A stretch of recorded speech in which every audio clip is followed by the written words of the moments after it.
Okay.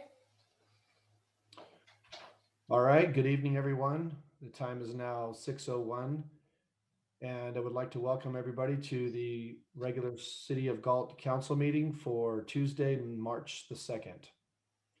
Due to the ongoing COVID-19 pandemic emergency, we have to continue to handle our city council meetings much differently than we usually do for the protection of the public and our city staff. I'm going to now ask our city manager, Mr. Hines, to give a brief explanation to the public. Thank you, Mayor Farmer. Lorenzo Hines, City Manager. Good evening.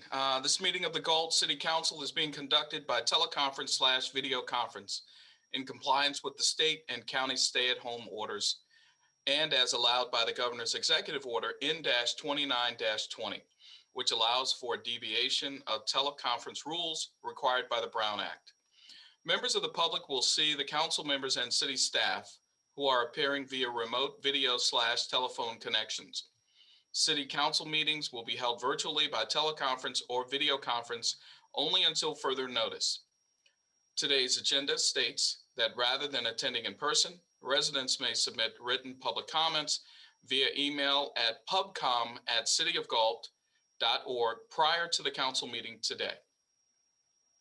Any written comments that were received will be read out loud during the council meeting by the city clerk on the appropriate agenda item, subject to the customary 5-minute time limit, unless the same individual also appears and requests to speak live during the meeting.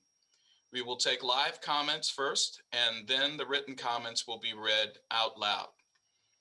We are also using the Zoom webinar format, which allows the public to provide live public comment. Members of the public may use the link to enter the webinar as attendees. They should also be able to use the raise their hand option in the Zoom webinar to let us know if they would like to speak, and should do so when the mayor announces the time for general public comment or when a specific agenda item is called if your comment concerns an item on the agenda. We request, as we typically do in person council meetings, that speakers provide their name and address when they are called on to speak and their line is unmuted, but doing so is not required. Attendees should also see a lower hand feature if they change their minds and do not want to speak. Mr. Mayor, that concludes my comments. Thank you, sir. Ms. Hubert, if you would now call the meeting to order. Okay. Vice Mayor Sandu, Aye. Councilmember Papineau, Here. Councilmember Vandenberg, Here. Councilmember Lozano, Here. Mayor Farmer. Here. Thank you. You would now all please join me in a silent prayer followed by our flag salute.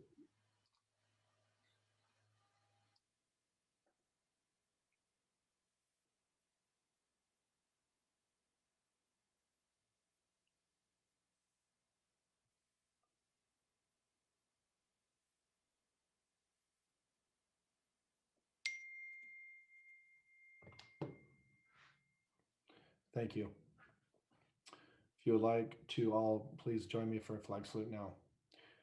I pledge allegiance to the flag of the United States of America and to the republic for which it stands, one nation, under God, indivisible, with liberty and justice for all.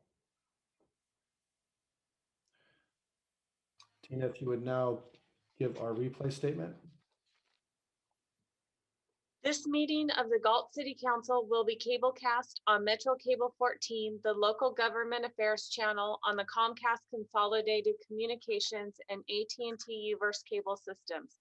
The meeting is closed captioned and webcast at www.stackmetrocable.tv. Today's meeting will air Friday, March 5th at 9 a.m. and Saturday, March 6th at 9 a.m. This meeting can also be viewed on Metro Cable 14's YouTube channel. Thank you. All right, we'll now move on to our item B, agenda approval, additions and or deletions. Do I have anything from council? Okay. We'll now move on to item C, presentations. Ms. Hubert, do we have any presentations this evening? Not this evening. All right, thank you. Now move on to item D, public comment. If if you would please read our statement. Uh, Under Government Code Section 54954.3, members of the public may address the city council on non-agenda items. The public comment section is for the city council to receive comments. Except for brief responses to questions, no discussion or action may be taken on any item that is not listed on the agenda. Please limit comments to a maximum of 5 minutes. Due to the statewide emergency and social distancing guidelines, public comments may be submitted via email to pubcom@cityofgalt.org and will be read out loud, subject to the customary 5-minute time limitation. Also, members of the public may participate electronically via https://j.zoom.us/j/860207772224, web ID 86020777224. Do we have any written public comment? I have received one written comment from Gary Keisler. My name is Gary Keisler, and I was the site coordinator of the Galt app program for over 20 years and a longtime Galt resident. I am joined tonight via Zoom by Amy Meyer, the current site coordinator, and Rebecca Brubaker, our former executive director. Galt Act is a program for adults with disabilities. We serve approximately 40 adults from the Galt area. Our program is located in the Galt Shopping Center at 1067 C Street. Our clients normally attend program Monday through Friday for 9 a.m. to about 2:30 p.m. I want to express some current concerns that we have with the condition at the shopping center and specifically around our program site where we serve a vulnerable population. Several times a week, when our staff arrives in the morning, there is feces and/or urine behind the building, in the bushes, or on the sidewalk. We have also found feces on other areas of the shopping center, often left for weeks until a call is made to the property owner. We have also found trash, clothes, and other personal belongings that seem to have been left by the homeless. One of our clients found a hypodermic needle as well. From the burnt marks on the side of the building, it appears as people are cooking over an open flame. The dumpster has also been an ongoing issue with people illegally dumping garbage in and around the dumpster. People also go through the dumpster, leaving scattered garbage all around the area. We have had 2 catalytic converters stolen off our program vans. One was even stolen after a protective cage was installed to deter theft. We have had gas siphoned from vehicles in the middle of the day as well. We have installed locking gas caps, which seems to have solved the issue. All in all, this has cost our company over $4,000. Our goal is to create a clean and safe environment for the clients we serve.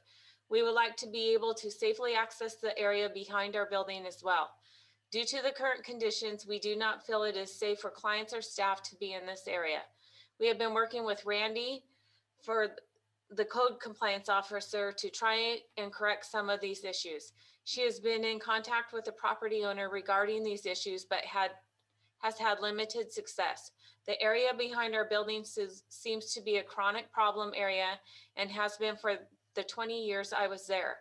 Along with further attention from the property owner, I feel a regular police presence in the area would help keep this area safe and clean for everyone. I think a police presence, especially after hours, would be very beneficial.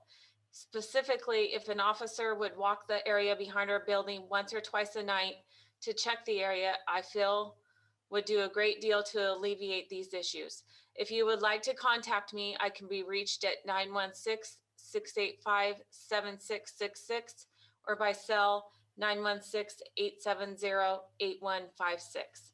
Thank you for your time.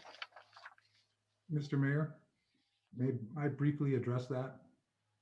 You may, please. I actually went to that shopping mall and contacted every business owner I could to gather data, and what that gentleman stated is a common theme. Some of the business owners do not want to complain due to, if I complain, I get my rent raised. So I've had some struggles in that area. I've been working on it for a couple of weeks. uh, just that's enough, I guess, for right now. But we're trying to work on it. Okay, thank you for that information. Do we have any other written comments, Tina? We do not. Do we have any hands raised, Rose? We do. We have Annette on the line. Please go ahead. Annette, I have unmuted your line. Go ahead. Okay, thank you very much. Can you hear me okay? Yes, we can. Thank you. My name is Annette Kunze, and I'm a resident of Galt, and I just am here tonight to express gratitude to Mayor Farmer. A couple weeks ago, a group of parents who have been very desperately trying to work through this struggle and educational crisis in our community held a rally, and none of us are rally individuals by nature, but that's sort of at the point where we are. And so just wanted to come tonight to express gratitude, because I think that was one of the first times that we truly felt heard in our comments and our concerns. So I wanted to say thank you. And so we will probably be back, and we will probably continue to have events and have our voices try to be heard. But tonight I'm just here to express gratitude, and also to the Galt Police Department, because they were very welcoming in allowing us to have that event and making us feel comfortable that it was an okay thing to do, as long as we followed the guidelines and everything. So again, just here to say thank you, and hopefully we will continue to have those voices of support in our community as we continue through this, hopefully to a very, very quick and ideal resolution for all of the children in our community and for our community and city as a whole. So thank you very much. Have a nice evening, and thank you for your time. Thank you, Ms. Kinsey. Thank you. Do we have any further hands raised, Rose? We have no further hands raised. Okay. Do we have any council comments on any of the public comment? Okay. I just wanted to, then I will just say thank you to Ms. Kunze, and thank you to the superintendent, Karen Schauer, and also board president Tom Silva, who obviously also came out that day. And I think it was far more important that they were there than me. But I think it was good that they showed up and there was a good dialogue. So thank you for that comment, Ms. Kinsey. And regarding the comment about the shopping center, I do know the difficulties that we've had with dealing with sometimes with the property owner there. I would ask maybe if Mr. Hines, if maybe we could, try to reach out ourselves to the property owner. I know this is part of a conversation that you and I have been having about keeping our shopping centers more clean than they are and stuff. So, Right. So we're currently looking into that, and we will actually, we're currently investigating possible measures that we can take internally and trying to figure out what the limits to those measures can be. And if we need to revise our current code, then we will bring that issue before council, but we are aware of it, and we are doing our diligence to be able to address it in the future aggressively. Thank you. Okay. I know none of us want to live in a city that has this kind of thing going on, and I can assure you that are watching from the public that the council takes these comments seriously, and we will do what we can to address them. So thank you for the comments tonight. If there's no further discussion from council, I will move on to our next item. Item E, reports by city council members on regional boards, commissions, and committees. Vice Mayor Sandu. Yes, Mr. Mayor, the Transportation Authority meeting was canceled in the month of February, but on February 18, I attended the 2x2 meeting with the City of Galt and the CSD, along with joined with the council member Lozano and City Mayor Mr. Hines. This was the first meeting. We introduced each other, and they also gave us an update on the fire department. That's what the original meeting. Thank you, Mr. Mayor. Thank you, sir. Mr. Papanow. Yeah, I attended the Regional Air Quality Management District, and I was generally housekeeping business. However, we did get a presentation on the transportation hub out in Del Paso Heights. And as a district, all the members, we're going to be taking a field trip out there into some of the other locations and kind of look at some of the things they're putting in various areas in the region similar to that. That's about all I had. Thank you, sir. Councilmember Vandenberg. I don't have anything at this time. All right, thank you. Councilmember Lozano.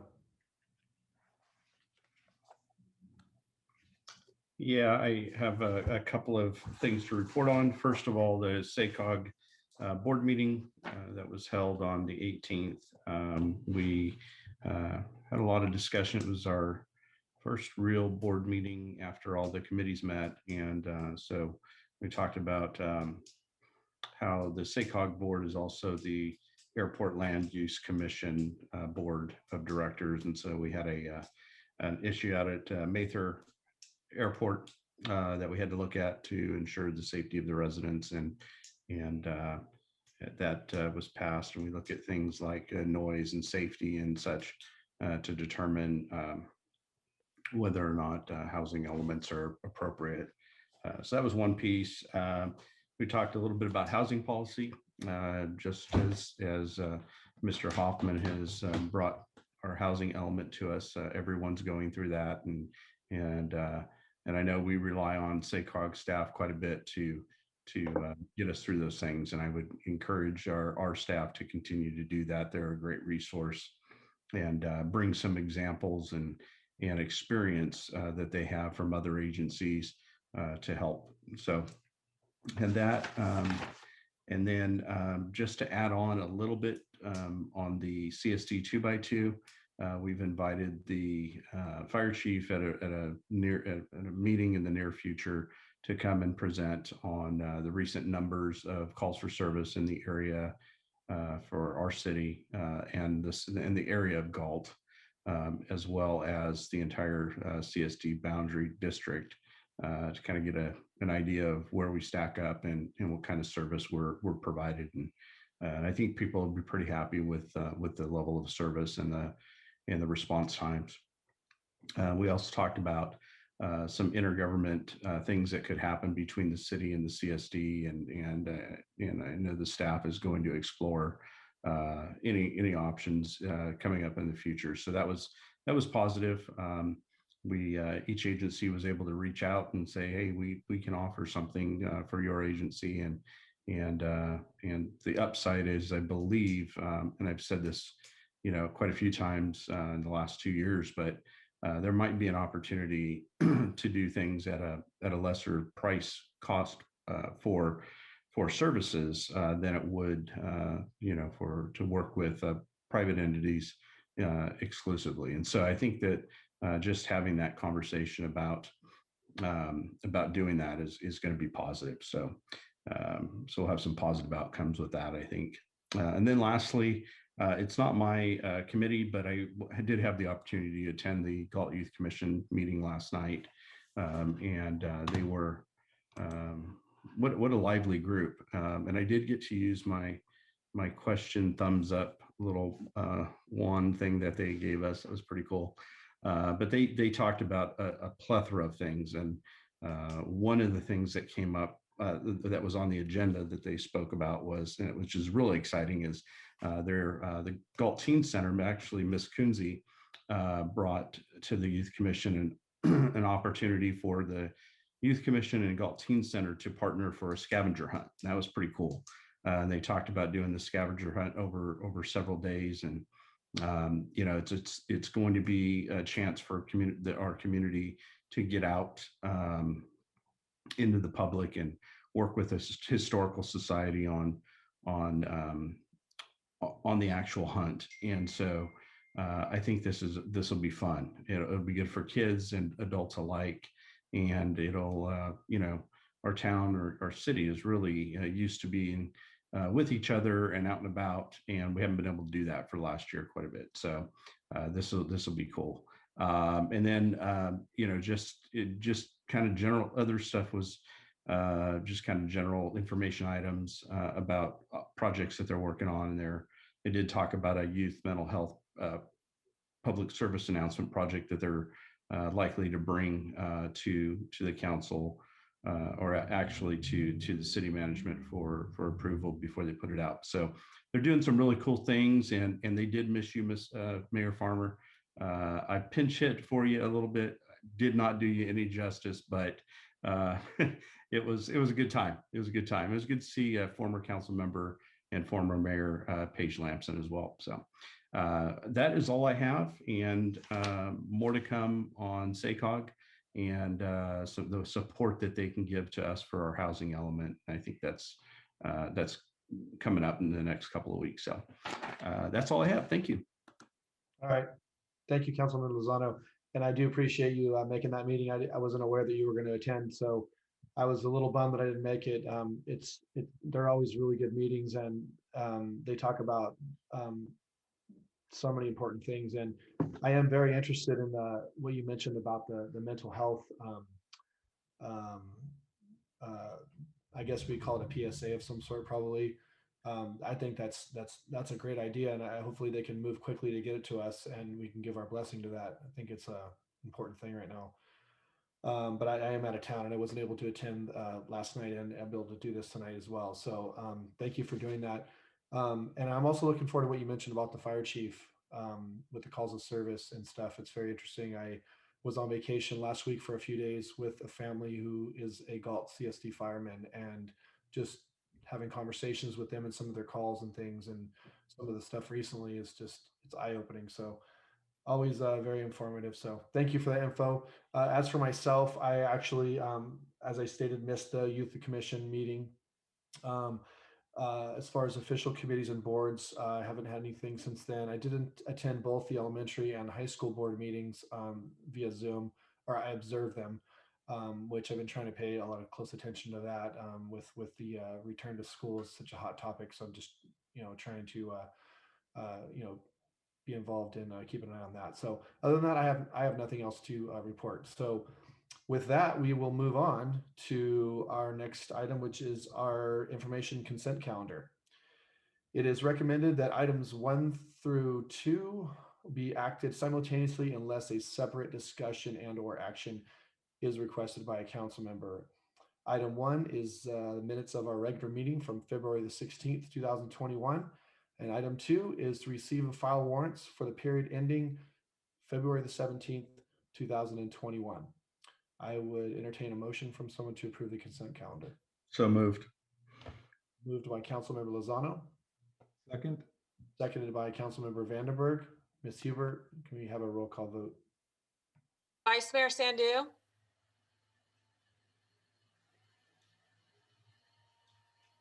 Your microphone's off, sir.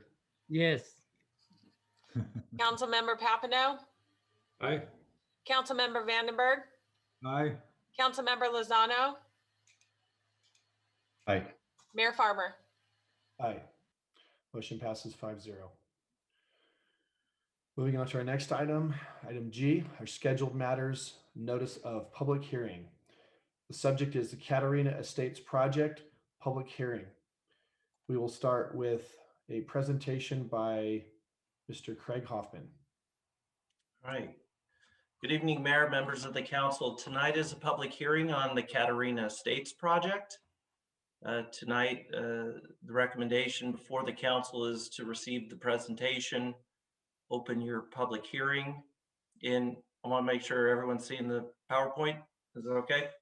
No. Yes. Oh, open the public hearing, receive comments. After closing the public hearing, adopting your environmental document, approving the general plan amendment for the project, the rezone for the project, and then ultimately the tentative map.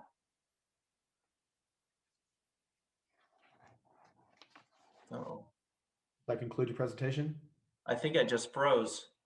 Yeah, I was saying it looks like you did. Uh-oh. Just go ahead and give me just a minute and I will see if I Oh, can. sorry. That's okay. There, maybe I need to stop the sharing. Rose. Are you okay? Give me 1 second.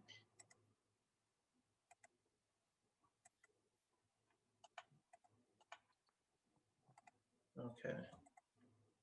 Bear with me.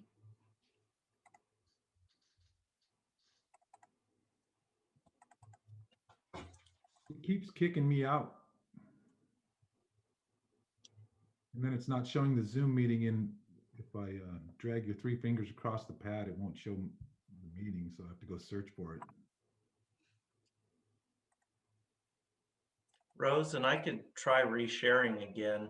That's okay. Just give me 1 second here, and then I'm going to go ahead and share my screen here.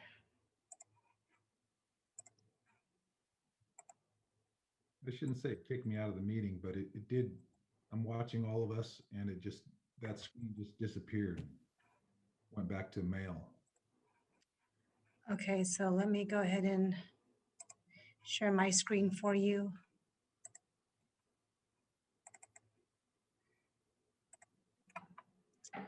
And you'll just have to let me know when you want me to go to the next slide. Sure. And Rose, could you slide down to slide 3, please? All right, perfect. So previously on February 2nd, the City Council held a study session on the project. Discussions about the project included land use compatibility, how the project fit in with our housing element update, walkability, access to downtown, and improvements on a lot of the public frontage improvements that would be needed, as well as the intersection of F and 4th Street. We had discussions about noise impacts from the railroad tracks, location of sound walls, as well as size of proposed houses and compatibility really with the surrounding neighborhood. Next slide, please.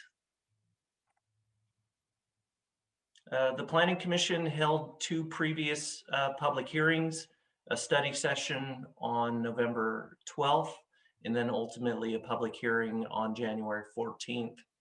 The Planning Commission recommended 4-0 that the City Council approve the project with the necessary entitlements, as well as the conditions of approval. Again, the project was recommended with the general plan amendment, the rezone, and ultimately the map.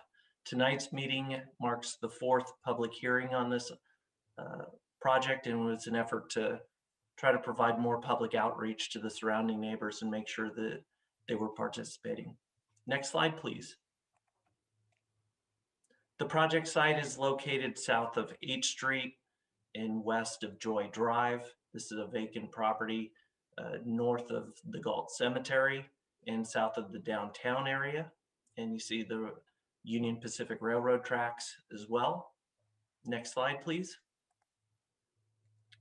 Again, entitlements are general plan amendment, a rezone, and a tentative subdivision map to divide the property into 61 lots. Next slide, please. The general plan amendment is looking to go from a low density residential zoning designation that is currently would be enacted by our low density zoning classifications of R1A, R1B, or R1C. And the applicant is proposing to move this project to a medium density residential, and that designation identifies 5,500 square foot lots. Staff and the applicant have been working to add more density near the Old Town core area and get more of a pedestrian feel with the project and moving people into that downtown area. Next slide, please. Again, the rezone would take the 12-acre parcel from the current R1A zoning designation of 10,000 square foot lots to R2 with 5,500 square foot lots. Next slide, please. The zoning map identifies the location and how this fits in with the downtown area. The property has a purple star on it. It is located south of the downtown area. You start to see the downtown having a higher density, and to the north, more R2 and R3 properties. This is one of the last remaining properties near the downtown area. So again, it was effort to put more density close to the downtown and new residents that could walk to the downtown area. Next slide, please. The subdivision map includes 5,500 square foot lots. There's 61 lots as part of this development. And again, all lots are 55 feet in width. The 55-foot width lot allows for a greater focus on a porch or entry feature and kind of moves the focus away from the garage door. The overall general circulation pattern, lot layout, and utilities were reviewed for conformance with the general plan and zoning code, and to make sure that all standards are met. Next slide, please. This is an example of the map.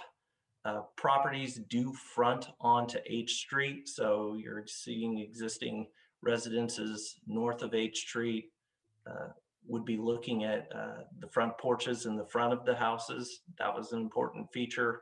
And on Joy Drive, you're seeing the side of houses. So this is not a project that backs up to the existing neighborhood. You're seeing a project that's active with the existing neighborhood there. And modified grid pattern. Next slide, please. As part of this project, staff and the applicant wanted to make sure that the Planning Commission and ultimately the City Council knew the type of product you were seeing. It's not a requirement, but they did prepare design guidelines that we've included as part of the packet. They're a part of the resolution for the map that includes the map and design guidelines, so that in the future, it would give us some guidance as far as what the houses look like, what were important, including the minimization of garages and making sure that there were front porches. And again, the applicant has agreed to include these as part of the map so that we'll know as a future developer would come forward that there is an expectation on what these houses look like, and they're part of the approval tonight. Next slide, please. At the workshop meeting in February, the council asked a number of questions about circulation improvements. And we wanted to point out condition B27 identifies that the project's installing curb, gutter, and sidewalk along all the project frontage on Joy Drive and H Street. Condition B20 requires the reconstruction of curb, gutter, and sidewalk on the north side of H Street. And this condition also requires the improvement of 4th Street from H Street up to F Street. And then condition B23 requires the improvement of the 4th Street and F Street intersection to improve pedestrian safety and connectivity with the downtown. So those conditions are included with the project and they are a requirement. Next slide, please. And just to provide a map that's showing where these improvements are taking place. If you look at the white star, that identifies 4th Street and F Street.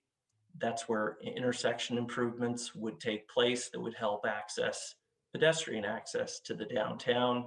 And where you see the darker black line that runs along 4th Street and then H Street and Joy Drive along the project boundaries, those are where you see the frontage improvements, as well as improvements to the north side of H Street, so that you had brand new curb, gutter, and sidewalk, as well as on 4th Street.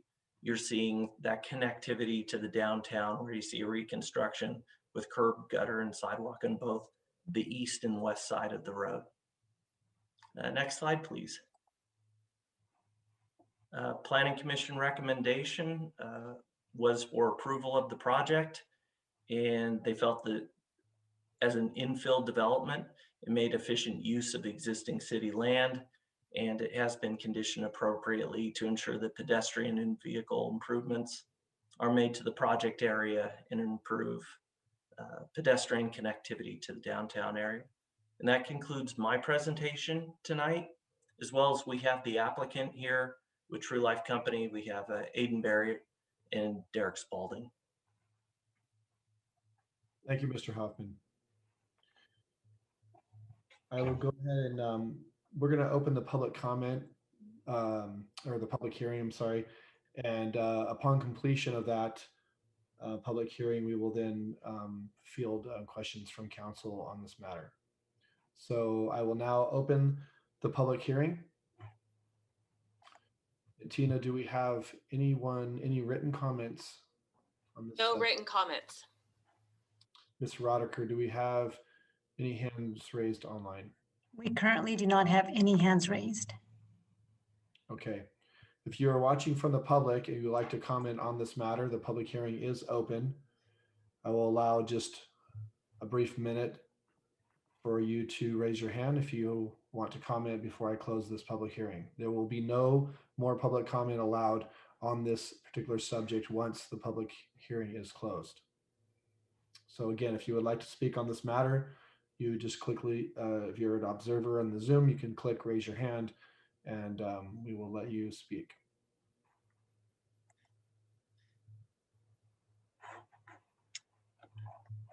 Okay, if we have no further hands raised, Rose? I do have actually a, on the panelist, Aiden Berry, go ahead. Mr. Berry, go ahead. Good evening, Mr. Mayor and Council and staff. Again, my name is Aiden Barry, and staff did an excellent job serving up the item for you this evening. Since after my comments, the public hearing is most likely going to be closed, I wanted to make sure that I just took a quick second to go through some of the work that we've done with staff following the work session that we had with the council. Again, I believe staff has done an excellent job in reviewing kind of the process that we've followed, as well as some of the specifics. And Mr. Mayor and Mr. Sandhu, one of the specifics that you all raised at the workshop had to do with the offsite improvements and making sure that they were adequately addressed. And just as a brief kind of introduction, if I may, the neat part about the process is you as policymakers have clearly done a good job, because in working with staff and your planning commission, the conditions that are in front of you tonight, specifically captured under B20 and B23, capture the discussion that you all kind of had with us during the workshop. So we have done a deep dive into all of the findings and the conditions associated with the project. We think we've hit all of the comments brought up by the Planning Commission, as well as the comments brought up by the council during our workshop. So we're pleased tonight to be here representing a project that we think is fully baked and ready for action. I am here to answer any questions. I'm joined tonight by my business partner, Derek Spalding, that works with me out of our Folsom office, as well as our engineer, Casey Fikert with TSD Engineering, who has a longstanding relationship with the city of Galt. Again, my personal thanks to each of you. You have an amazing staff that works to roll up their sleeves and solve the problems as they come up. And we're very pleased to request you all moving this project forward tonight. Thank you. Thank you, Mr. Berry. Do we have any additional hands raised, Rose? We do not have any hands raised. Okay. Well, if we have no additional hands raised and no hands raised from any of the panelists outside of the council, then I will go ahead and close the public hearing. And now we will allow comments from City Council, should we have any. Start with our Vice Mayor, Mr. Sandhu. Thank you, Mr. Mayor. First of all, I would like to thank you, Mr. Hoffman, bring the report. He was working hard on that project. I also like to thank you, the developer, Mr. Barry. You know, he bring that project to close to the city. And thank you for his investment, and thank you for bringing that project to the city. On this project, that's my opinion, is he bring the project, and very much whatever we ask as a planning commission or the city council, he was very much motivated to do all these things. And whatever last meeting we did ask, I believe it was kind of fulfill our wishes.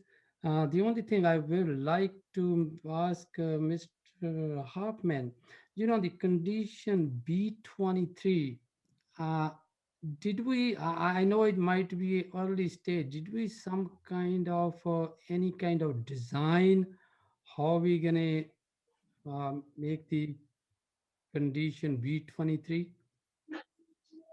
Sure, and I think I'll take a first stab at it, and we also have Bill Forrest as well as Mike Selling from Public Works.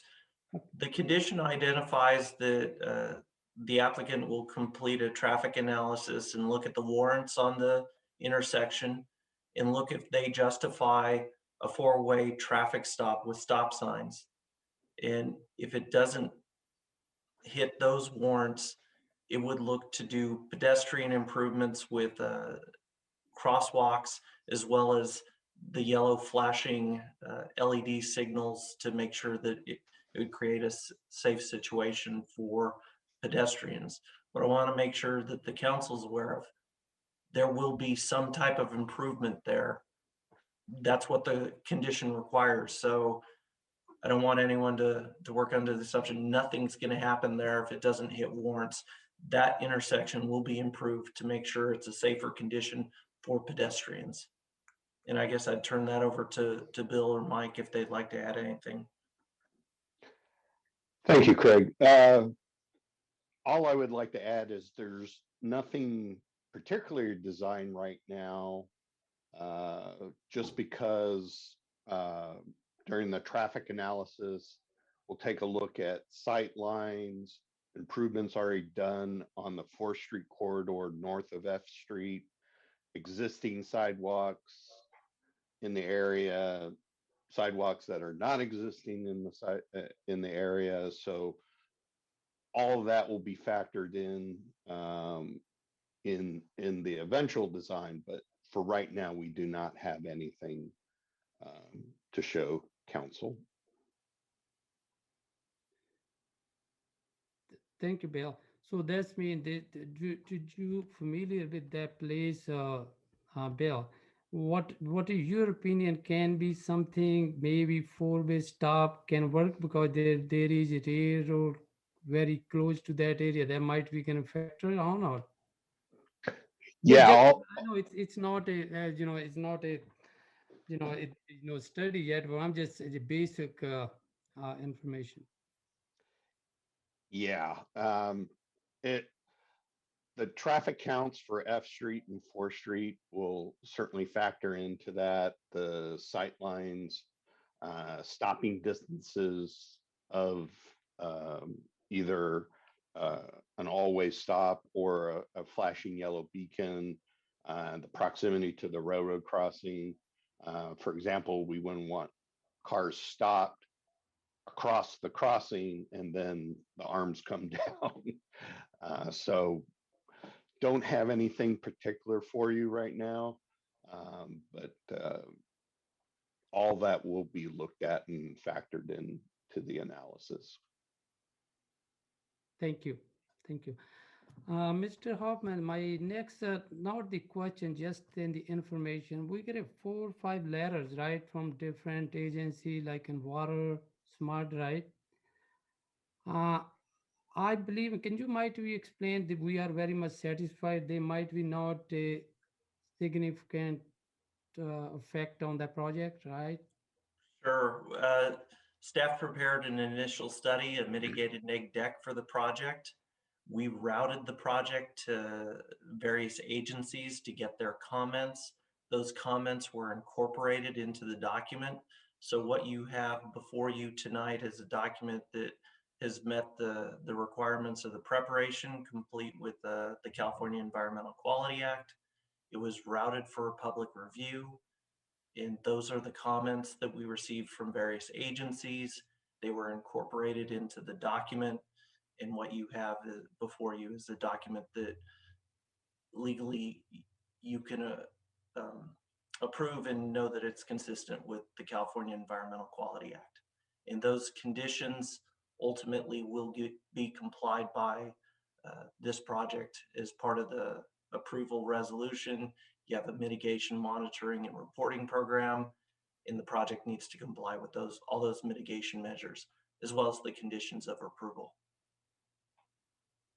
Thank you. And lastly, I can say this is a good project. Again, thank you for Mr. Berry bring that project to the city.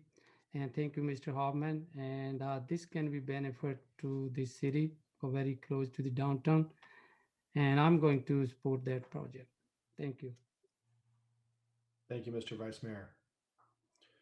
Mr. Papanow, Councilmember Papanow. Yeah, as I've said before in multiple meetings, I'm very pleased with the plan and bringing the slightly higher density closer to the city center. And thank you to Director Hoffman for my time on the Planning Commission and on the council. I appreciate the way that you've slowed the pace a little bit and given time both for us to kind of understand it and additional time for public comment. And as evidenced by the lack of that tonight, I think that everybody had their chance to have their voice heard. So I appreciate your timing, and it looks like a very thorough answering of the questions that were brought up regarding the foot traffic safety. So I just appreciate it, and I don't have any questions. Thank you, sir. Councilmember Vandenberg. Thank you, Mayor. Some questions, some curiosities. The staff report certainly had like all the information you could hope to find in it. Next to lot 61, there's a 12.75 foot pedestrian walkway, which I'm in favor of because it's, you know, it has access to a little park area. But is there any concerns or is there any, I have like a safety concern if there's going to be a wall and a fence, you know, in a 12-foot section. So there's like an alley there that's somewhat hidden.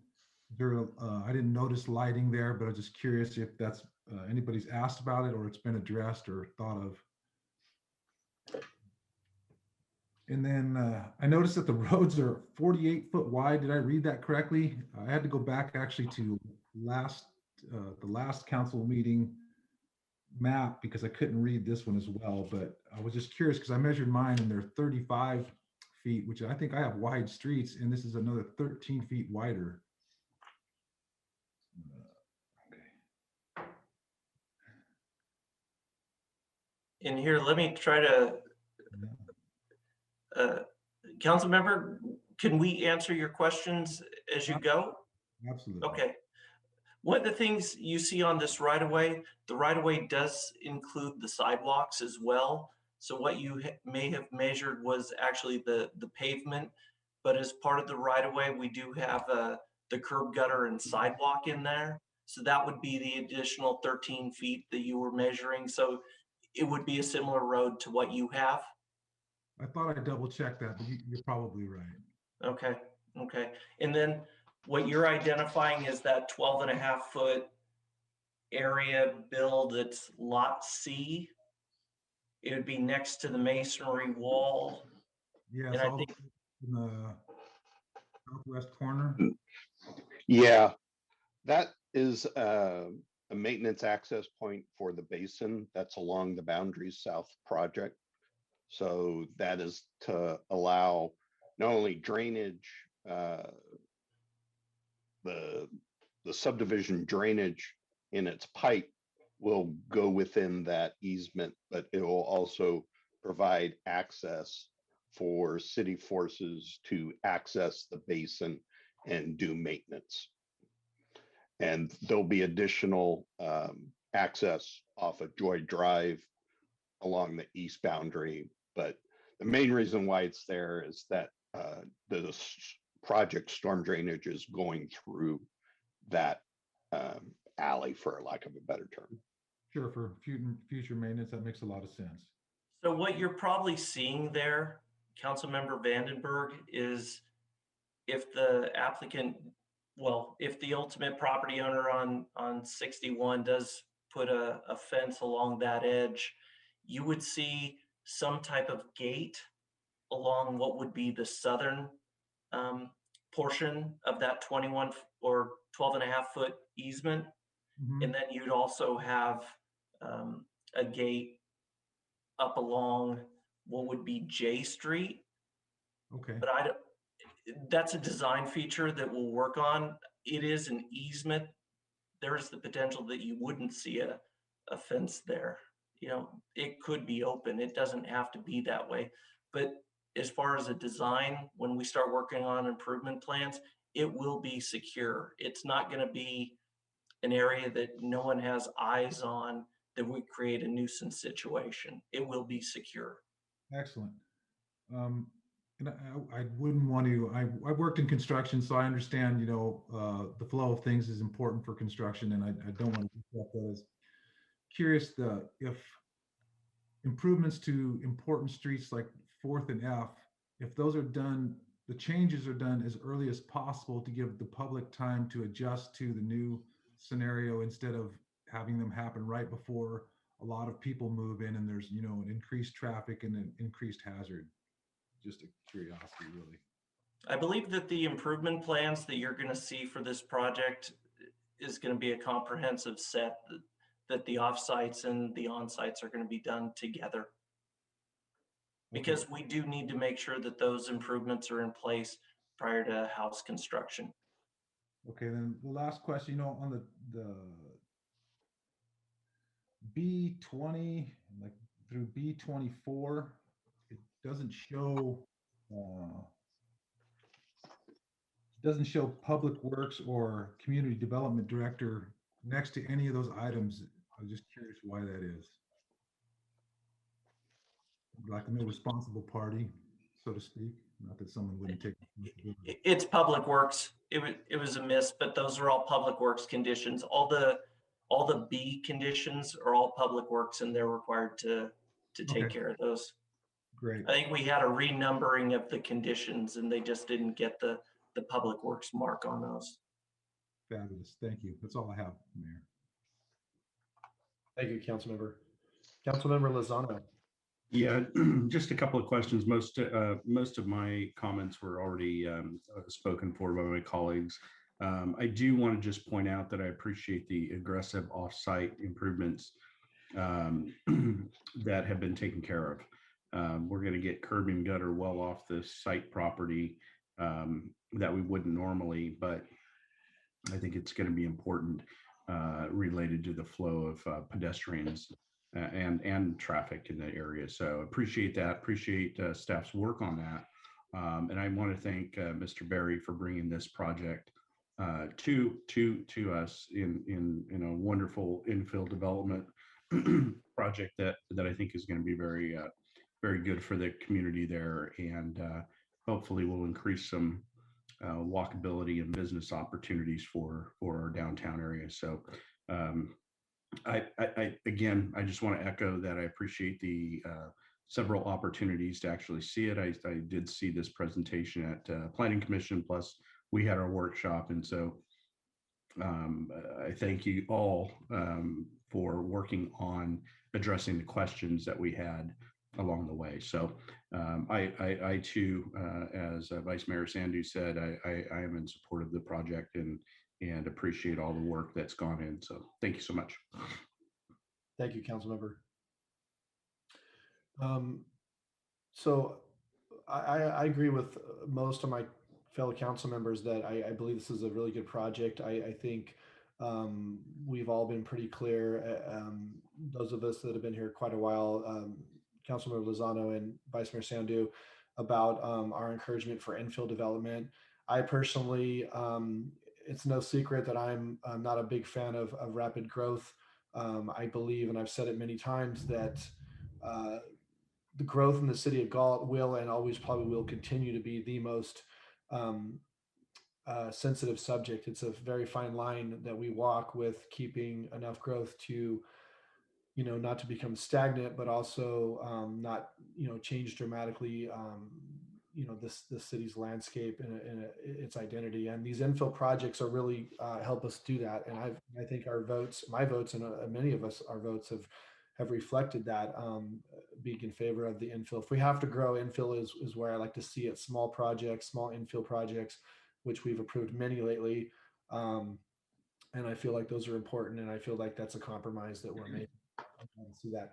Thank you, Mr. Berry, for bringing the project to us. and make an investment in our community. Of course, a big thanks to our director, Craig Hoffman. As everybody's mentioned, his whole approach to this has been probably just a breath of fresh air, as everybody can agree. Is his slow approach with the workshops and the way it's kind of presented, and we kind of have just a real, no pressure discussion about the project, and then we have a chance for community input. And I like it. I don't like things being forced upon us. I don't think any council member likes that, and it feels that way a lot of the time in the past. So I just want to commend you again on another well done process, Craig, on this. So Craig, and you and I did speak yesterday. I brought up some concerns in a conversation we had yesterday. They're just basically an echo of the concerns that I had before, which have been mentioned by most of the council members tonight. And that is specifically those improvements at F Street. I actually frequent F Street a lot. I drive on that street almost every single day. I come from my house off of Lincoln onto F and then onto 4th, and I go home that same way. I'm very familiar with the stop sign there. And I believe it is probably one of the most dangerous intersections in the west side of Galt, if not the most dangerous. Regardless of this project, it's something that, I mean, people are going 45 and plus both directions. They come over the tracks, practically getting airborne sometimes. I mean, it's crazy. And then you have people coming in and out of the gas station. And if you are turning off of 4th Street, if you're heading south on 4th and you're trying to turn left and go east onto F, you can't even see traffic coming. And if there's a car parked there, you have to pull literally out on the street to see it. And I know that you are aware we have had pedestrian fatalities at that intersection, and we have had accidents there as well. I think one was just this last year, which I remember getting on some of our surveillance footage on our building, which is down on 4th and E. And so it's a dangerous intersection. And the thought of, introducing a whole bunch of more traffic, which clearly you're going to have people leaving that neighborhood going to Quick Stop to get fuel. That's going to be a huge boost in business for them. And then, the whole idea of this project really was to put people in close proximity to the downtown so they could walk down to Velvet Grill or to Brewster's or any of the other shops and restaurants down through there and do that on foot. The nearest crosswalk is at 5th. And I'm telling you that people will never go use that crosswalk. They're always going to just jaywalk at F and 4th. And so I know that the condition in here, which I was very happy, I think all of us were very happy to see that, talks about the requirement to do, at minimum, a crossing with the appropriate lighting and flashing and all that. But I do think that I'm concerned that we're going to create, a crossing in that appropriate spot, which I feel like it should be there, but now we're closer to the tracks, and then where it's going to be harder for people to stop. I don't know what the answer is for that intersection, but what I really would like to see, and my fear is, and this is no disrespect to the knowledgeable staff we have in our public works department, Mr. Forrest and Mr. Clarkson, you all have, I and you two, and we went round and round in the past, even for I was in council on traffic studies and things. And I know my concern really is that I know that traffic studies do not always equate and always address the public's concerns for safety. There's certain formulas and variables that you guys use, and check marks that you have to do. And I know that what I just sense happening is we do a traffic study in this intersection, and then it's like, oh, too close to tracks, too close to this, we can't do anything, we're just going to put crosswalk in, and that's the end of it. I really feel like we need something to control that intersection, and I do not want this whole thing to hinge on just a traffic study coming back. What I would like to hear is that the council is able to hear whatever traffic study is made, have a discussion amongst the council, and still have the liberty to give direction at the discretion of the entire council, of course, on what we would like to do, whether it fully meshes with that traffic study, or maybe we could do some kind of compromise on that. But I'm looking to see my other council members would kind of jump on this right now. I know it's important that we do the analysis and all of that, but I'm so fearful that we're going to just do that traffic study. It's going to just be, nope, doesn't warrant anything. So here we go with the crosswalk, and then somebody's going to get killed walking right there. And then we're going to come back and have this discussion about what we need to do to make it safer. And I do not want to be reactive. I want to be proactive. So is that something, I mean, did any of my other council members have an opinion on that? I would definitely support a proactive approach. I appreciate that, Mr. Vandenberg. And again, I'm not saying to blatantly defy a study. I just feel like in the past the studies have been the end all be all to these things, and I don't feel like in this situation I want to see it be that. I don't know, Mr. Selling, would you like to pipe in on this subject a little bit? Yes, thank you, Mayor. Yeah, so as far as studies go, yeah, there is obviously a great deal of weight put on them, and I guess maybe just a little 101, so to speak, on intersection control. There are established criteria, warrants, they call them, for placing stop signs, for placing yield signs, for placing signals and the like, anytime you're doing any kind of control at an intersection. And there are various warrants, whether it's for pedestrians or for delays or for accidents, things of various natures. And that's what we look at. And as Mr. Forrest noted, we look at sight lines and other things like the driveways for the mini mart there and gas station, the proximity of the railroad crossing. So there's a certain amount of what we call engineering judgment that's included too. So it's not just, does it tick the box on the warrant or not? It's not quite that clear cut. There is some engineering judgment that's applied as well. So, but the thing that you don't want to do is, well, really there's two things when it comes to looking at these things. One is, you want to be consistent basically for legality's sake, because if you're just going to put, stop signs or whatnot at a certain location where, you feel it might be warranted or it might improve safety, but you don't have any data really to back that up, then, we basically open the city up to potential liability if something does happen out there. So consistency is definitely a key thing. And then the other thing in alluding to that, potential for traffic backing up onto the tracks is you don't want to, solve one problem and create another, so to speak. But anyway, that's why it's important. It's not just a numbers game, so to speak, with the warrants. It is a fairly holistic approach, and there is engineering judgment applied. So anyway, that's definitely hear you loud and clear. I did ask the chief to look into the accident data, and I think maybe the one that you were referring to, at least as his records indicated, was back in January of 18. There was a T-bone basically accident, right angle accident. Then where there was no injuries, fortunately, but anyway, that's the one that we have. And the other thing about accidents even is we have to go by what's reported. So there may be fender benders that happen on occasion. If they aren't reported, then we aren't aware of them necessarily. So you may see accidents out there that don't get reported, and unfortunately, without being aware of such things and having data on it, it kind of ties your hands a bit. So, and the last thing I guess I'll say on that too is they have to be accidents of a correctable nature. So things like DUIs would not be, considered. So, but anyway, that's just kind of wanted to give kind of a 101 on what goes into this analysis. So, well, thank you. I appreciate that input. Mayor Farmer? Yes, sir. Go ahead.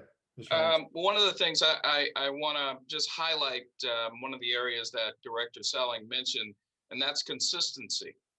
And there are specific reasons why these studies and these warrants are necessary. And I think Director Selling did a great job of explaining those things.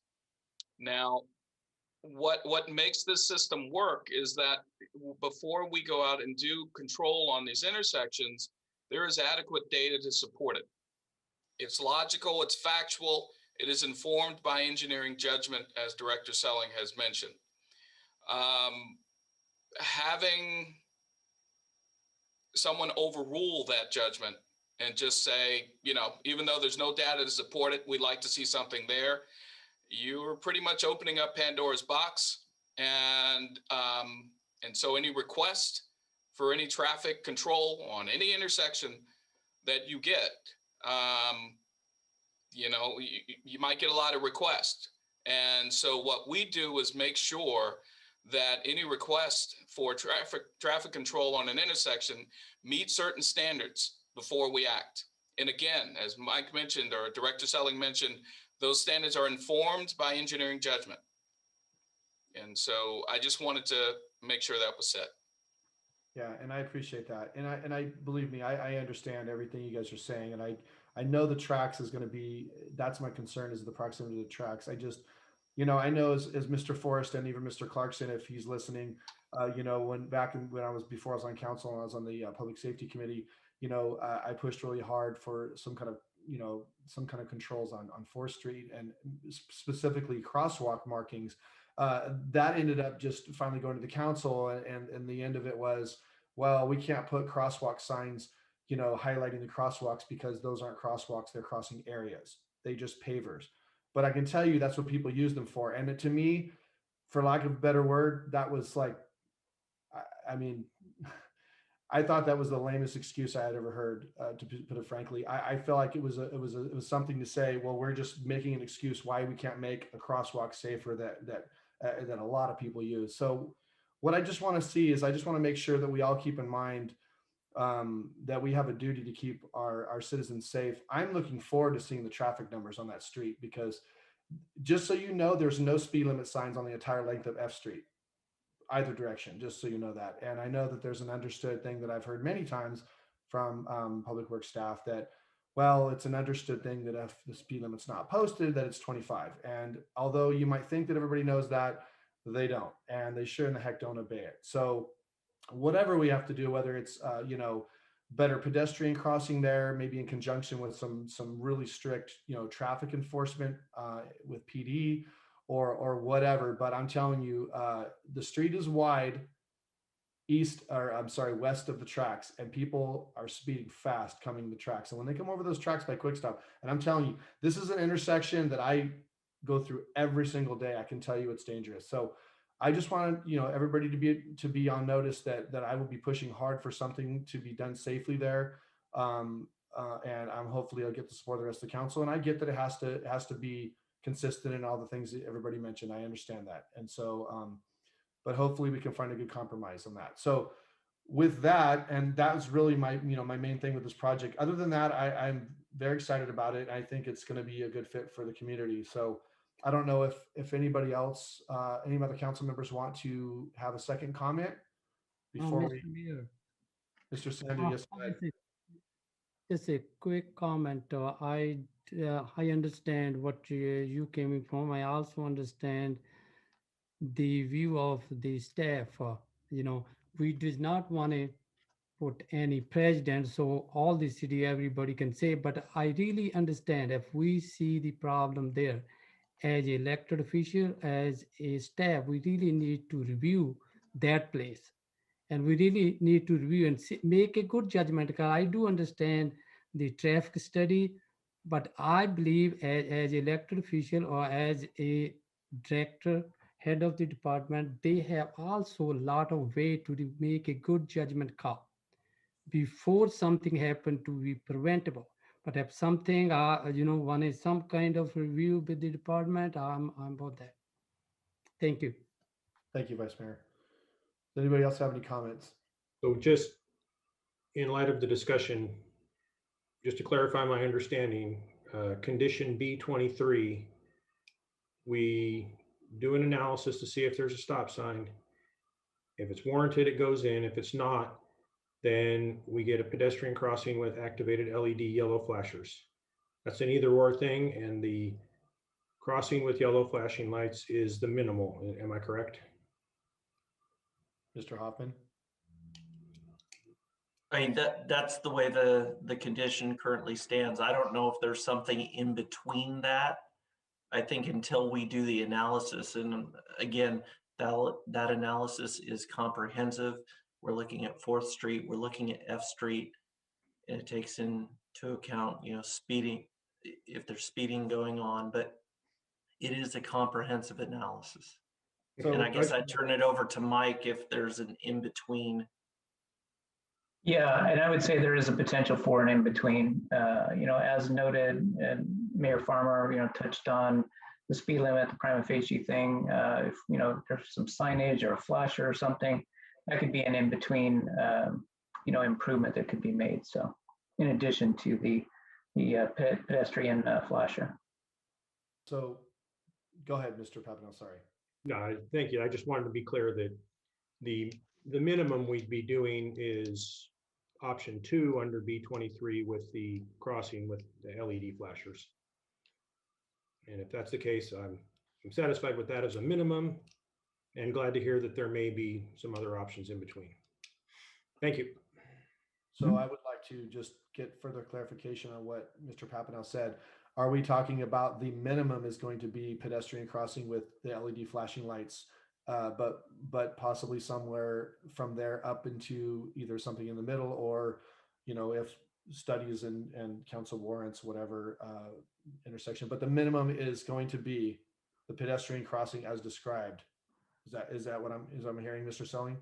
That's correct. Yes. Yes. The analysis may make recommendations of something in between. It may, obviously come back with a full always stop control warranted. But, until we have it, we can only speculate at this point.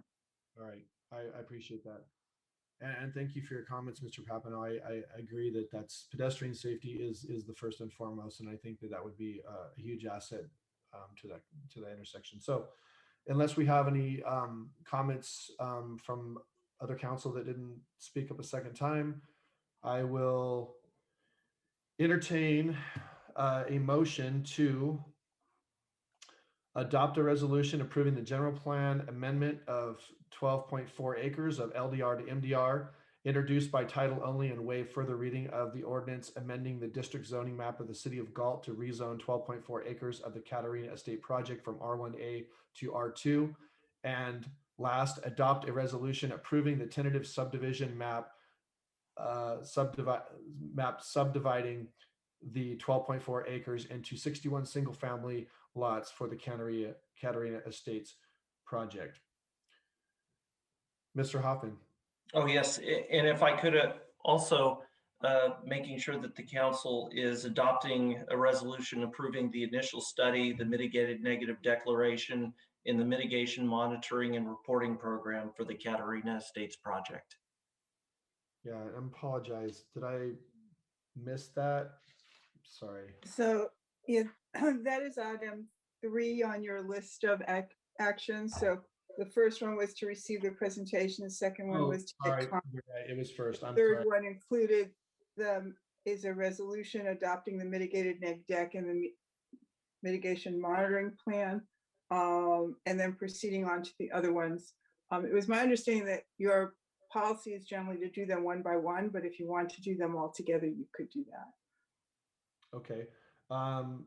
Would any council members have an objection to doing them all in one vote? If it's legal to do so, it is legal to do that, Steiner.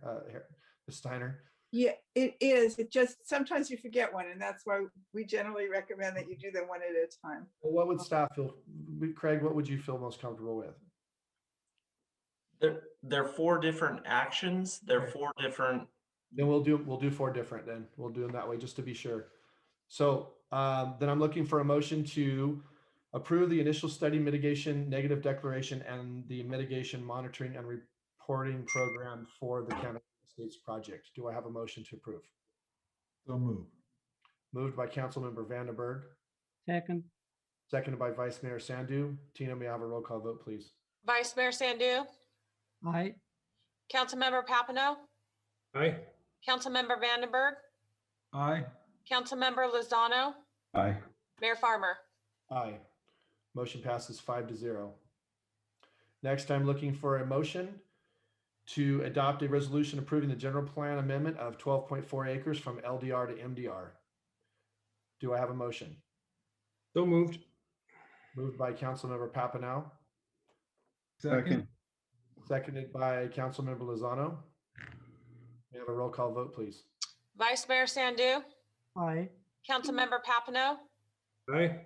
Councilmember Vandenberg, Aye. Councilmember Lozano, Aye. Mayor Farmer. Aye. Motion passes 5-0. Next, I'm looking for a motion to introduce by title only and waive further reading of the ordinance amending the district zoning map of the city of Galt to rezone 12.4 acres of the Catarina Estate project from R1A to R2. Do I have a motion? So moved. Moved by Councilmember Lozano, seconded by Councilmember Vandenberg. Second. May I have a roll call vote, please? Vice Mayor Sandu, Aye. Councilmember Papineau, Aye.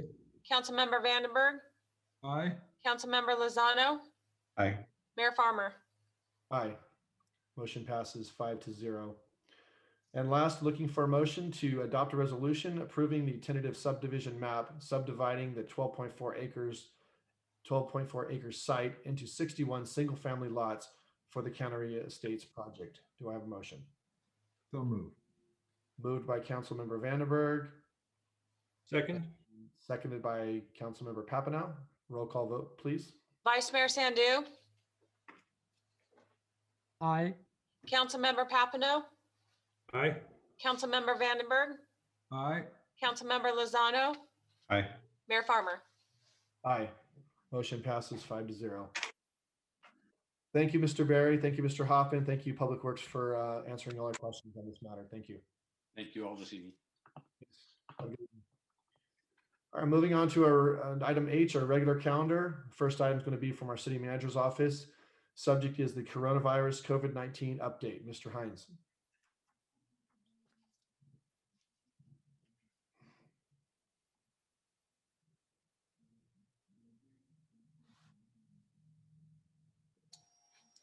All right, can everyone see the PowerPoint on the screen?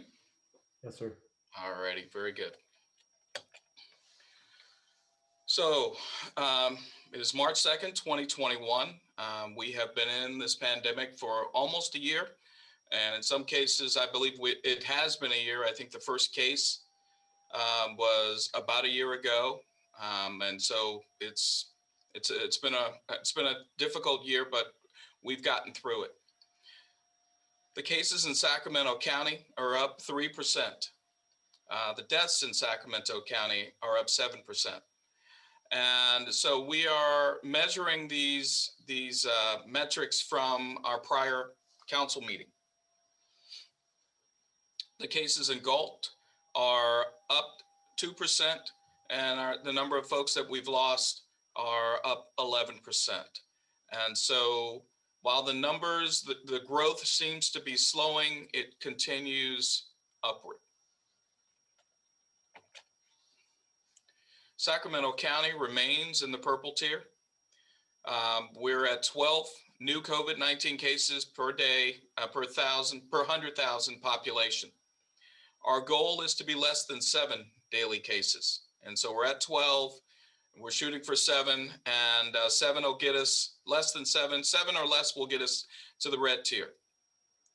We are, however, down from 18.7 cases per day from our prior council meeting. So things are getting better. Our positivity rate, however, is only 4.7%. And so in order to get to the red tier, the positivity rate is less than 8 or less than 8%. And so while we can't get to the red tier until our cases per day goes down to below 7, our positivity rate is already there. The rate has actually gone down from our prior council meeting from 6%. Greater Sacramento region ICU capacity is currently at 23.5%, and that's actually up from 22.4%.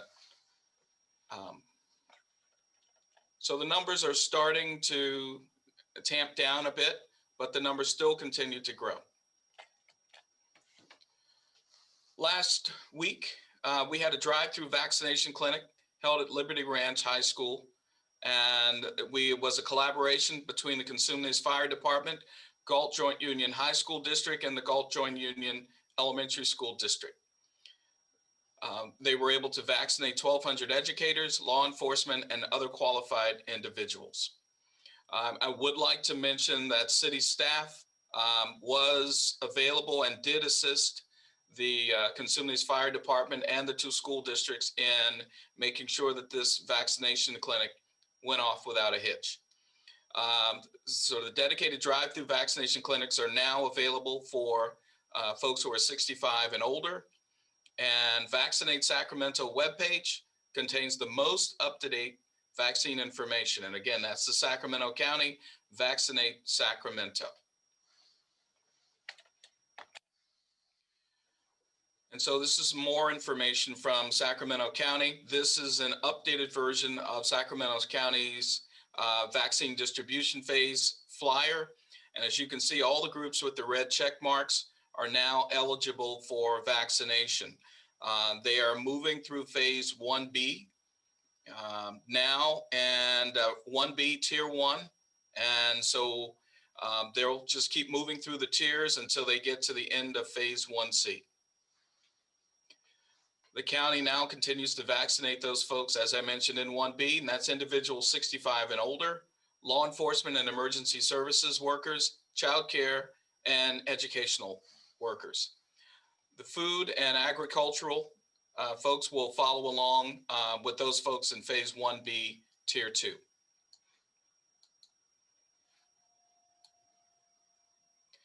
The Sacramento County Housing and Redevelopment Agency is now accepting applications for the Sacramento Emergency Rental Assistance Program. So there's over $100 million in financial assistance available for residents in Sacramento impacted by COVID-19. Funds to be used for rental assistance and utilities owed for from April 1st, 2020 through March 31st, 2021. The application period closes on March 19th. Staff will continue to communicate the program to residents through social media, the city's website, and other avenues.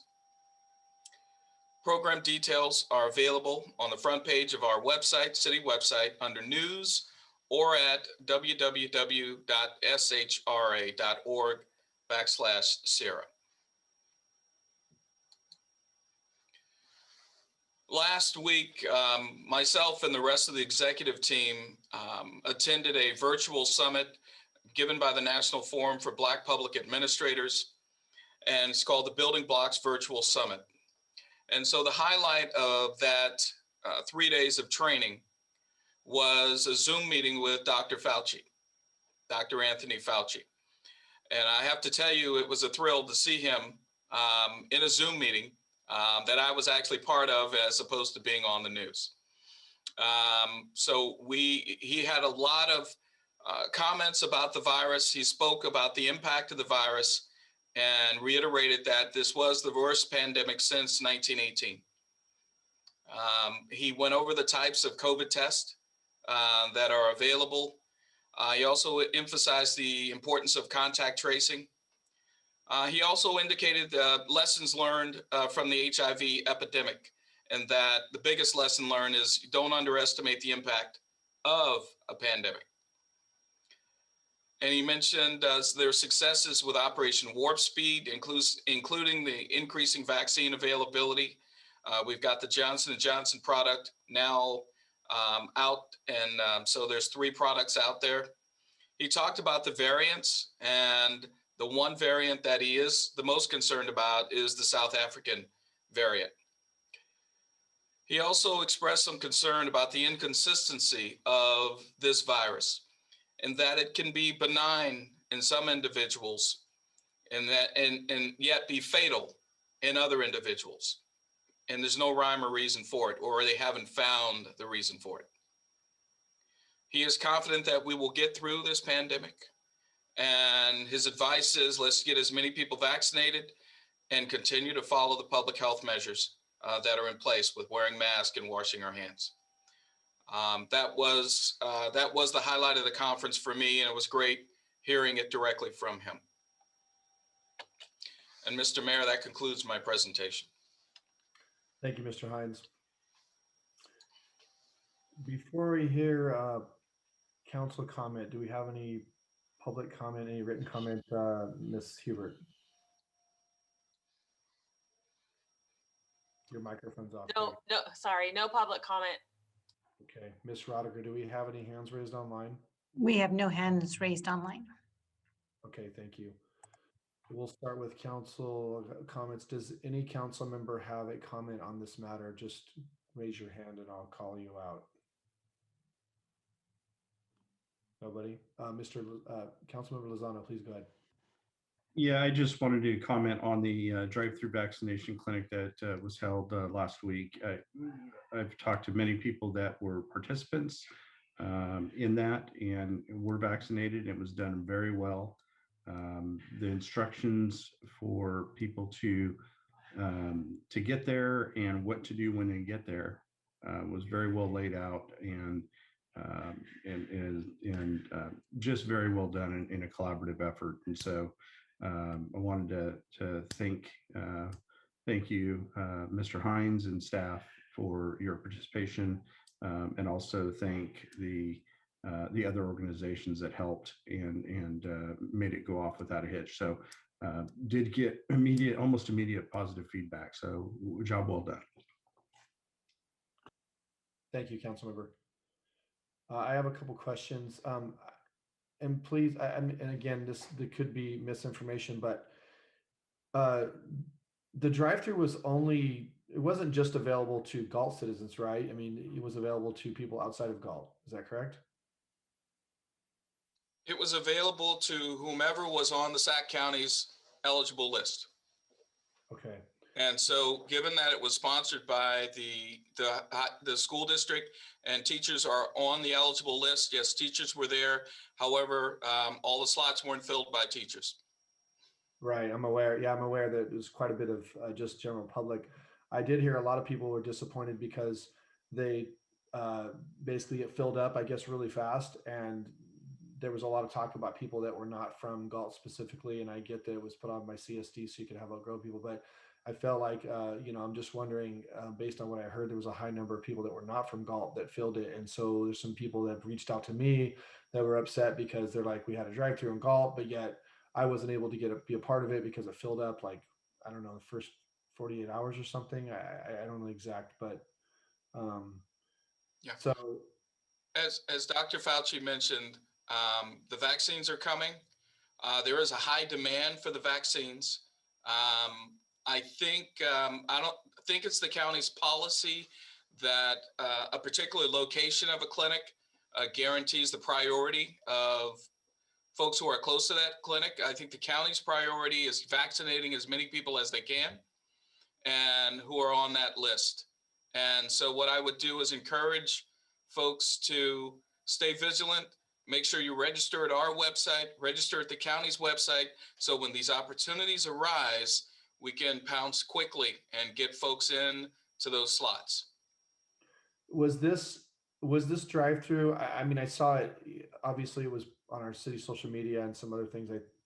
But how much in advance was it put out there? Did we?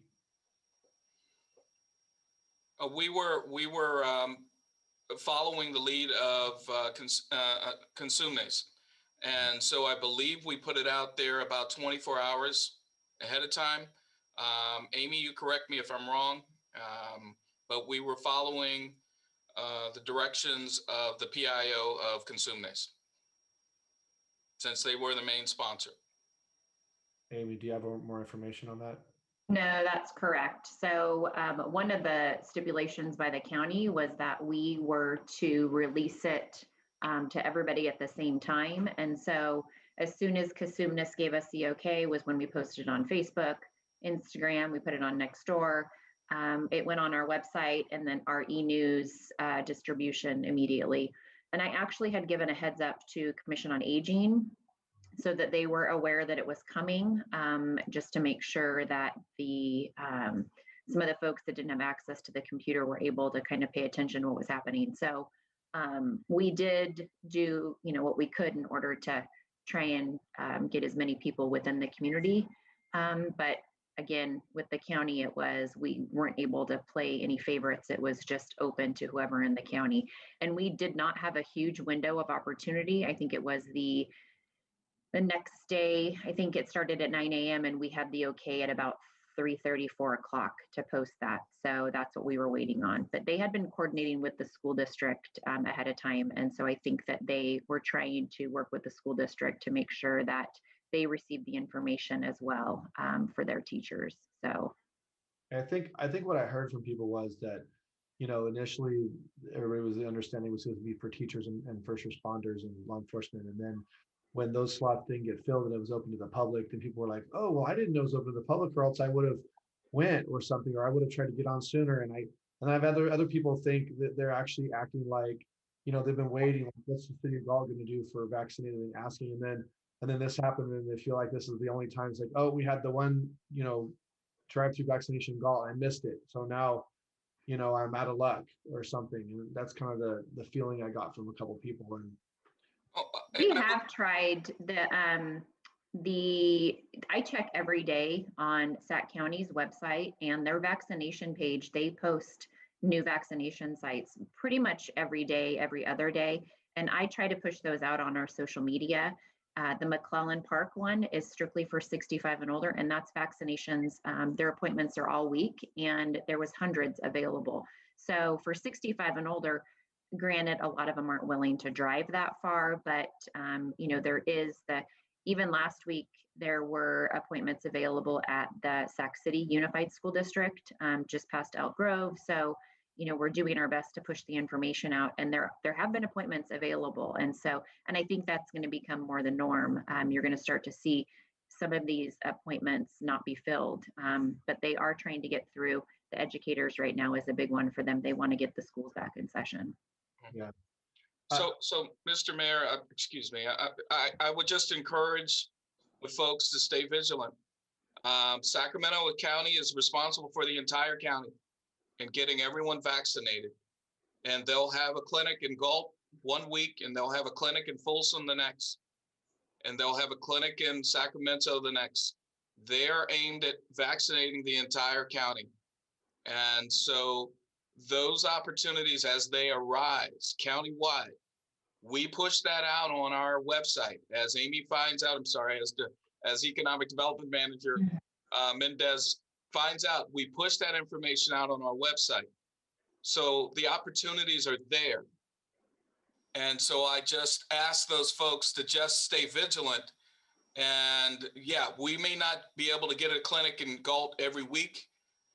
We may be able to pull it off once a month, but just go get the vaccine, even if you have to get your car and go up to Sacramento, or find a ride to get there. But because they're available, sometimes after these clinics, they have vaccine left over. And so because folks have either double booked or not showing up for their appointment. So if you feel you need to go and get yourself vaccinated. And I appreciate that. I think, again, I'm specifically talking about the people I'm hearing from. These are not people that have access to go to Sacramento. These are, I visited some seniors with one of the commission members of Commission on Aging months back where, these people didn't leave their house. They have no family in the area and they don't want to leave their home. I mean, they're that worried about getting out. And these are the people that keep asking, well, what's the city of Galt going to do? Is there any way they're going to help facilitate some group that can go around and help vaccinate people that can't leave and so on. And they keep asking. So again, I understand what you're saying about, that the goal is to get everybody in Sac County vaccinated. But to be honest with you, I don't feel it's my responsibility to worry about everybody in Sac County. My responsibility is to worry about the people who live in the city of Galt. And that's the only people I care about right now. So that's why I ask these questions. And I understand, but it is Sac County who's in control of the vaccines. And that's who we have to work with in order to get the vaccines for our folks. We have lobbied Sac County for the last 3 months, and we finally got a clinic here. And so I'm hoping that we remain on the circuit of clinics that they put on, and I'm hoping we can get another 1 or 2 down here. And we will go through the same process that we went through. Again, we gave a heads up to the Commission on Aging. I think we're doing the best we can. I mean, folks need to understand this issue, the distribution of these vaccines is in the hands of Sacramento County. The city does not have a supply of vaccines that we can go and distribute. It is Sac County's responsibility to do this. And so we are working with them as best we can to make sure our folks, that is the citizens of Galt, have access to the vaccinations. Is it theoretical to say that we could possibly have another clinic in Galt? And if that is possible, would it be possible for us to, or actually appropriate, I don't know, I'm just throwing this out there. If we were to know that such a thing, let's say we were lucky enough to get another one scheduled and we know it's coming, to ask people, you know, to, I don't know if it's just a first come first serve or whatever, but prioritize like people over a certain age on the first come first serve basis, and you know, and then after that age group, then go for open it up to whatever. Is that something we could do? That is something that, first of all, we'd have to lobby Sac County to get another clinic down here, and then Sac County will talk with us about the parameters, and then we will figure out. With the county what those parameters are, and at some point, Walgreens and some of our local pharmacies will likely start having the vaccine as well. And so we got 3 products out there. The storm in the Midwest is over. Those products are rolling. They are being shipped right now. They are headed to the States. They are headed to California. And once they get to the California border, they're disseminated by county, but they're also disseminated to the pharmacies. And so, yeah, we're going to continue to work with Sac County, and we're going to do what we can to get another clinic down here. Okay. Yeah. I think too, Mayor Farmer, we fielded a lot of phone calls the day of the vaccination clinic from folks who were frustrated, specifically those who had seen it on the news and weren't able to access it. Many of them don't have computers and don't have internet access. And so I think that the difficulty there is they just want to call somebody to schedule an appointment. And so I actually shot an email earlier today over to the COVID email address that the county has to find out if there's a phone number or something that these people can call to schedule an appointment, because there was probably a dozen calls that we've received since then with, you know, people just don't have access to the internet and don't see what's being posted. And so I think that's part of the concern. So we'll do our best to try to see how we can facilitate and at least get a phone number out there for people to call to schedule. Right. Councilmember Lozano, you had a question? I apologize. I had some technical difficulty and was kicked off, so I don't know if this has been covered. But one of the things to consider, or at least a piece of information, is it is not all. They don't always know that they're going to have X amount of vaccine come. I've worked a couple of these clinics in my professional life, and you know, if the clinic is scheduled for Friday, they're still wondering if the vaccine is going to land on Wednesday. They're still wondering if it's going to get there. So part of the reason why they don't announce a clinic, you know, a week ahead of time is because a week ahead of time, they don't even have the vaccine yet. And so to announce a vaccine clinic without vaccine and it doesn't arrive, then they have to cancel it. And so it causes a lot of confusion. And so I don't know that the general public knows that. In fact, we have a clinic that was supposed to happen this Friday that the vaccine still hasn't arrived, and they're in a different area, not in Galt, but in a different area, and so it's not going to happen now. So you know, I do know there was some question about, well, why don't you give us enough time to sign up and only release, you know, 50 spots at a time or whatever, so to make it more equitable. Honestly, I think it's going to get real equitable here pretty quick once we have an overload of vaccine and we have a lot of people that are being vaccinated, and so the demand drops, and I think that's when it's really going to help. But I too worry about some of our folks that don't have access to technology or don't have access to vehicles.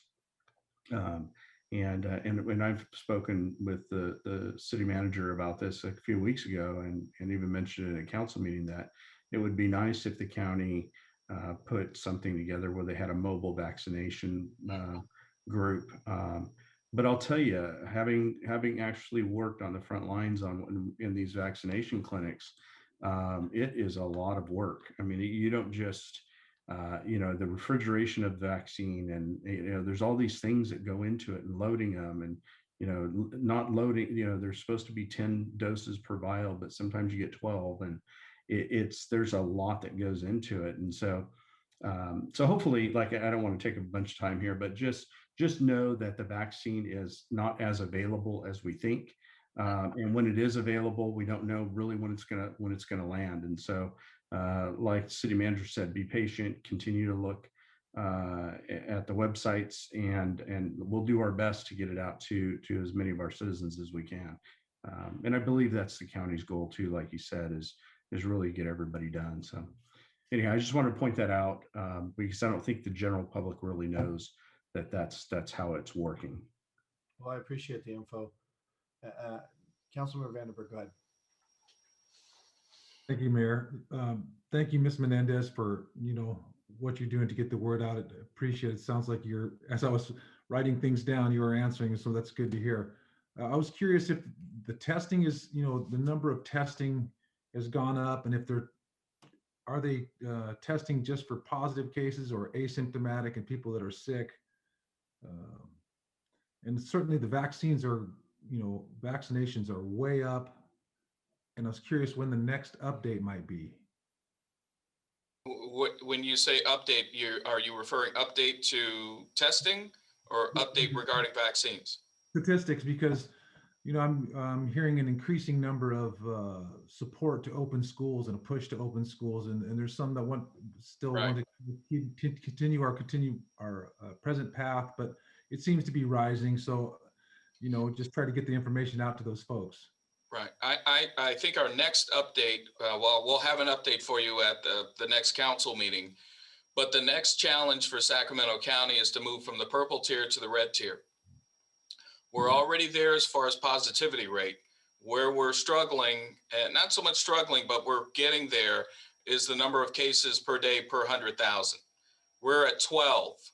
We need to be less than 8. But they don't consider how many tests are taken. It's just a raw number, right? Positive is positive. I believe so. Okay, then one final thing.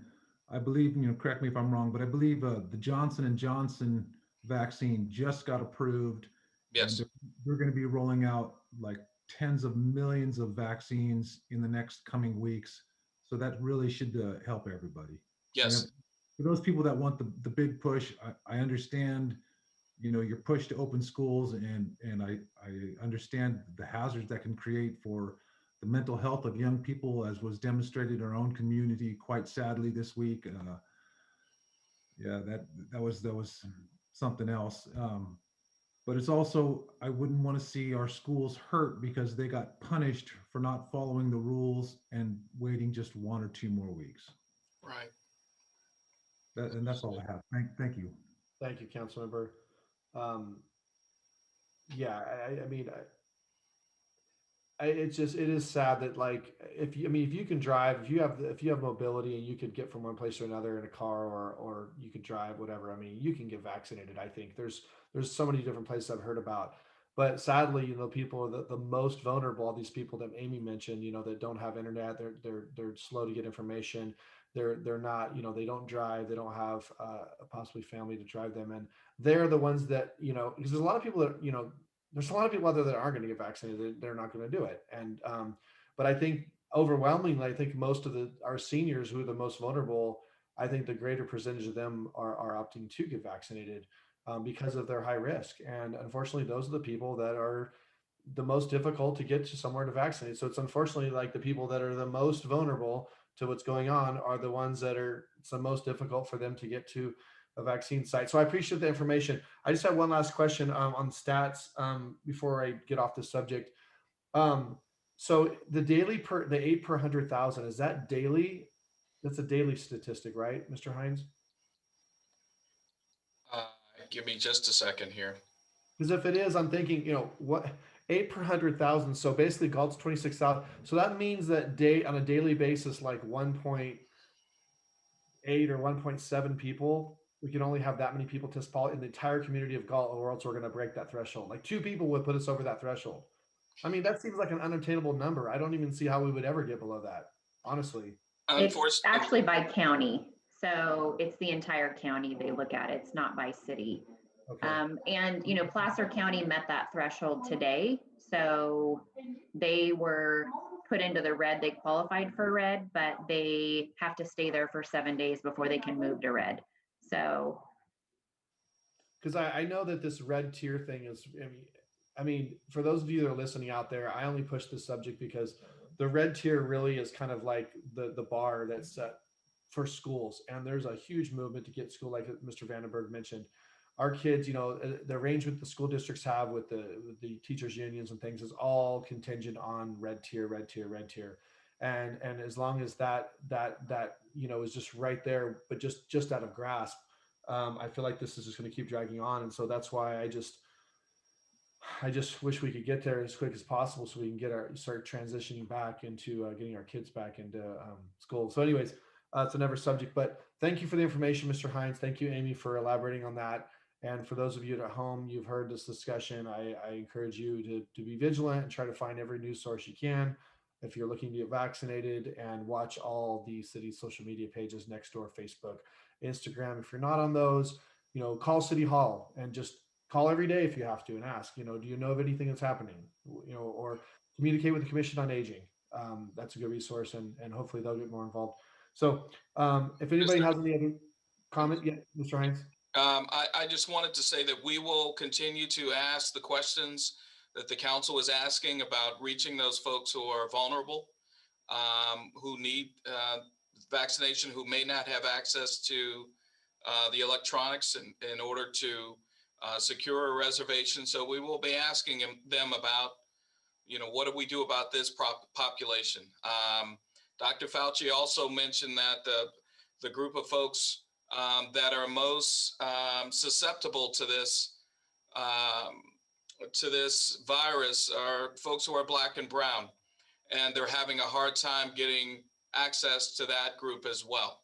So, so I wanted to let you all know that we will continue pursuing this question to take care of our folks here in Galt that may not have the transportation or may not have the electronic connections, and pose that question to the county and see how they respond.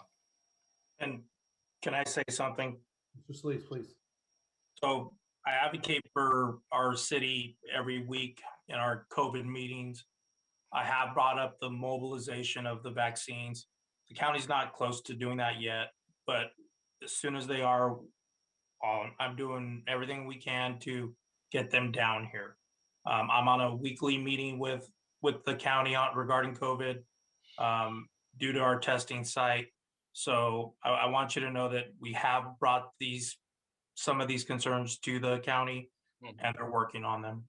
They don't have an answer for us at this point. All right, good to know. Thank you, sir. Thank you again for all your comments and input. Appreciate that. So without any further comment from anyone, we'll move on to our second item in our regular calendar, which the subject is the City of Galt Comprehensive Annual Finance Report for the fiscal year ending June 30th, 2020, or our CAFR. Our agenda report is going to be presented by Ms. Tyson. So Ms. Tyson, if you will. Good evening, Mayor and council members and the public. Before you this evening is the Galt Comprehensive Annual Financial Report for the fiscal year ended June 30th, 2020. This report is before you with the various items that are customary, and I'll go through those briefly. I wanted to mention that also in your packet is the actual report, which is quite lengthy. Those who are interested in looking at the outcome for this particular year, I would encourage you to take a look at the transmittal letter done by the city manager. That report it gives some background information along with the economic situation at the time. We also have a letter from our independent auditors, and then the management discussion and analysis.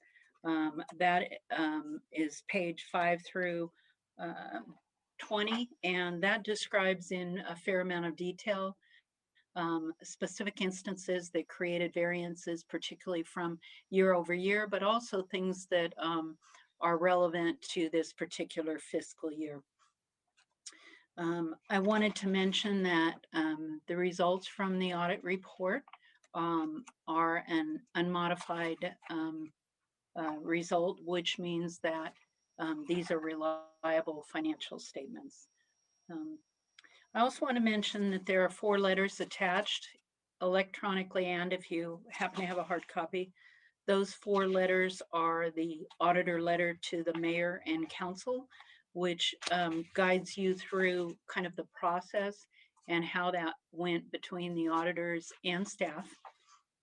You also have a letter here that is the what we call the internal control report, which tells how reliable our systems are that provide the assurances to those financial statements. There is one recommendation on that that will probably be mentioned by our auditor, and that is in regards to the bank reconciliations. We still struggle with that a bit. Obviously, this was the year that we had the ransom attack and we had financial systems down for months. It is customary to do your bank reconciliation every month. And so not being able to do that through the means that we normally use caused that finding. Also, the staffing that you've heard about before is relevant to that. The third letter is the letter that is validating our work around the apportionment limit. That's a required element of all these audits for government. The city is well below their limit and in good standing.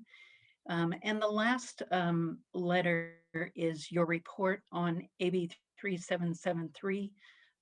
This is something we ask our auditors to evaluate and report back every year. That report is a report of compliance to that regulation, and we are in good standing with that. I also wanted to mention that in that MD&A, in the past, council has wanted to see those figures that are relevant to AB 3773. That's on page 15 of your MD&A. So that's presented for your evaluation.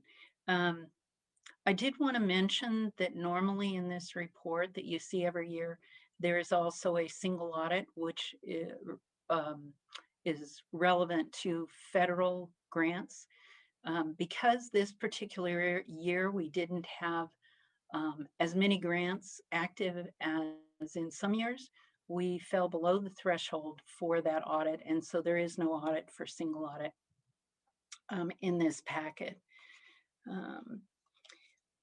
Our auditors are with us this evening. Our auditing firm is LSL, Lance Solon Lundgren, and our auditing partner is Mr. Brandon Young. He's with us this evening. His team assisted us greatly through this process, and he is here to present to you the independent auditor report. After he speaks, our city manager, Mr. Hines, is going to give you some more detail about the position of the city, the financial net position. And then I am available to answer any questions you may have. With that, Mr. Young, would you like to speak to council directly? Sure. Mr. Hines, did you want me to go first, or? I think you're saying yes. Okay, sounds good. Yes. Good evening, Mr. Mayor, members of the council. My name is Brandon Young. As Claire mentioned, I'm a partner with LSL CPAs, which is the external auditing firm of the city.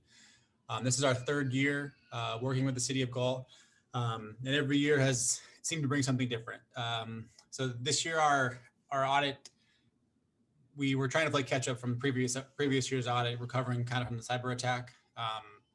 And then COVID hit and we did everything remotely. So it's been unorthodox to say the least, but considering it's March 2nd and the capital was presented last year in June or July, I believe it's progress, and I think we are headed in the right direction to get things back on track timely and to get reports by the end of the year. So our audit for this year actually ended up beginning in July.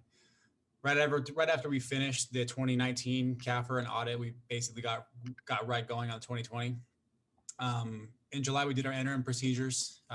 During interim, what we're doing is we are evaluating the city's processes surrounding financial reporting, how they're processing checks, how they're processing cash receipts, how they're tracking capital assets, how they're tracking grant activity, any long-term debt activity, the bank reconciliation process, and making sure that there are checks and balances and approvals in place that would detect any errors or any omissions that would be caught by city staff.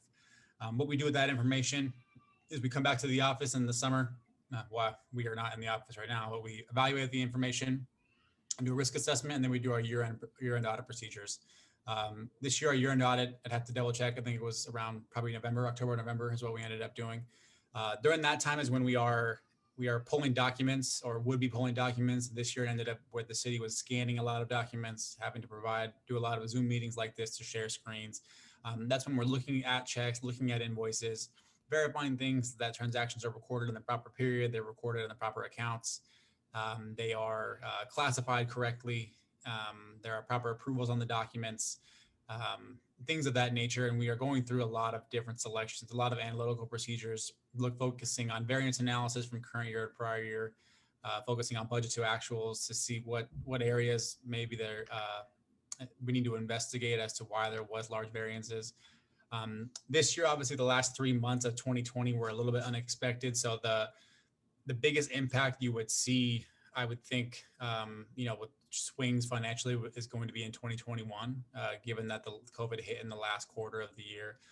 Fortunately, the city of Galt, compared to some other clients, is not heavily reliant on TOT tax like some of the other clients that I work with are. So the impacts are really varied across the state right now as what is being impacted. After the field work is completed, it's usually about a 6 to 10 week process in a given year to get the reports wrapped up, finalized, reviewed, and in the form that you see them right now in front of you. So I'm going to go through just a couple of the letters and touch on them. Claire touched on them briefly, so I won't elaborate too much, and I can answer any questions after the fact. So the first letter is what you're going to see in the CAFR, which is going to be the opinion letter. It's also referred to as the independent auditor's report. That's part of the CAFR document. So as Claire mentioned, that letter is giving the city an unmodified opinion, which is the highest opinion that you can receive and the opinion that you want.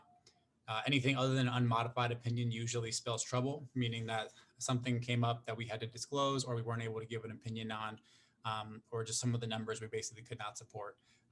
No issues with that this year with the city, and we have not had that in the 3 years we work with them. So there's an unmodified opinion in this letter. One thing I will point out in this letter where it talks about the required supplementary information on the second page, it's referring you to one of the items it's referring you to is the pension and OPEB liability schedules in the back of the document. What it's saying is that these numbers essentially are tied into the rest of the document. The actuarial reports are reviewed, but these are calculated by third-party actuaries, and we evaluate them for completeness and accuracy, and that they're disclosed properly. But we are not the ones calculating these numbers. It's kind of just like just letting you know that those are required scheduled under government audits, but they are calculated by third parties. So that's the first letter. The second letter in your packet, I believe, is the report on internal controls, also titled the Independent Auditor's Report. You'll hear it referred to as the Government Auditing Standards Letter, the Yellow Book Letter, Management Letter. It kind of has multiple different names. This is a letter that if there are issues that come up, whether it be a process we feel needs improvement or an adjustment needed to the document that was substantial, you would see it in this letter as a finding or a correction. So there is one this year pertaining to bank recs. I know you've seen it in the past. It's a little bit different this year. In the first year when there was issues with the bank recs, it was more so the city was just very behind in the process and not getting them timely. They have improved vastly. What we would like to see moving forward is that there are minimal to no reconciling items on these bank recs, meaning everything is in fact reconciled. And then that they're able to complete them, you know, in a reasonable amount of time after the month ends. Obviously with COVID and cyber attack, there has been some unexpected situations. I know the city is recruiting for another, or at least they were recruiting for an accounting manager. So I would like to see this and hopefully see this fall off in future years. And I know that Claire and her team are actively working on doing that. So that's the only thing this year.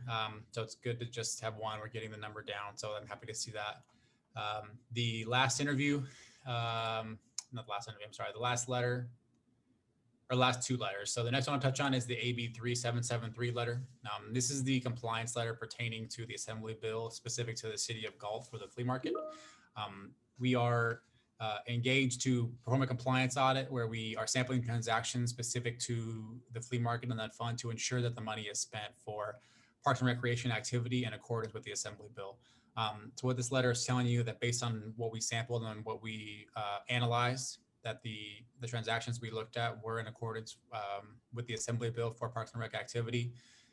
The sampling was obviously a little different this year as the flea market, the last quarter of the year, wasn't much going on. So there was less to look at, but of what we sampled, there were no issues that were noted.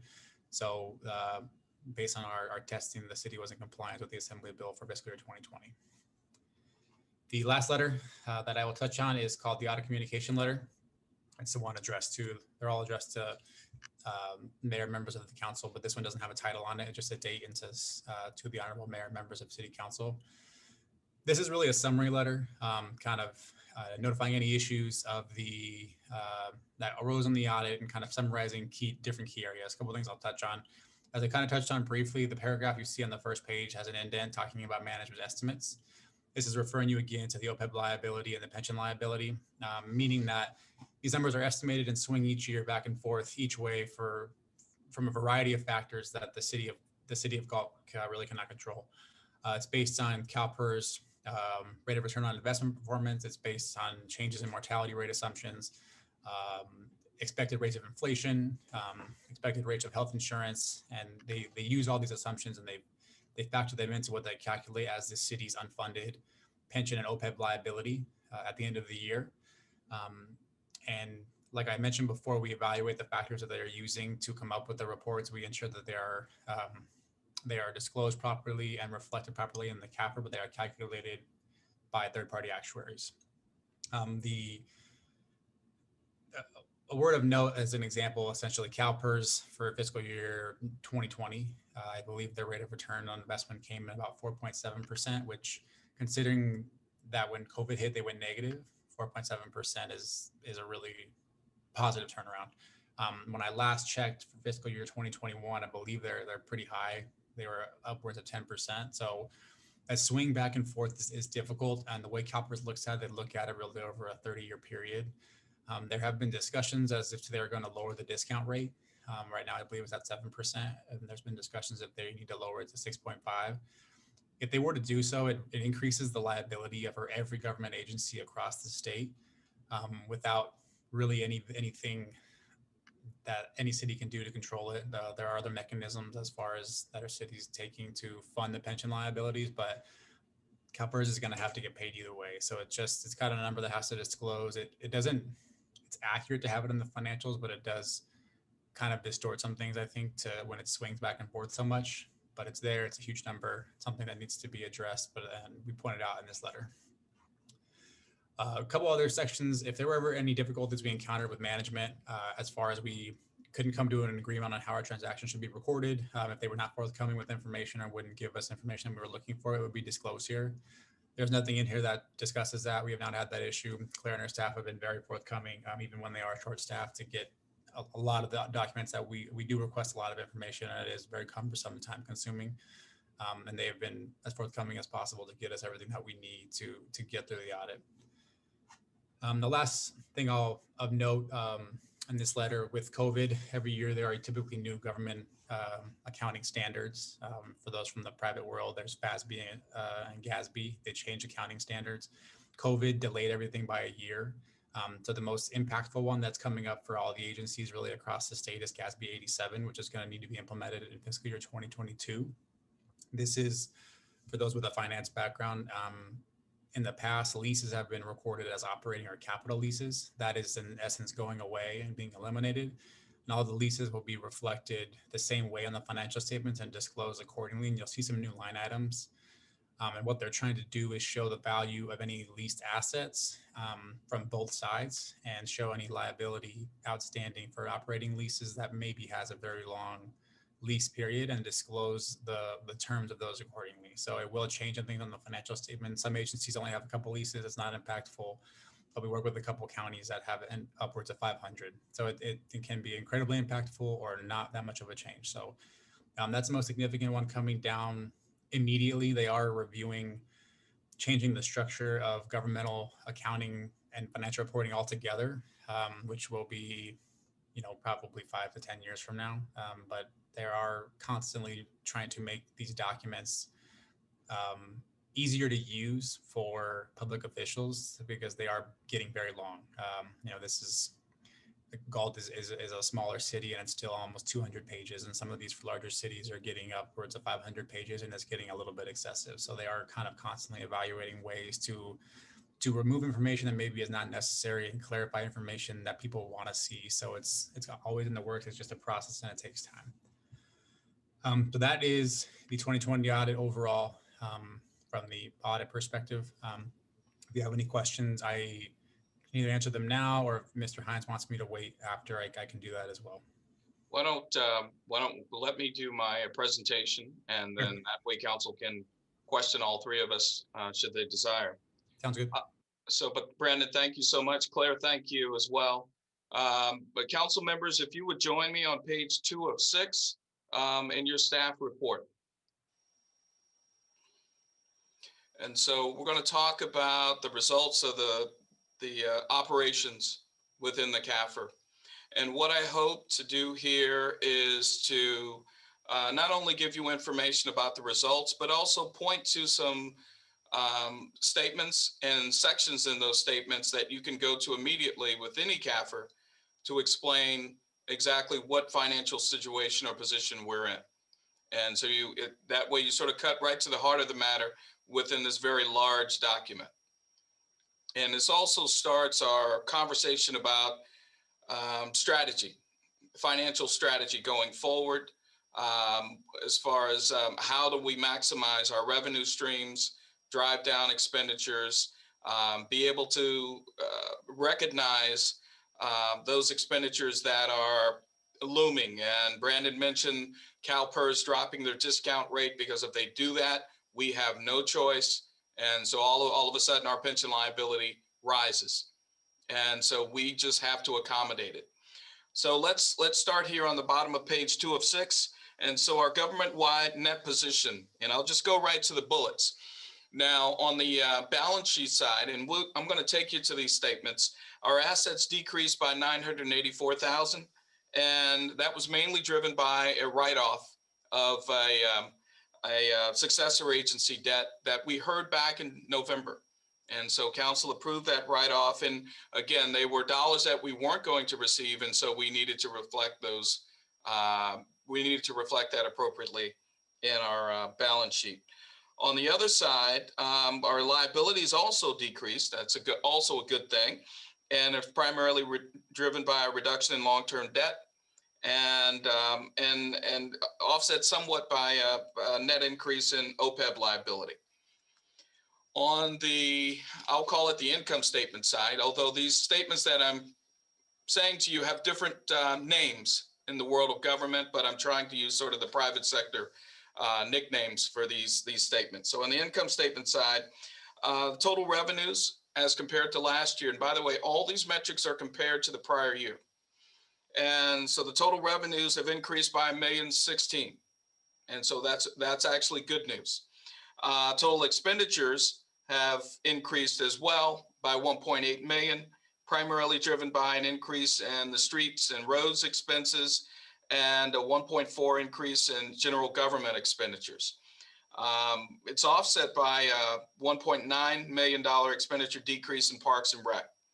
And so during my next 6 months here in Galt, I'll be looking into all of those ups and downs, and hopefully I'll be able to report out on those in the future. So that's our results government-wide. Now, as far as the general fund is concerned, we actually have good news for you in that the general fund balance has gone up by $657,000. That's about a 6.8% return. And so that's better than any bank can give you right now. So I was pretty pleased to see that that increase is there. Our total general fund balance, which we will go through in just a second, is sitting at 10.3 million. That 10.3 million is stratified, and I'm over on page 3 of 6 now, and in the middle of the page. And so that 10.319 million is stratified into a number of categories, 5 categories. And so we have the non-spendable amount, which is basically prepaids, things that we've already paid for that cash really isn't available for. Then we have the committed, and the city's rainy day fund is included in that, and we'll go over that in a little bit. We have an amount that's assigned, and so council has assigned certain dollars for certain functions. And then we have the uncommitted or unassigned fund balance.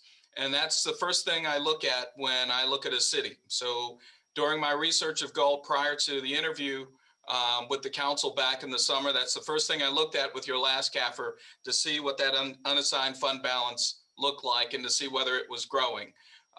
That is always a good indicator to folks outside of the city how healthy city operations are and how the city's doing. So now I'm going to take you into the CAFR itself. And if I'm moving too fast, let me know. I'm going to take you into the CAFR itself, and we're going to, for our first stop will be page 23 of the CAFR. And so this is our statement of net position, which is essentially a citywide balance sheet. And so it's a net position for the citywides. And so you're going to see 2 sets of statements. You're going to see citywide statements, and you're going to see fund level statements. The citywide statements combine all of the funds that the city operates with. And you see that both from a balance sheet or net position perspective, or a income statement or statement of activities perspective. So this first statement here on 23 is the city's statement of net position. This reflects our position as of June 30, 2020. And as you can see, we've got it broken down into governmental activities and business type activities.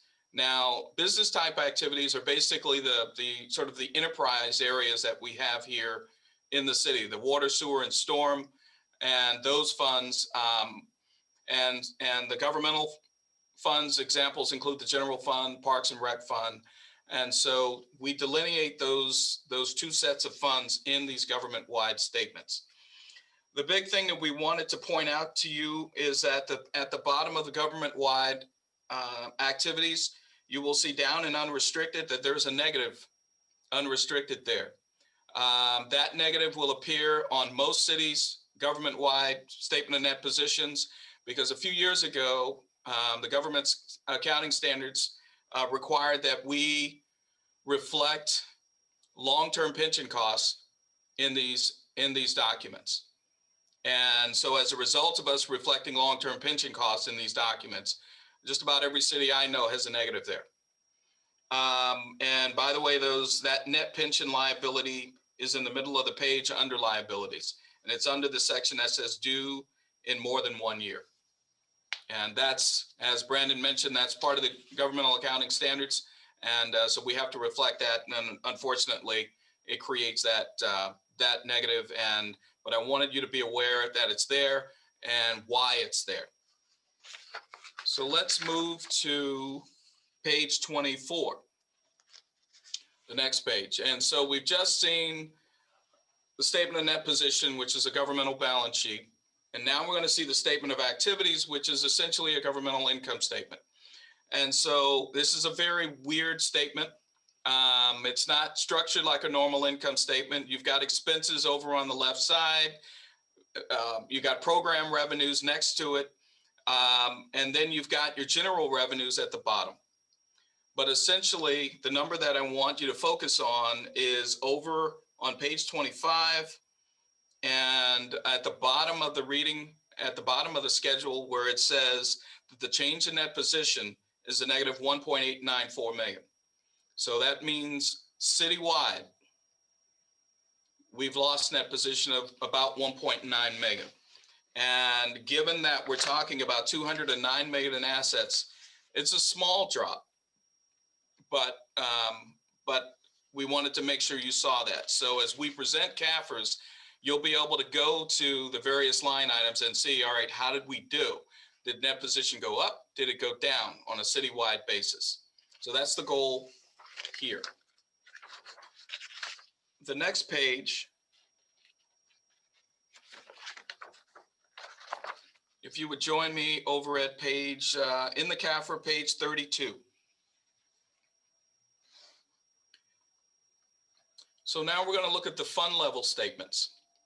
And you'll notice that the statement name has changed. So it's not the statement of activities, it's now the statement of revenues, expenditures, and changes in fund balance. And so this lays out all of the special revenue funds, the general funds, and kind of lays them bare and takes that citywide perspective and just breaks it down into the individual funds. The fund that I key in on the first is general fund, because I want to see how we're doing, and that's our main operating fund. Now you can see that our revenues, you can see our expenditures. You can see down at the bottom of that general fund column, you'll see that there was a positive change to the position or the fund balance of the general fund by $657,000. And so that's always a good number to find first when you get your CAFR. How did we do with the general fund? Was there a contribution or was there a reduction to the fund balance? And you will see the resultant fund balance of 10.319 million there. And that's a good indicator of how we're doing. The other funds are there as well. We've got the Parks and Recreation Fund all the way through the Citywide Capital Acquisition and Recovery Fund. The other governmental funds are all lumped together in the column second from the right. There'll be a breakdown of those funds. They're typically called non-major funds. They'll be broken down later in the CAFR, but we're not going to go over those tonight, but we can get into those if you'd like. So this is our sort of fund level income statement. I also wanted to take you over to page 36 because this is our business type activities balance sheet. And hang on for just a second, I may have.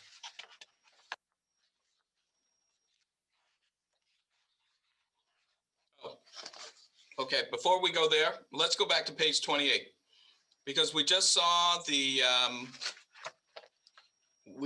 statement of revenues and expenditures and changes in fund balance at the fund level. So I wanted to show you on page 28 the balance sheet side of this, the funds as well. And so you can see the assets, liabilities, deferred inflows of resources, and fund balances for the general fund as well.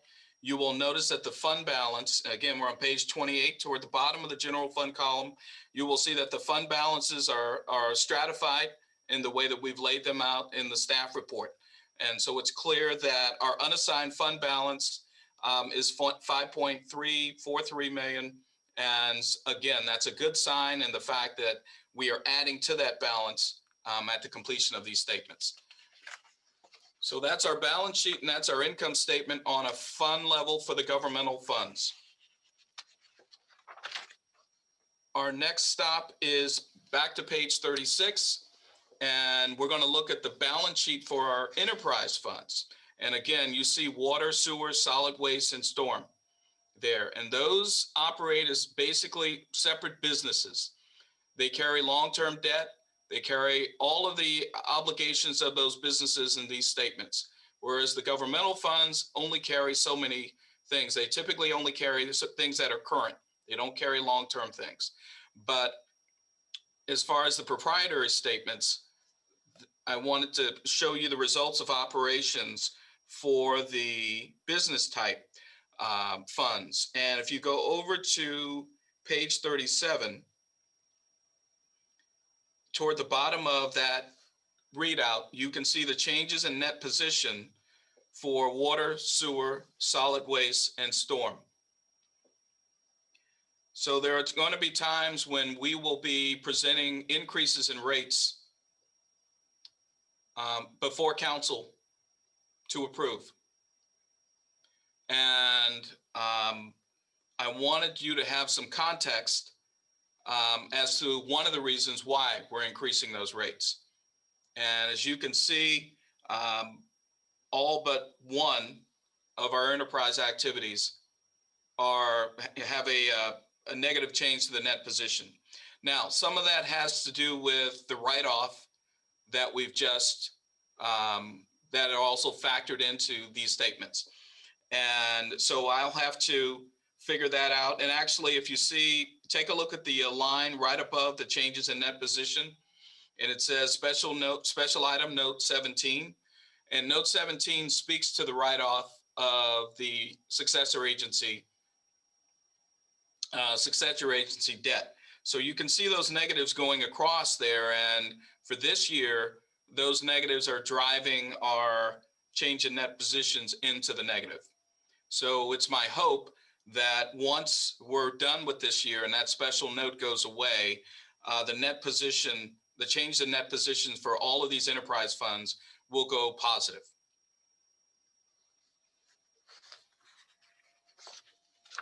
And then I wanted to bring your attention to page 50. And page 50, note 1, lays out the different definitions of the different categories that our general fund balance and all of our fund balances are stratified by. And it gives you more. I summarize them in the staff report, but these are sort of the official definitions there. And the last page I wanted to show you was page 64. And what page 64 does is it actually breaks down the different categories of fund balance. And so you can see, we'll start with the general fund. You can see the prepaids and the inventories are sitting at $103,000 or $104,000, which makes up the most of that dollar amount. If we move down to committed to, we've got an economic stability set aside. And this number actually went down about 100,000 from last year. I checked with Director Tyson, and apparently this number is driven by a percentage of a certain number. And so one of the things that we'll probably be coming back to you is trying to come up with another way to calculate this number where we don't lose growth in this rainy day fund because the base number for the percentage has gone down. So I'd rather say, you know, whatever, if we're at a certain level and the percentage actually results in a lower number, then we're going to stay at the higher level, because it's good to have this economic stability reserve.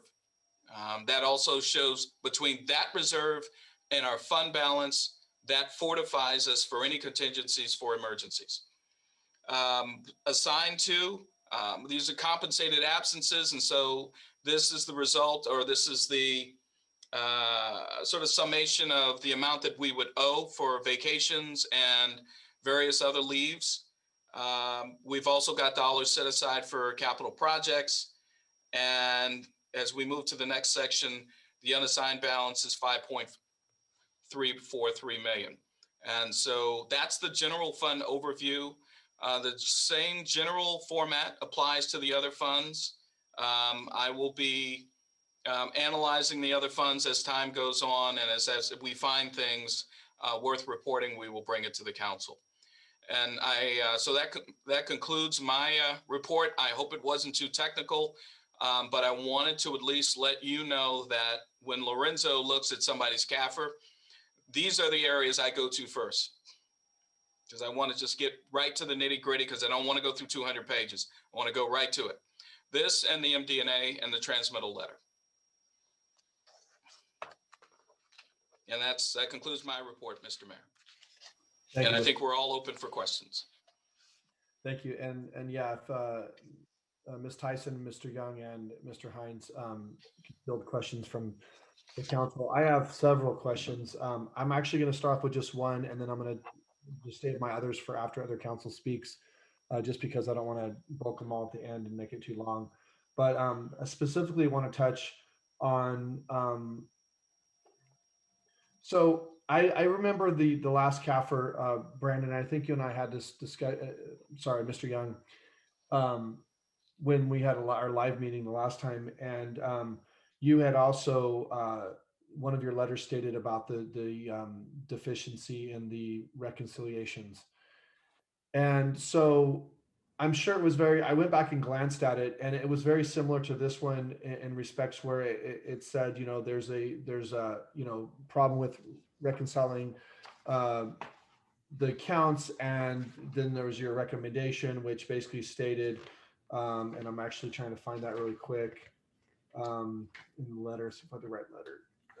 Okay, so here it says your recommendation is that they recommend the city establish procedures to ensure all bank reconciliations for all bank accounts are completed timely and reconciled to accounting records. This was very similar to what you said last time. My problem with that is basically you found a deficiency, and then it talks about, you know, what the causes were. It talks about, you know, that we had COVID and we had a cyber attack, and there was a little bit of carryover and all that. But what I found that was kind of contradicting a little bit is that, so your recommendation basically says, you know, that you recommend the city establish procedures. So procedures to me, so I started looking at like procedures versus policy. Well, policy actually, the definition is a procedure. It's like they're almost the same thing. So what I found on the other letter where it talks about, you know, your first letter, it actually first says in the second paragraph under significant audit findings, it says that management is responsible for the selection and uses of appropriate accounting policies. And it says the significant accounting policies used by the city are described in the notes to the financial statements. No new accounting policies were adopted, and the application of existing policies were not changed during fiscal year 2019 and 2020. So my problem is, if last year we were found to have a reconciliation problem and you made a similar recommendation where we should, you know, basically start getting on top of that, to me, it's like, okay, well, we started doing that. We started doing a better job at it, but we just fell short because of some things that happened. But your statement here seems to imply that there was no policy changes whatsoever. So, I mean, was there policy set in place to start remedying that problem? They just weren't followed? Or I'm just struggling because it seemed, like I said, they totally contradict. Well, they don't contradict each other. They basically say, you know, we've recommended something, and based on the last CAFR was the same problem. And it seems like we haven't really, you know, it sounds to me like we haven't adopted policy. Could you address that specific thing, Mr. Sure. Young? Yeah. So the primary thing to consider is that the accounting policies versus the internal procedures are different things. The accounting policies in the CAFR are policies of how the balance sheet items and the items in the CAFR are reported and reflected. Those are accounting policies as to how they have to be reported. Internal procedures, that's not what that letter is referring to. As far as how the city prepares their bank recs and their procedures for getting them done timely, that's not something that is disclosed in the CAFR. What you're seeing as the policies is their things as what is the investment policy that they can invest in, how the receivables reflected, what is the inventory method. Those are the accounting policies. The procedures is a different thing that's not part of the CAFR. So that is a little bit of the confusion. So as far as the procedures, yeah, so the finding is very similar. It has improved from when we first started working with the city. And really at the end of the day, what it is when you're talking about your cash and your bank recs, sometimes there are challenges with staffing, sometimes there are challenges with the system that is being used. Other systems all function differently. At the end of the day, you need to be able to reconcile every amount in your bank account as timely as you can, because if there are errors or things that need to be caught, you want them caught quicker versus 3 months down the road.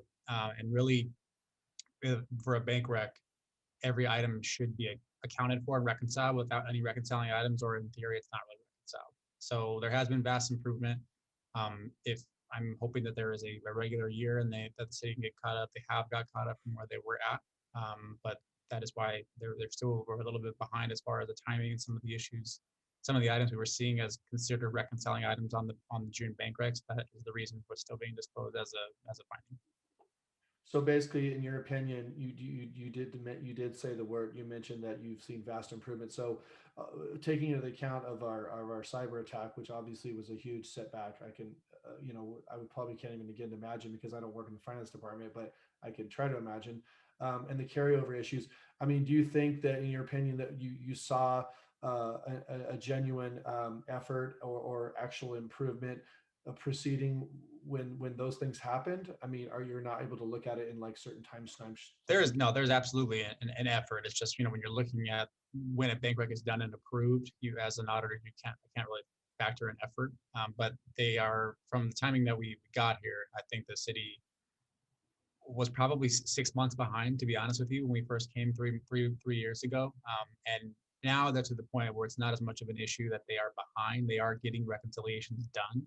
It's just some of the items that are still on there as just considered reconciling items need to be researched and addressed timelier. So it's a vast improvement, but there are still some improvements that we feel can be made. Okay. Also, too, on the page, independent auditors report on internal controls. I don't know if this is just a typo, but on the first paragraph, it says issued by the comptroller. I'm sure that was that supposed to say controller, the Controller General of the United States, or is that? No, that actually is what it's called. It's the called comptroller. Okay. Yeah. I was wondering. Okay. No, I used to think it was the same thing, but now I've done so many of these that actually is what it's called. All right. Well, I have some other questions, but I'm going to let my other council members go ahead and we can circle back. So we'll start with our Vice Mayor, Paul. Mr. Sandy, do you have any questions for any of our staff or Mr. Young?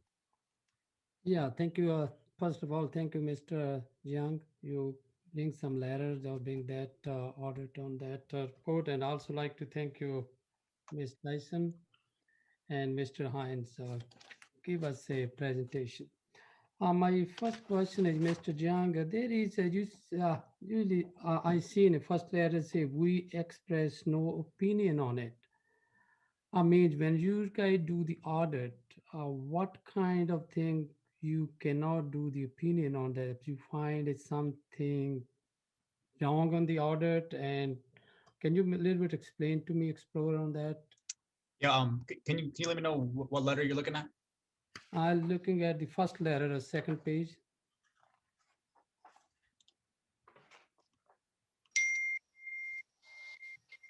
First letter, second page on the city response to findings.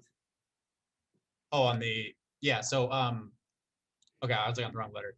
So essentially what that means is that the response you see in there is what the city has responded to. We're not auditing their response. It's what they are indicating that they are going to do to rectify the situation, but it's not really an audited response because it's their corrective action plan. So usually auditor at your firm does not do any opinion on that, right? We don't, because what they're going to do moving forward. So there's really no way to verify that that's what they are saying they're going to do. There's no documentation that we would be able to look at to verify if it's happened. It's what we would look at basically next year to see if they have actually done that, and the finding would fall off. Okay. My next question is on the same piggyback, the mayor bank reconciliation procedure. The year ago, we see the same thing, right?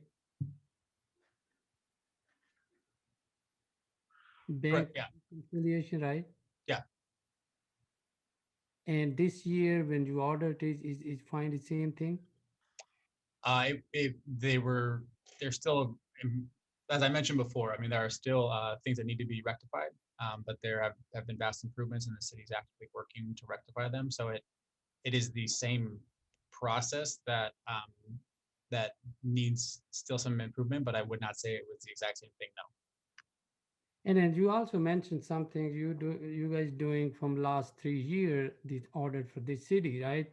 And you see this problem was starting from last 3 years? Yes, when we first started auditing the city, they were behind on their bank recs, and they have been working to catch up, correct? So there is almost 3 years and we cannot correct it and we have a different city manager, right? Yes, it has been improved. It can still, there are still some improvements that can be made. Yes. Okay, then my next question, there is a letter there, I believe in the last letter. New accounting standard. That standard is due to COVID. Can you might be a little bit go through again that new accounting standards? I'm sorry, what was the question? Now the question is gas statement number 88, gas statement number 84. So can you a little bit explain to on that what that means? Sure, yeah. So those basically the Governmental Accounting Standards Board, they write the accounting standards for the way certain transactions and specific issues that arise in governments, how they have to be disclosed or recorded. So every year there are different ones that they are working on that have implementation dates. So GASB 788 was not super impactful to the city. What it was is just having to add to break out the balance sheet and basically current and long term for governments was the primary factor that was changed. GASB 84 has to do with how any fiduciary activities are recorded. If the city has agency funds, and there are certain the agency funds that the city has will be evaluated to ensure they are still classified. The term agency fund is going to be going away. It's going to be called a custodial fund, and this presentation will be a little bit different. That will be implemented next year. The city doesn't have a ton of fiduciary activities, so that also again won't be incredibly impactful. The main one, as I mentioned, coming up has to do with leases, and it's GASB 87, which will be implemented in 2 years. All right, then my last question to you, AB 3773. And I believe your report said you guys ordered everything is okay this year, right? And if you remember, I don't know, the last year, what's the difference between last year and this year? Well, for one, we don't audit everything pertaining to the fund. And every year there are different transactions. So every year, basically, we are doing a testing of transactions for the year under audit. So last year we were looking at transactions that occurred in fiscal year 2019, and this year transactions that occurred in fiscal year 2020. So that's the primary, that's the difference. All right, thank you. You're welcome. And Mr. Mayor, let's move to the next person, then I will come back. Sure, I'll give you another opportunity to speak. Mr. Papanow. Thank you. First off, thank you for the excellent presentation and clarification of the 200 pages. And hats off to prior council for the tough cuts that had to be made and apparently were effective, and to the city staff across the board for working under those conditions so successfully. The only real question I had goes to page 37. Mr. Hines, you pointed us to the changes in net position where 4 out of 5 of our proprietary funds ended up with a negative change in net position. And you had briefly mentioned the possibility of an increase in fees.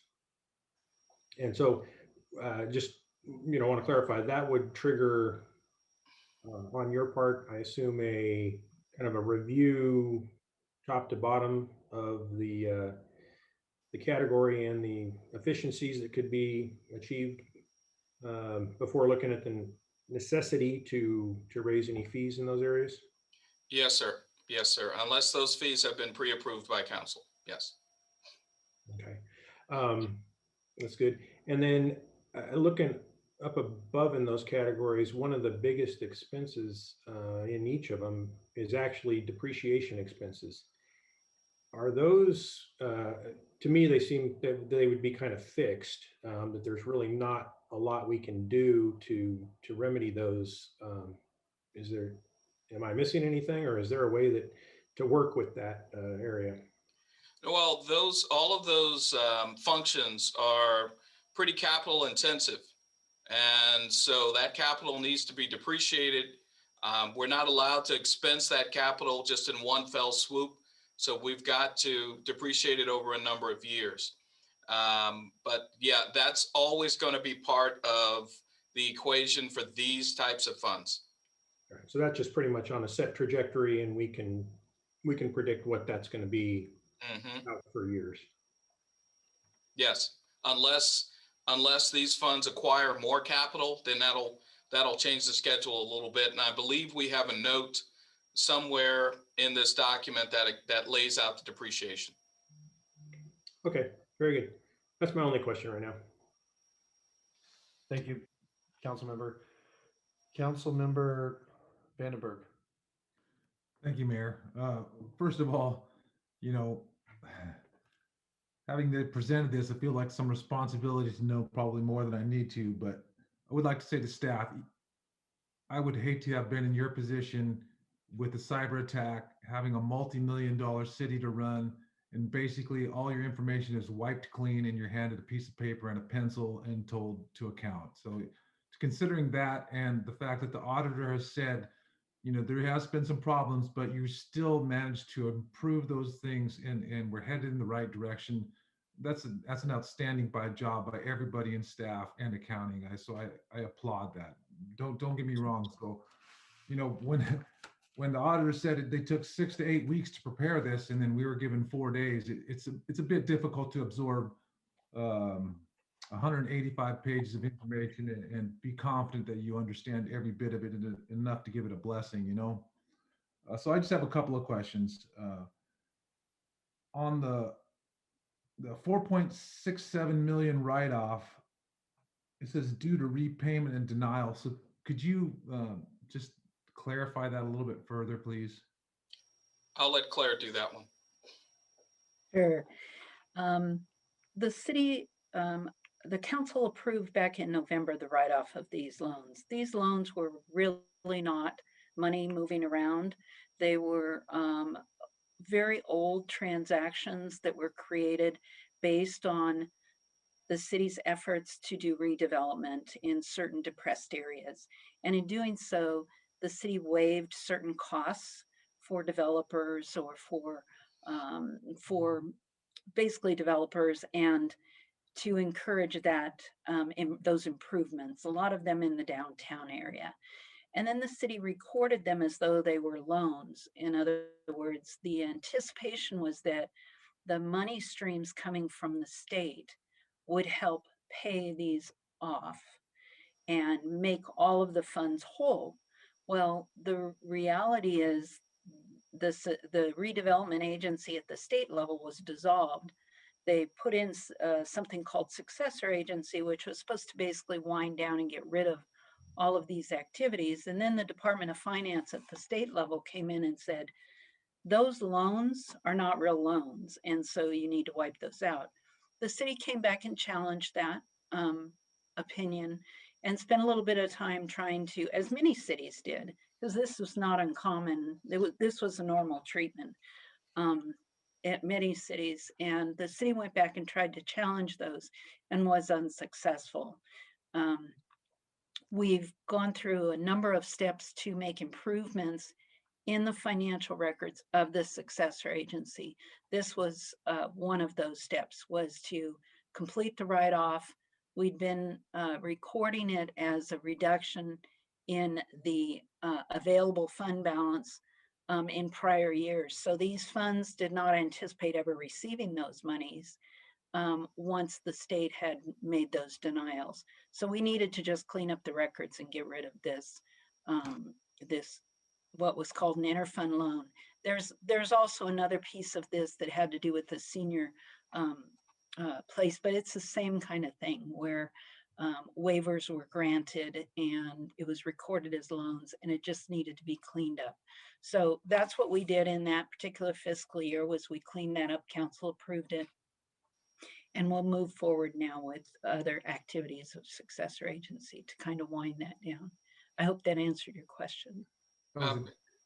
Councilmember Vandenberg, I also wanted to just mention that this entire story appears in, I believe, the November 3rd, 2020 staff report before council, and where we lay it out in detail as to the history and our recommended action. And at that point in time, council accepted it. Right. No, I remember. Thank you. And so this is going to happen in successive years to come, and how many? Oh, I hope never again. No, this was it. This was it. No, we're done. That's what I wanted to hear. So about the auditing process itself, this is not a line by line audit. It's a sample audit, correct? Just for general knowledge of the public and myself. That's, you take random items selected or random sections maybe, and verify that all accounting is done to standard, correct? It doesn't exactly,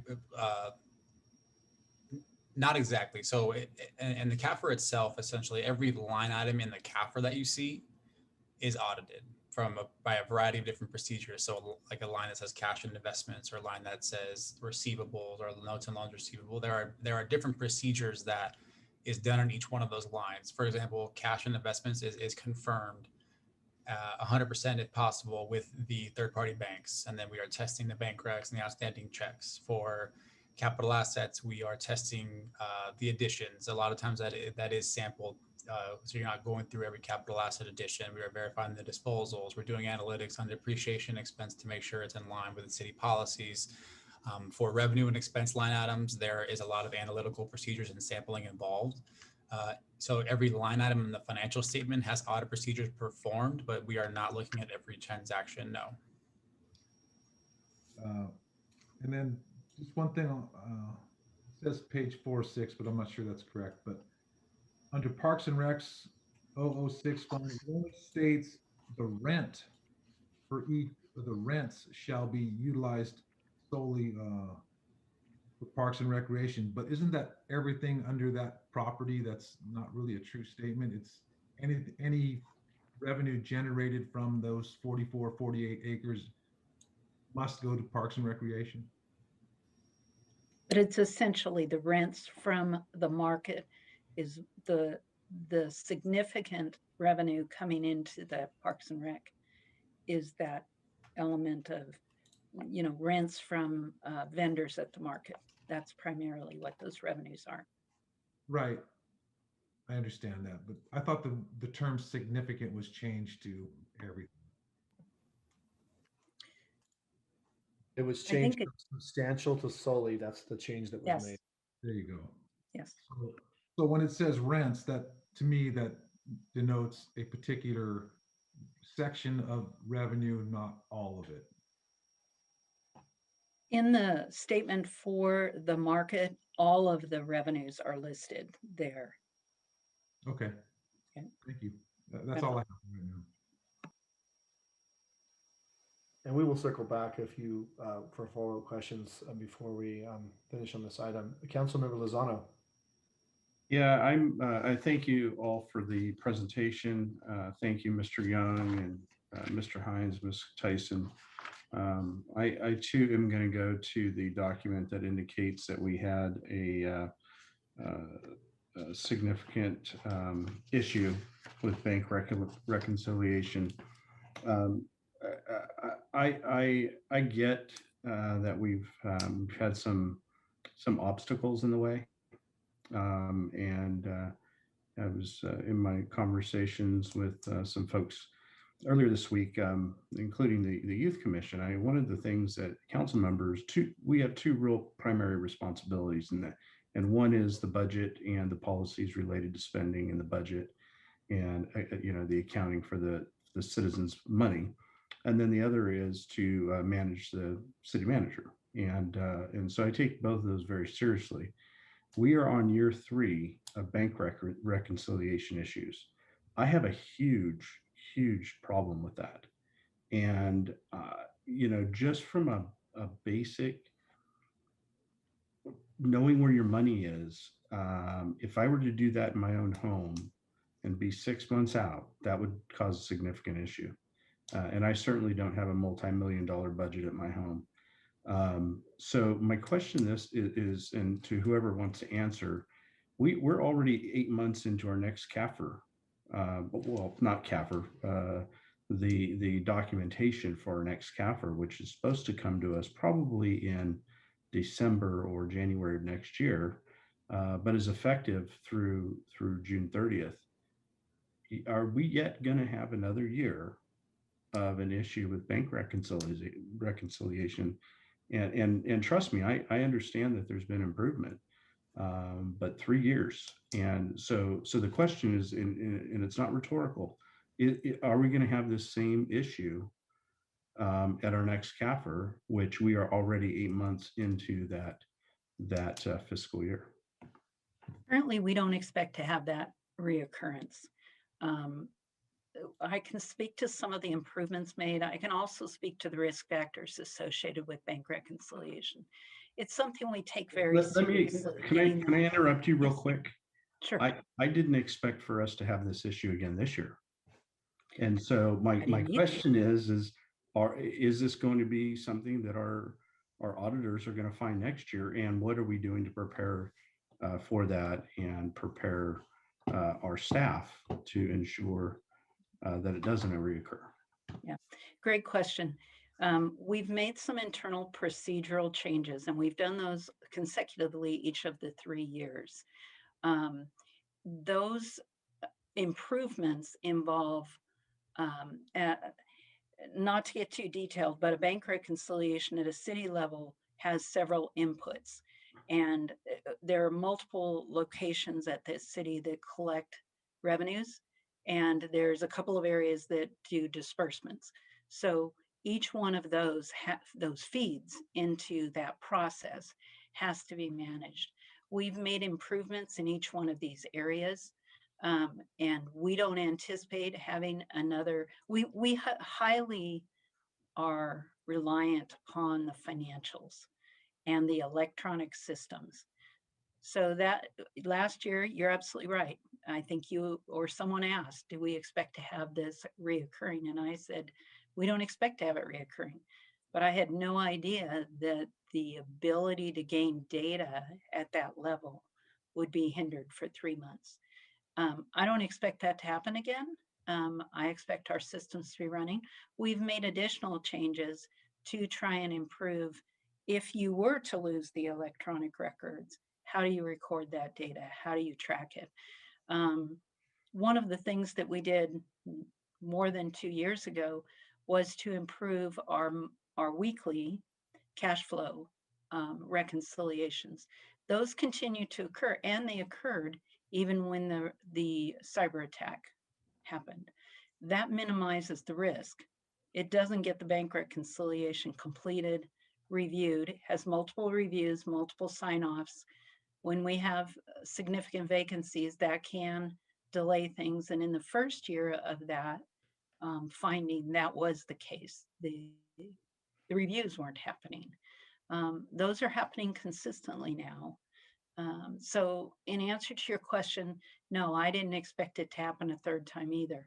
And but we continue to make improvements. We don't expect it to recur again. And if it does, I'm going to be answering to you. I understand. I appreciate that explanation. I'd like to point to the schedule of findings on the document. Under the management's response, significantly limited staffing resources and critical vacancies, even after reorganizations to improve and streamline accounting activities. Yes. What are we doing to ensure that we have, and again, Ms. Tyson, this is not necessarily directed at you because I don't supervise you, but what I would say is, what are we doing as a manager, not a city manager, but a manager of an organization or a department to ensure that we have the staffing in place to take care of this? Listen, this is the citizens' money, and I want to be sure that we are doing everything we can. And I don't mean to sound like I'm overcritical, because I really aren't. I'm really not trying to be. I just want to make sure that that we're moving in the right direction. I'll have to say, this is my 9th CAFR that I've heard, not from just the city of Galt. You know, when we have an issue for a year or two, I can live with that, but it's just starting to become an issue for me. We take that very seriously. I appreciate that you do also. I, as a director over this area, I understand my responsibilities to the risks associated with any kind of financial problem. This reconciliation is very important to us. As I said, we've improved certain processes. We are very thinly staffed, as you know. Finance is one of the departments that has one of the temporary frozen positions. We will be working with city manager. He's been very supportive of us trying to get the right accountants in the right place. But at the end of the day, if I have somebody exit to go to another job, I have to put the right people in place to do whatever process is necessary to keep things moving. And that is a challenge some days. Okay.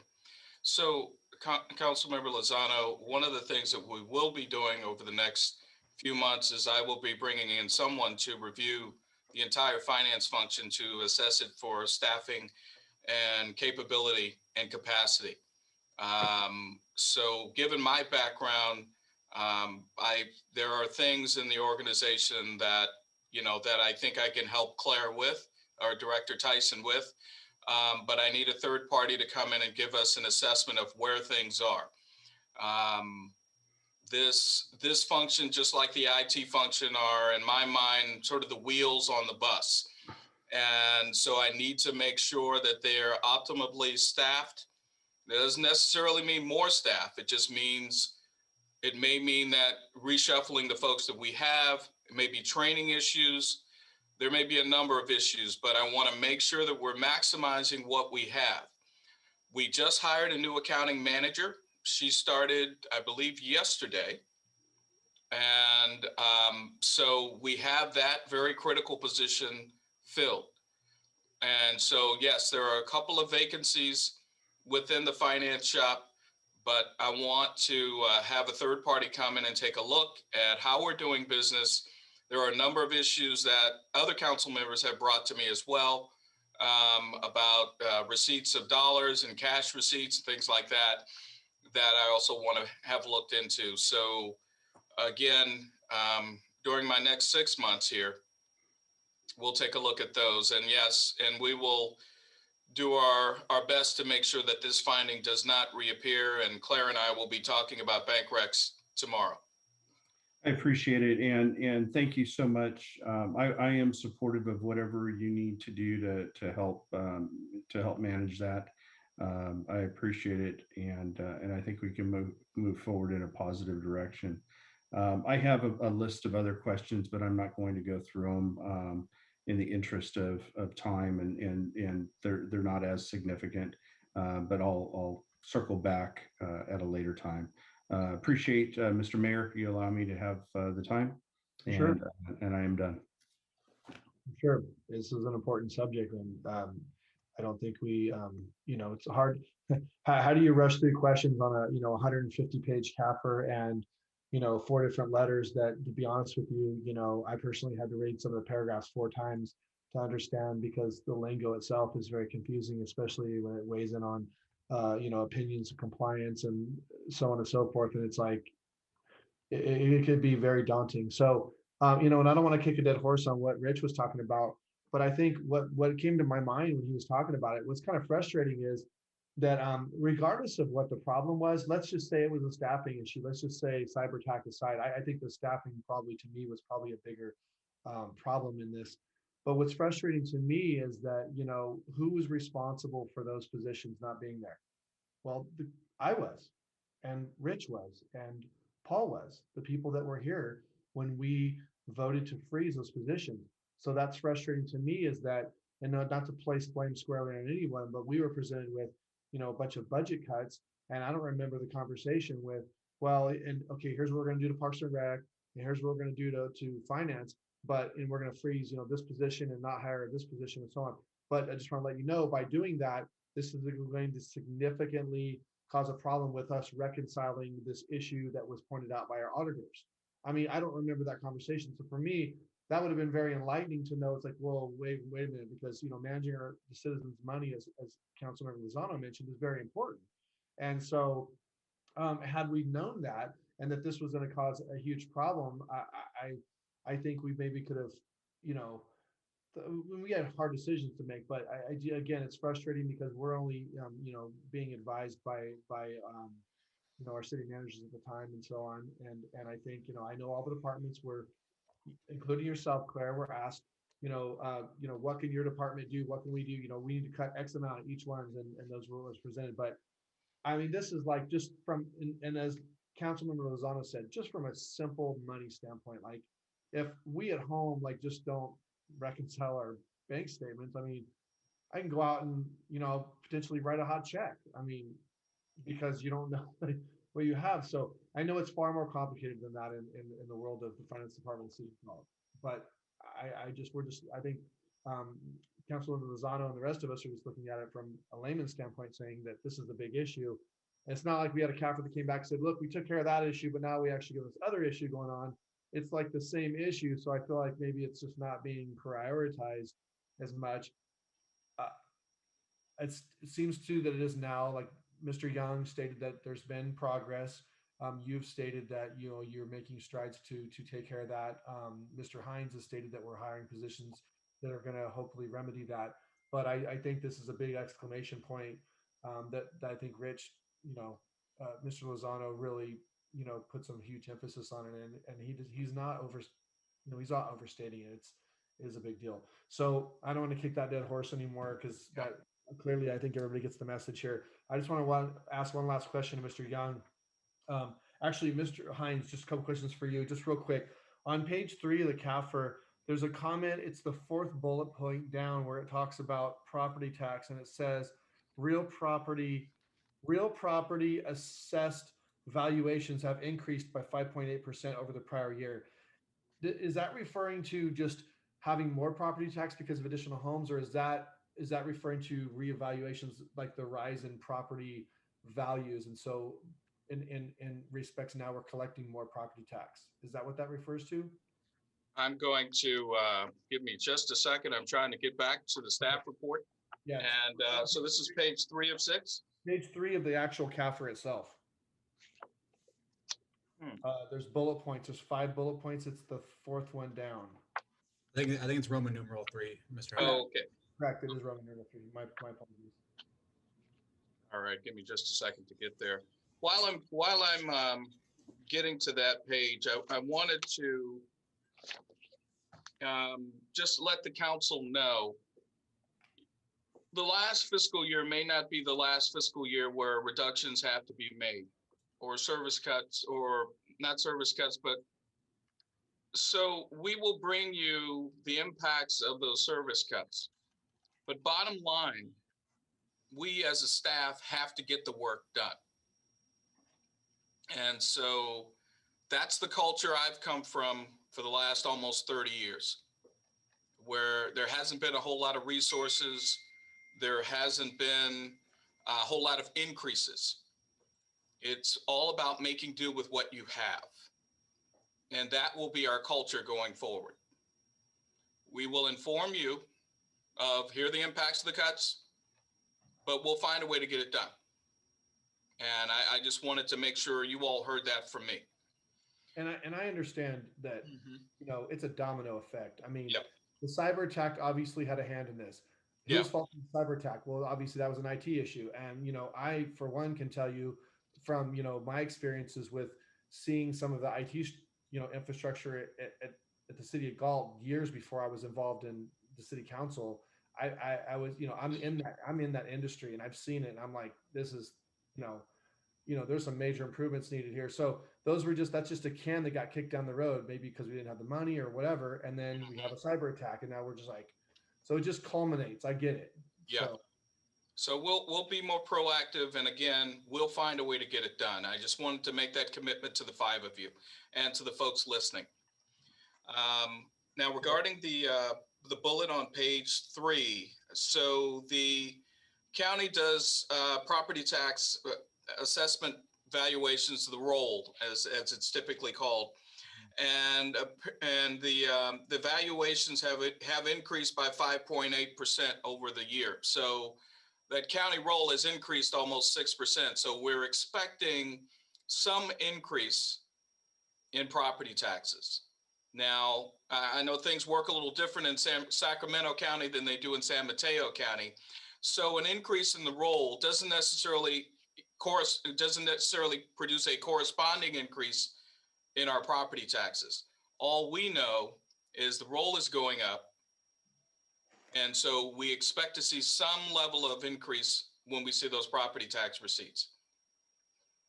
Yeah, and that's what I was just getting at. It's good to see that. And I saw some of our financial graphs before where it shows property taxes were expected to keep on the incline. But that is our biggest revenue, obviously, and to see that's a huge uptick. And I see houses selling really fast, and as houses turn over, the properties are reassessed, and there's new taxes.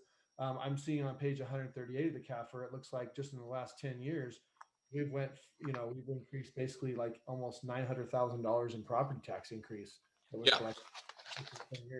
Mr. Mayor, you're thinking strategically, like I hope we all would, because at some point in the next month or two, we will be bringing a 10-year forecast of these revenues to you all, and just to show you where we think we're going, along with an interim financial statement of where we are here in 2021.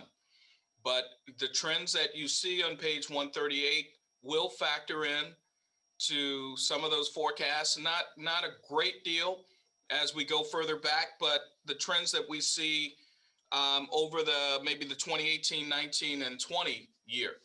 And so that'll impact the growth as well as the development projects that we have currently on board, and that Mr. Hoffman and Mr. Selling have mentioned to you.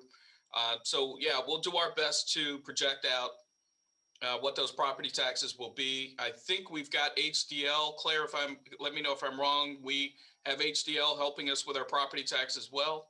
Is that? We are gathering data. Okay. Yes. Okay. So we've got an outside consultant helping us with not only sales tax, but they'll also be helping us with property taxes. They're very good at what they do.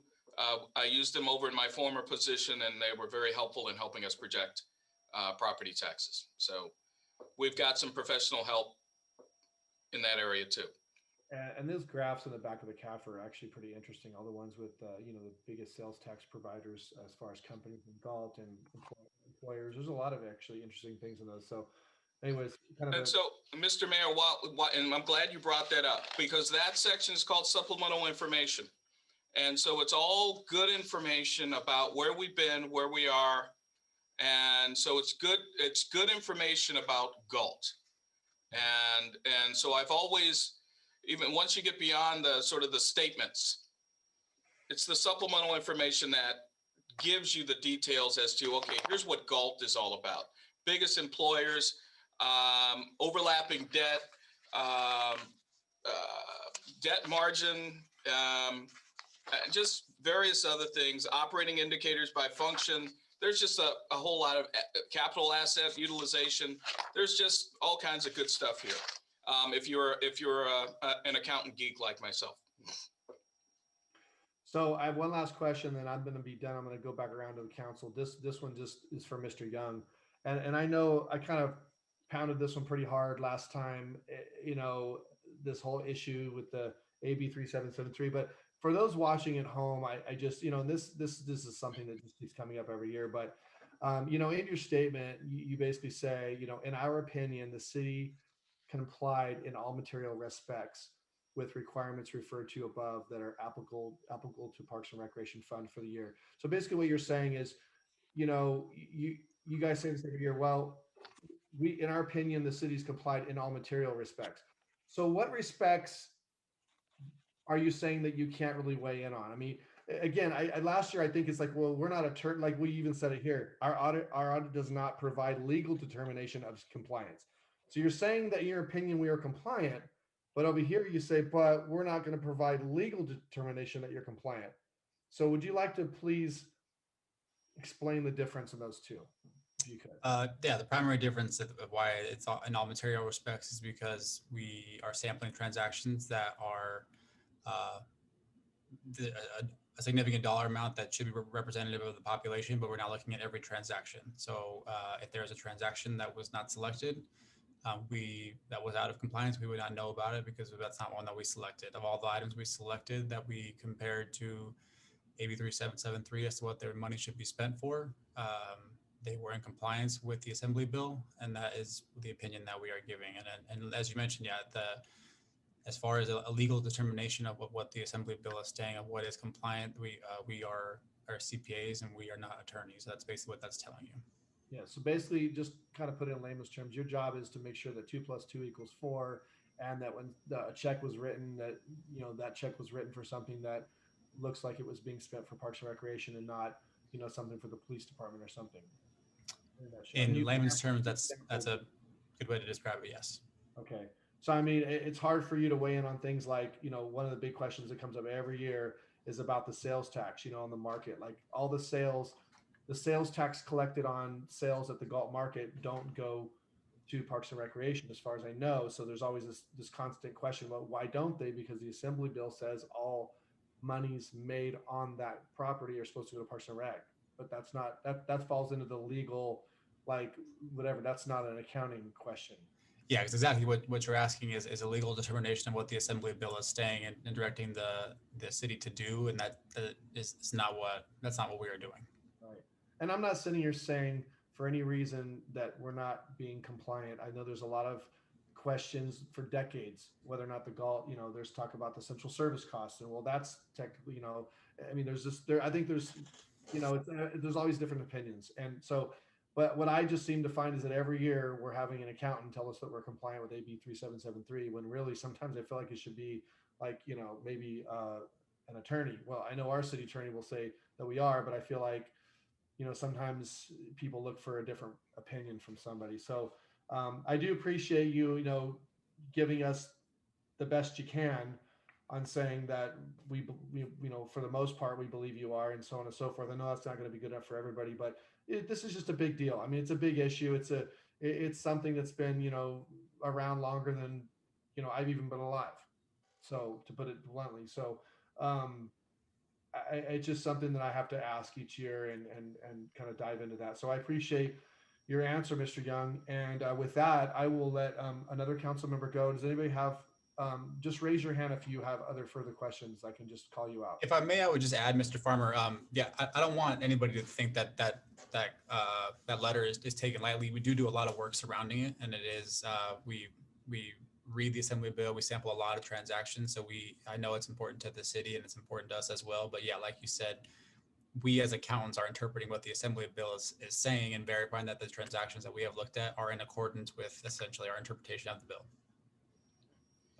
And Mr. Mayor, I'll also take a look at our interpretation of this bill and make sure that I'm comfortable where we are with how we're interpreting it. Now that we've settled Measure R, I'll turn my attention to this particular issue.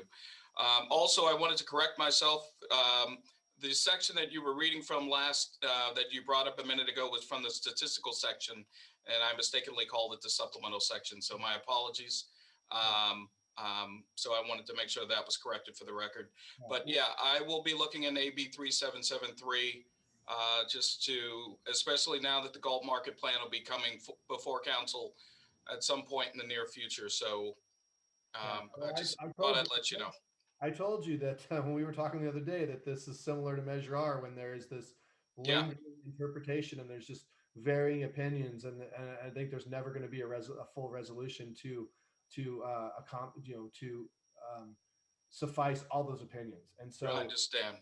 It's just one of those things. So anyway, council members, any other council members have a question?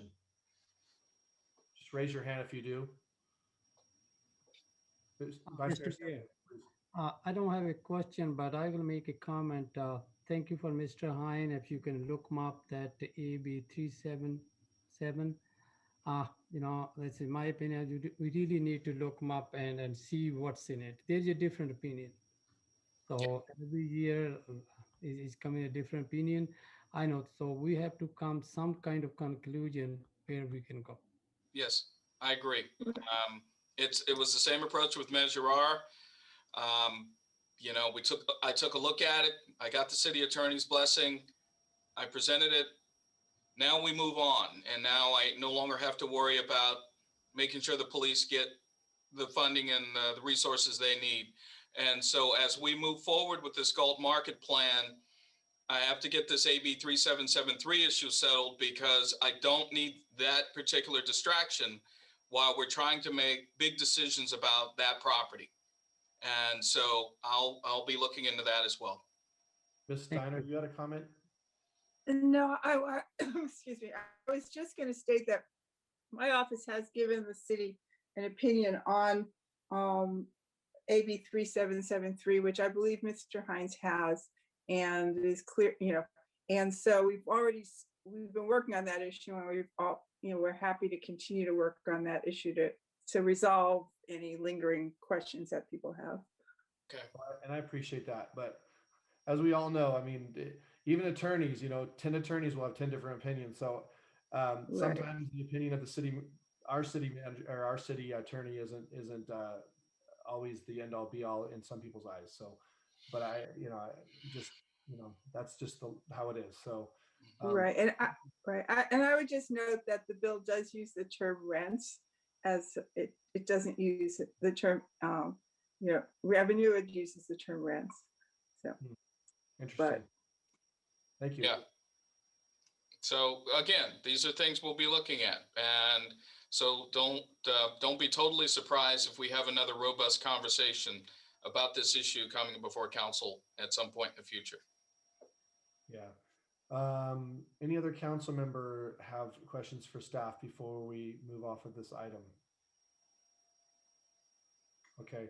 Well, I appreciate everybody's comments. I think everybody has something to add. And to be honest with you, we were given this like Thursday. And so I was looking at this while I was on vacation, and I was looking at this driving over to where I'm at now. And I spent like 3 hours looking at it last night when I was eating dinner. And so it's hard to take it all in. And so for all you council members that asked the questions, they're all great questions. And I think, I think the people of Galt can feel rest assured that we're digging deep, but we obviously have a lot of trust in you, Mr. Hines. And that's why we hired you, is that you're going to, there's obviously a certain amount of trust that we have to have in you, right. Because your expertise in this wheelhouse is exceeds all of us. So with that, Mr. Mayor. Yes, sir. Go ahead. And I also just wanted to extend the invitation to any council member or any member of the public that has questions about this CAFR. We're here to answer questions. I believe there is a statement in the CAFR that if you have any questions, contact us. Me, Claire, we'll be happy to take you through it. There was a point in my life where I actually taught CAFRs to CPA candidates. So, so it's no bother. Feel free. The door is always open. And I'm always happy to teach this stuff. And so is Claire. All right, thank you. Appreciate that. Well, at this point, I'm looking for a motion to accept the City of Galt Comprehensive Annual Financial Report, or CAFR, for the fiscal year ending in June 30th, 2020. Memorandum and internal control and required communications for the year ended June 30th, 2020. Independent accountants report on compliance with Proposition 111, 2019-20, appropriations limit increment, and independent auditors report on compliance with applicable requirement and on internal control over compliance regarding AB 3773. Mr. Mayor, can I just want to comment, there's no public comments on this item. I'm sorry, I forgot to ask that. Is Ms. Rodiker, is there any hands raised online? There are currently no hands raised. Thank you. Thank you, Ms. Huber, for reminding me of that. Do I have a motion for the resolution that I just read? So moved. Moved by Councilman. I will second that motion. We have a roll call, please. Vice Mayor Sandu, Aye. Councilmember Papineau, Aye. Councilmember Vandenberg, Abstain, pardon me, abstain, Councilmember Lozano, Aye. Mayor Farmer. Aye. Motion passes 4 and 1 abstain. Thanks, everyone. Thank you, Mr. Young. We will now move on to our last item in our regular calendar, Public Works Department. Subject is the solid waste ordinance update report by Mr. Selling. Thank you, Mr. Mayor. Bear with me shortly here while I attempt to share my screen.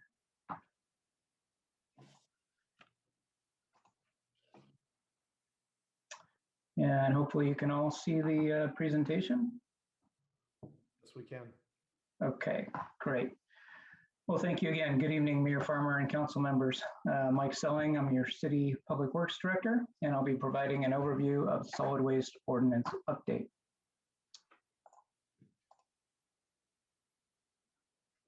So under the California Constitution and Public Resources Code, the city has the authority to regulate the collection and disposal of solid waste generated within the city. Title 8, Health and Safety of the city's municipal code is where this resides. This section was last updated in July of 2007 as a follow-up to the collection services agreement approved in the month prior at that time. The solid waste ordinance provides the policy framework for various aspects, including definition of terms, rates and billing, illegal dumping, containers, collection, transport, special waste, and violations. As you may recall from my overview presentation about a month ago, multiple state mandates have been passed in recent years. These mandates are focused on 3 primary objectives. First, to reduce the amount of air emissions produced from landfills, that is the methane and other greenhouse gases. Second, reduce the amount of waste being landfilled. And third, increasing organics recycling, which includes food waste recovery. One of the mandates, SB 1383, specifically requires municipalities to update their ordinance to reflect the legislative requirements. It's also needed to provide the backing for the city's service provider so they can meet the mandated service requirements.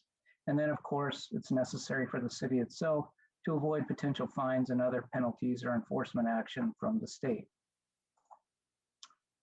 Since the last ordinance update in 2007, multiple legislative mandates have been passed that affect the way waste is handled in the state of California.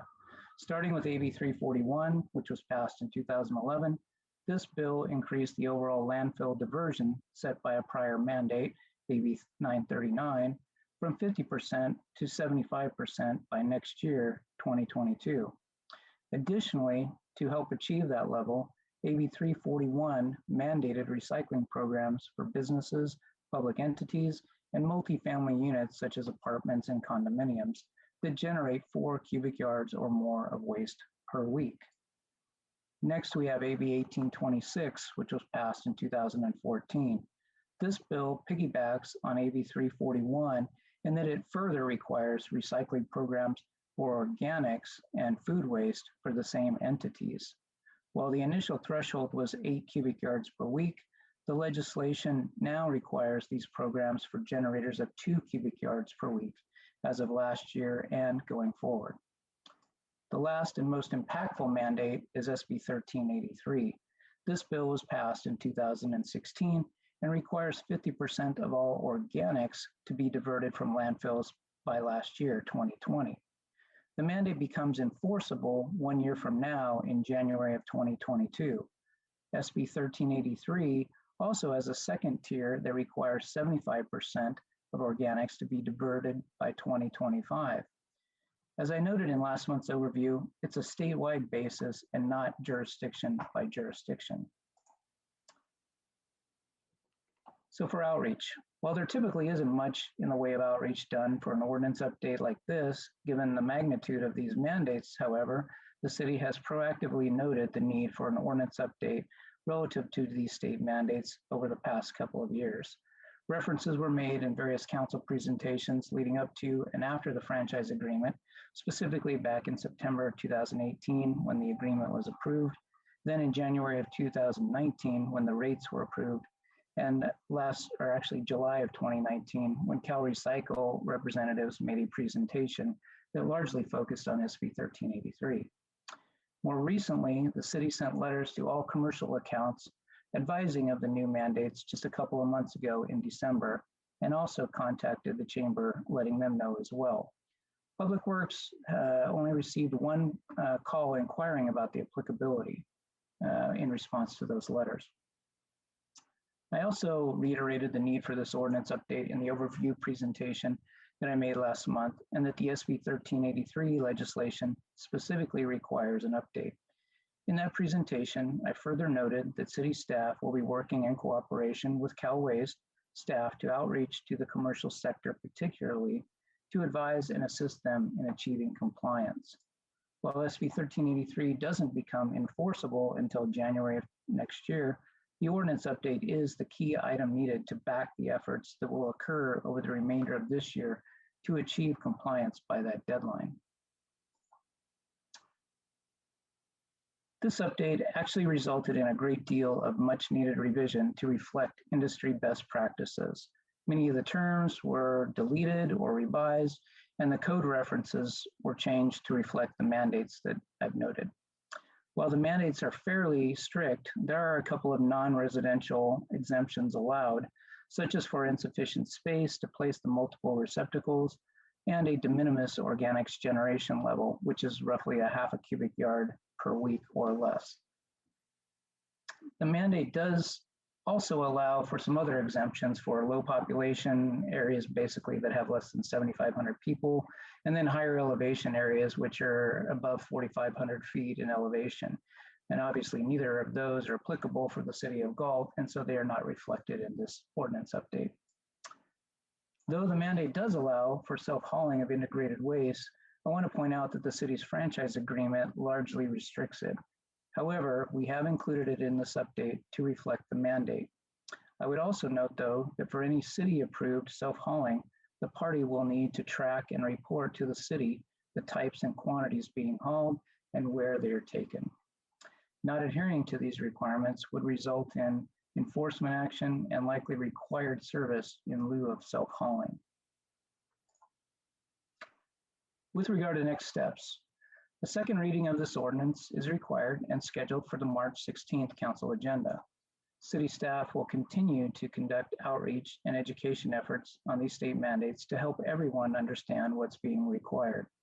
Along with Cal Waste, city staff will also be conducting focused outreach engagement to the commercial customers. To ensure compliance with the state mandates, Cal Waste will deliver the recycling bins to organics recycling customers, which is most businesses. City staff will also review and process applications for exemptions or self-hauling.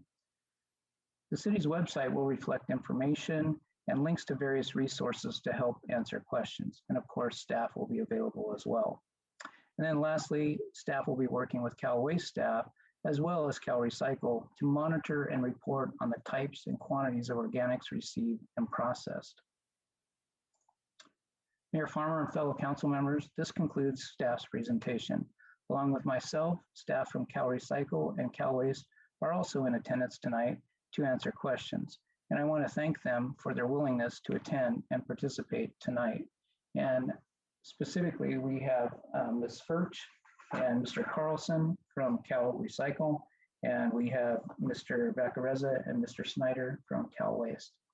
Thank you very much. Thank you, Mr. Snyder. We'll start with our council members. Vice Mayor Sanders. Thank you, Mr. Mayor. Thank you for sending the report.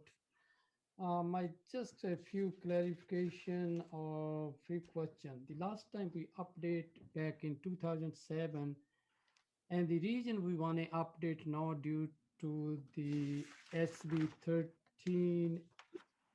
1383, that's why the main purpose, or we usually have to update after certain years? Yes, it's really kind of a combination of those three bills, AB 1826, AB 341, and then 1383. Okay, then AB 341, how far we are on that as a success rate, as not as a city, as a, like in say in a county wise or California? So I would defer that question to either Mr. Snyder or Mr. Vacarezza possibly to provide that information. Can you repeat the question, please, Paul? Really, the question is, the AB 341, there is a lot of mandate before, and sometimes they don't reach whatever they expected, and they extend the year.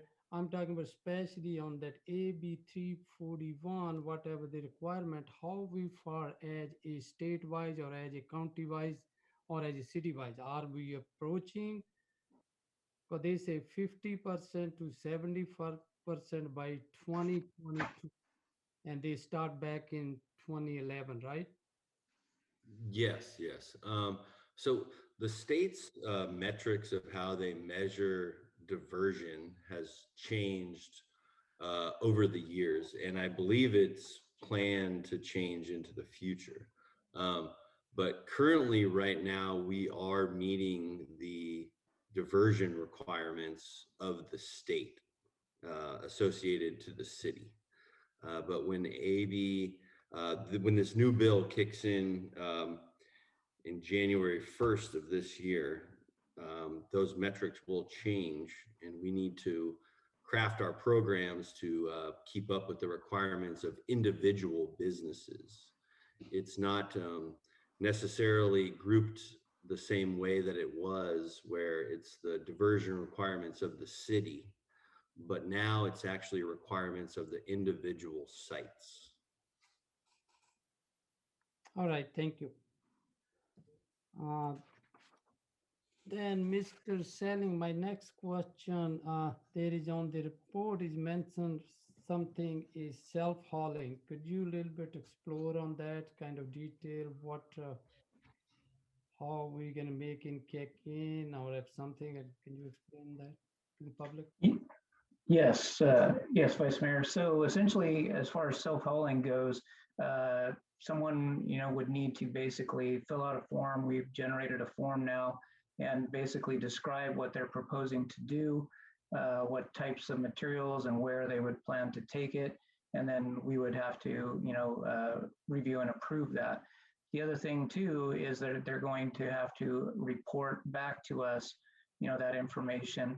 And the thing too that I know, or that I understand, I should say, and maybe Ms. Birch or Mr. Carlson might confirm it or correct me if I'm wrong, but now the sites that you haul the waste to are reporting information to Cal Recycle, as well as the service providers like Cal Waste. And so the information is looked at to make sure that it matches up. So we would need to get that information from them to make sure that we're getting credit for whatever they're self-hauling.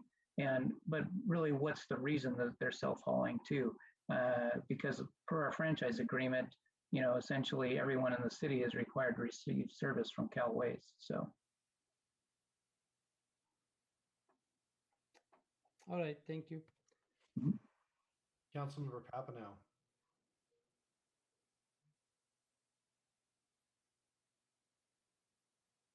Well, from reading over the proposed changes and stuff, as far as I can tell, from my layman perspective, everything is consistent with the new laws. But I wanted to ask our guests if they've had a chance to review this, and if so, there's anything that is perhaps not perfectly in line with the new laws. So I believe that there are some things that the city ordinance states somewhat vaguely about, when some of these organics containers will be dropped off. And so right now, it states in the new county code that all businesses shall have organic services, and that they have to go through a process to determine if they're eligible to have these services. And I think that we need to just sit down with the city after this ordinance change is accepted, and we have to go through the minutia of when these dates hit and when do certain businesses have to have the organics cart on site, as well as utilizing the current recycling cart that they have with their service right now. So each commercial customer that pays for trash service has a minimum level of recycling service at their site. So each customer that pays for a commercial trash service gets a 96-gallon cart on site. If they needed service over that, they have to sign up for that service above that. So every commercial customer now has the ability to have that recycling service. It's whether they're utilizing it, and it would be implementing the dropping off of the organics cart and the timing with the city of when they felt it necessary to do that to be in compliance with the state mandates. Okay, thanks. And that's kind of where I was headed was, I know that once this is in place, and you talked about that you're going to have to go through each individual business or whatever later to evaluate them one by one rather than categorically. And so what I just kind of want to figure out is there anything that we need to adjust before we adopt this that's going to, on your side or on the city side, make that process more difficult, or needs to be clarified here, that so we don't have to work around things later? So Todd Snyder's also on the call. He works with Cal Waste, and we've kind of gone through some of this process with Sacramento County currently, and maybe he could comment on that if he's available to talk. Please, Mr. Todd, are you? Yes, he's coming back in just now. All right. Mr. Snyder, if you'd like to. Hello. Sorry, I just was welcomed back in. I believe the question was, have we had a chance to review the ordinance, and do we think it will cover the current legislation and future legislation? And we did have a chance to review the ordinance and how it applies into our franchise agreement, and believe that it can cover the legislation that is currently happening, and as well as the future 1383. Okay, yeah, and I appreciate that, because I know these things never come with any state funding to implement them. And so I just want to make sure that, we take advantage of the open conversation to craft it the best we can, so that for everybody involved.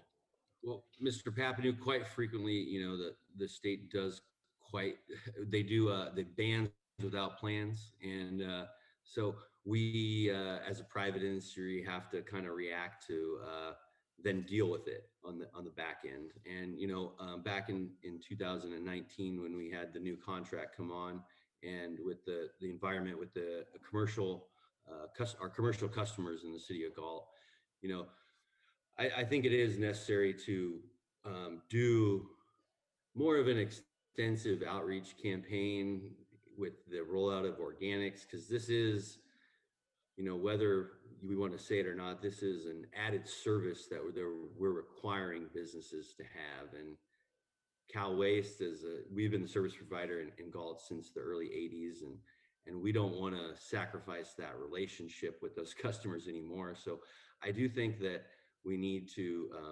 coordinate with the city, and Mike has been more than willing to do that with his staff, to reach out to the customers, and from a timeline of when these mandated services would need to hit the ground.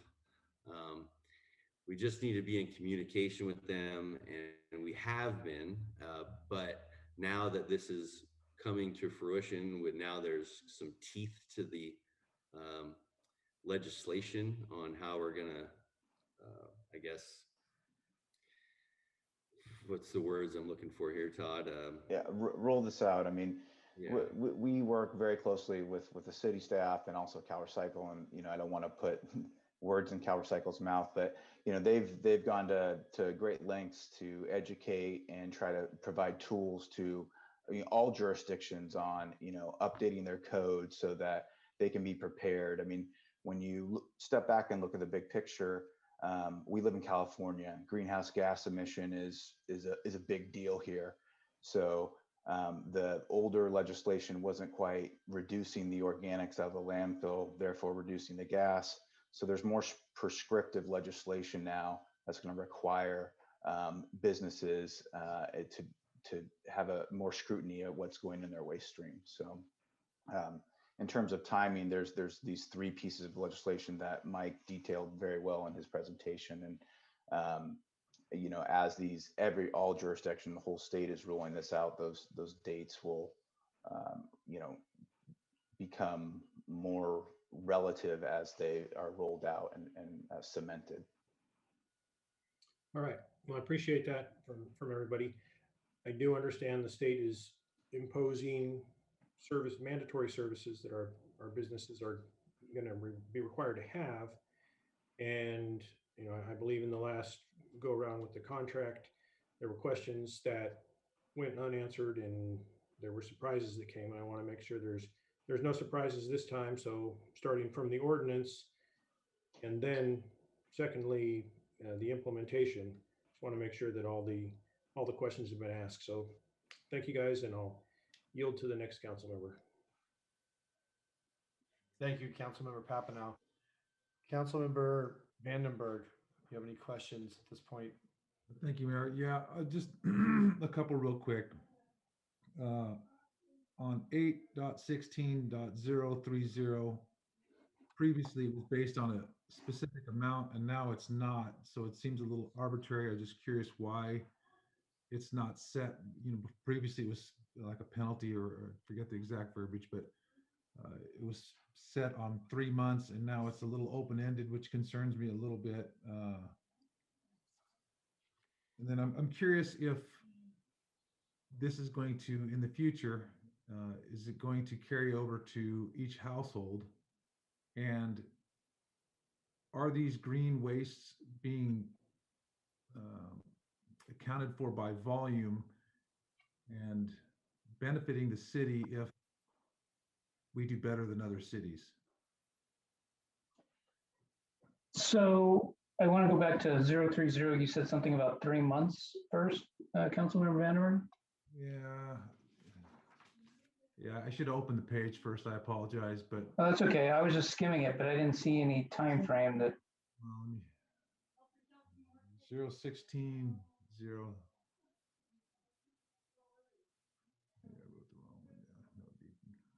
Well, anyway, while you look that up, as far as the green waste and the volumes, yes. So essentially, like I noted, it is a statewide target. So some of the older AB 939, for example, basically every city and county had a target.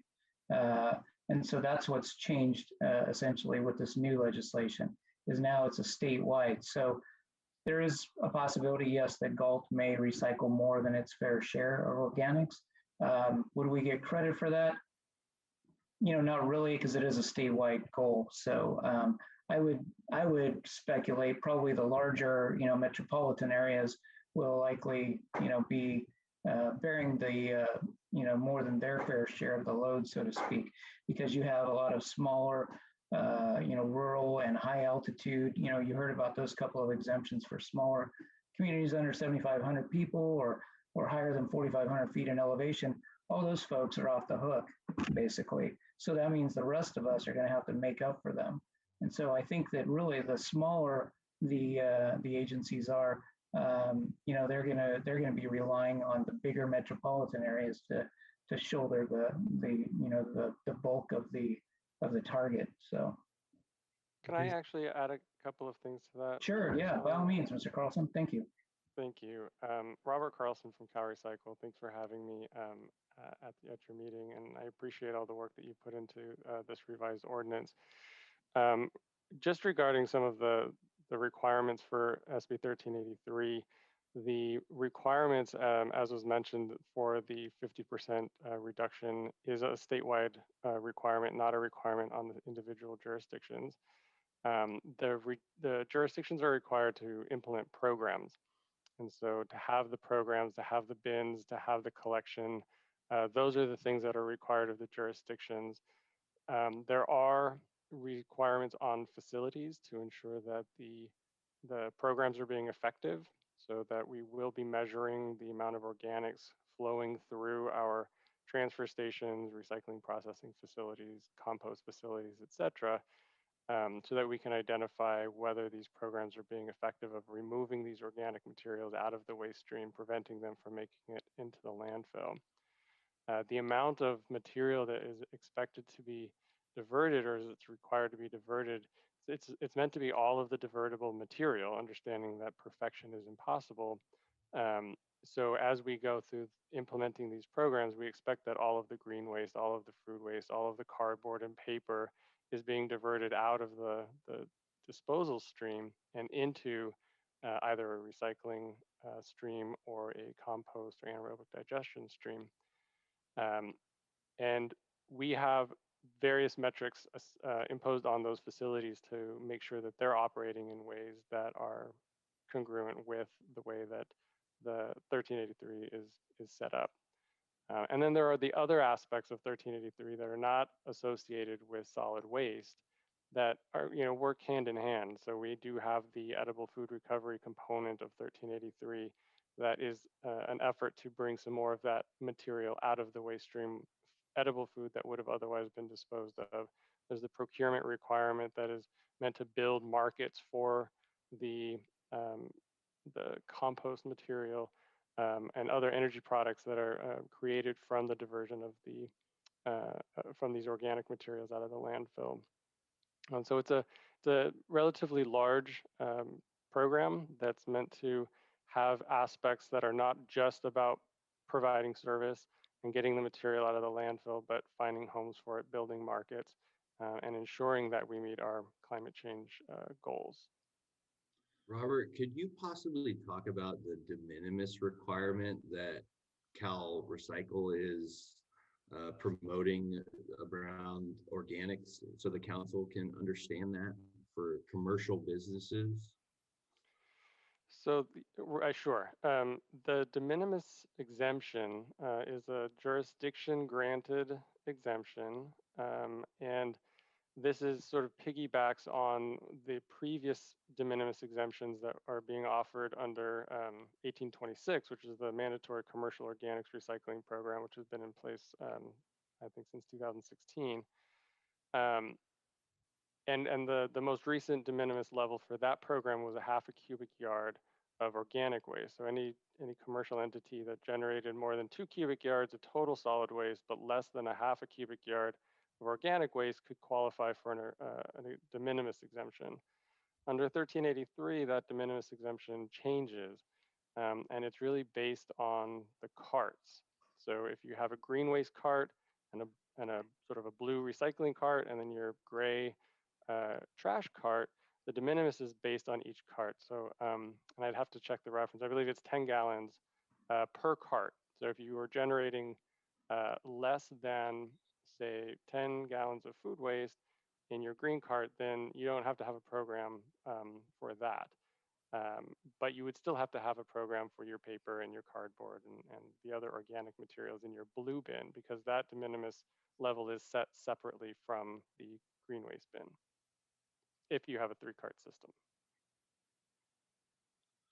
So I just wanted the council to understand that the amount of organic waste generated by a commercial generator threshold has dramatically changed in the views of the state.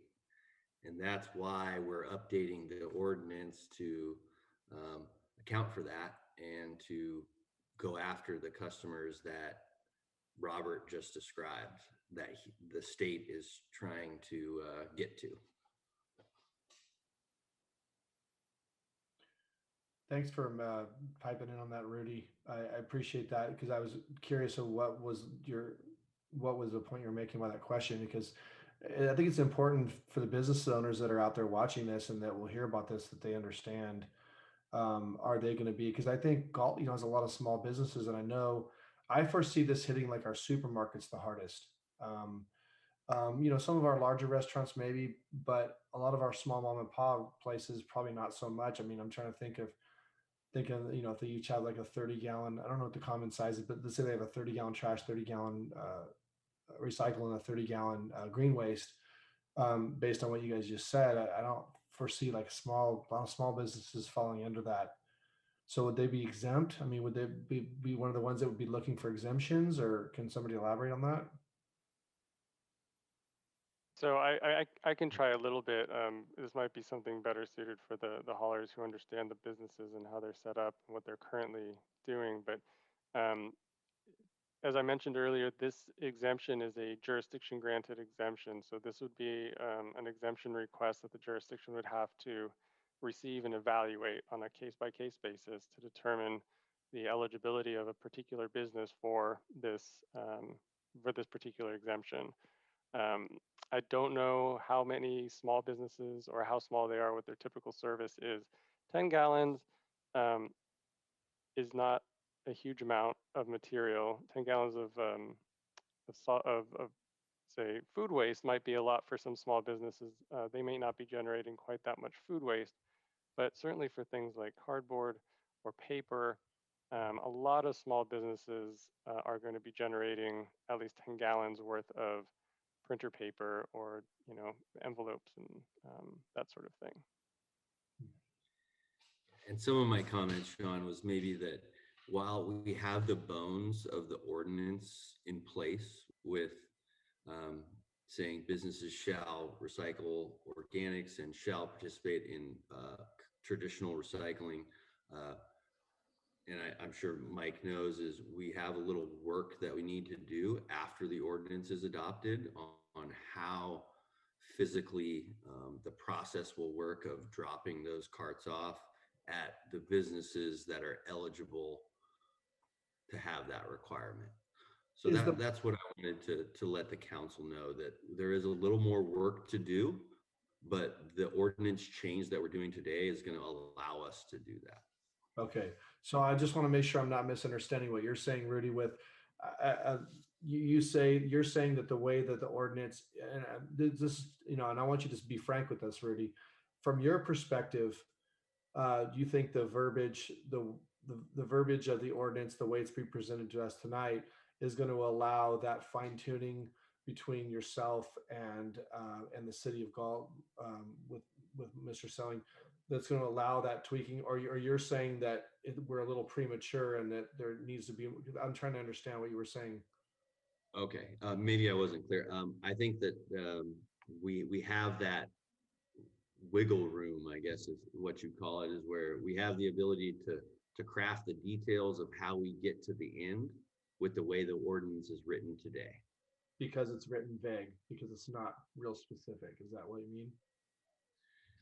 Well, the ordinance states that the commercial businesses shall recycle organics. So that gives it the teeth. Like if the code says that, then businesses need to comply.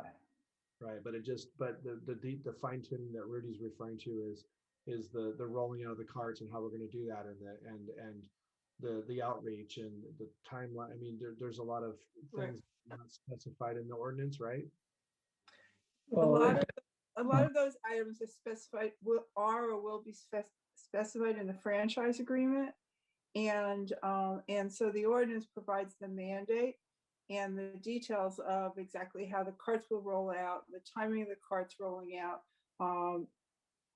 Really depends on what Cal Waste can do and how we do that through the franchise agreement.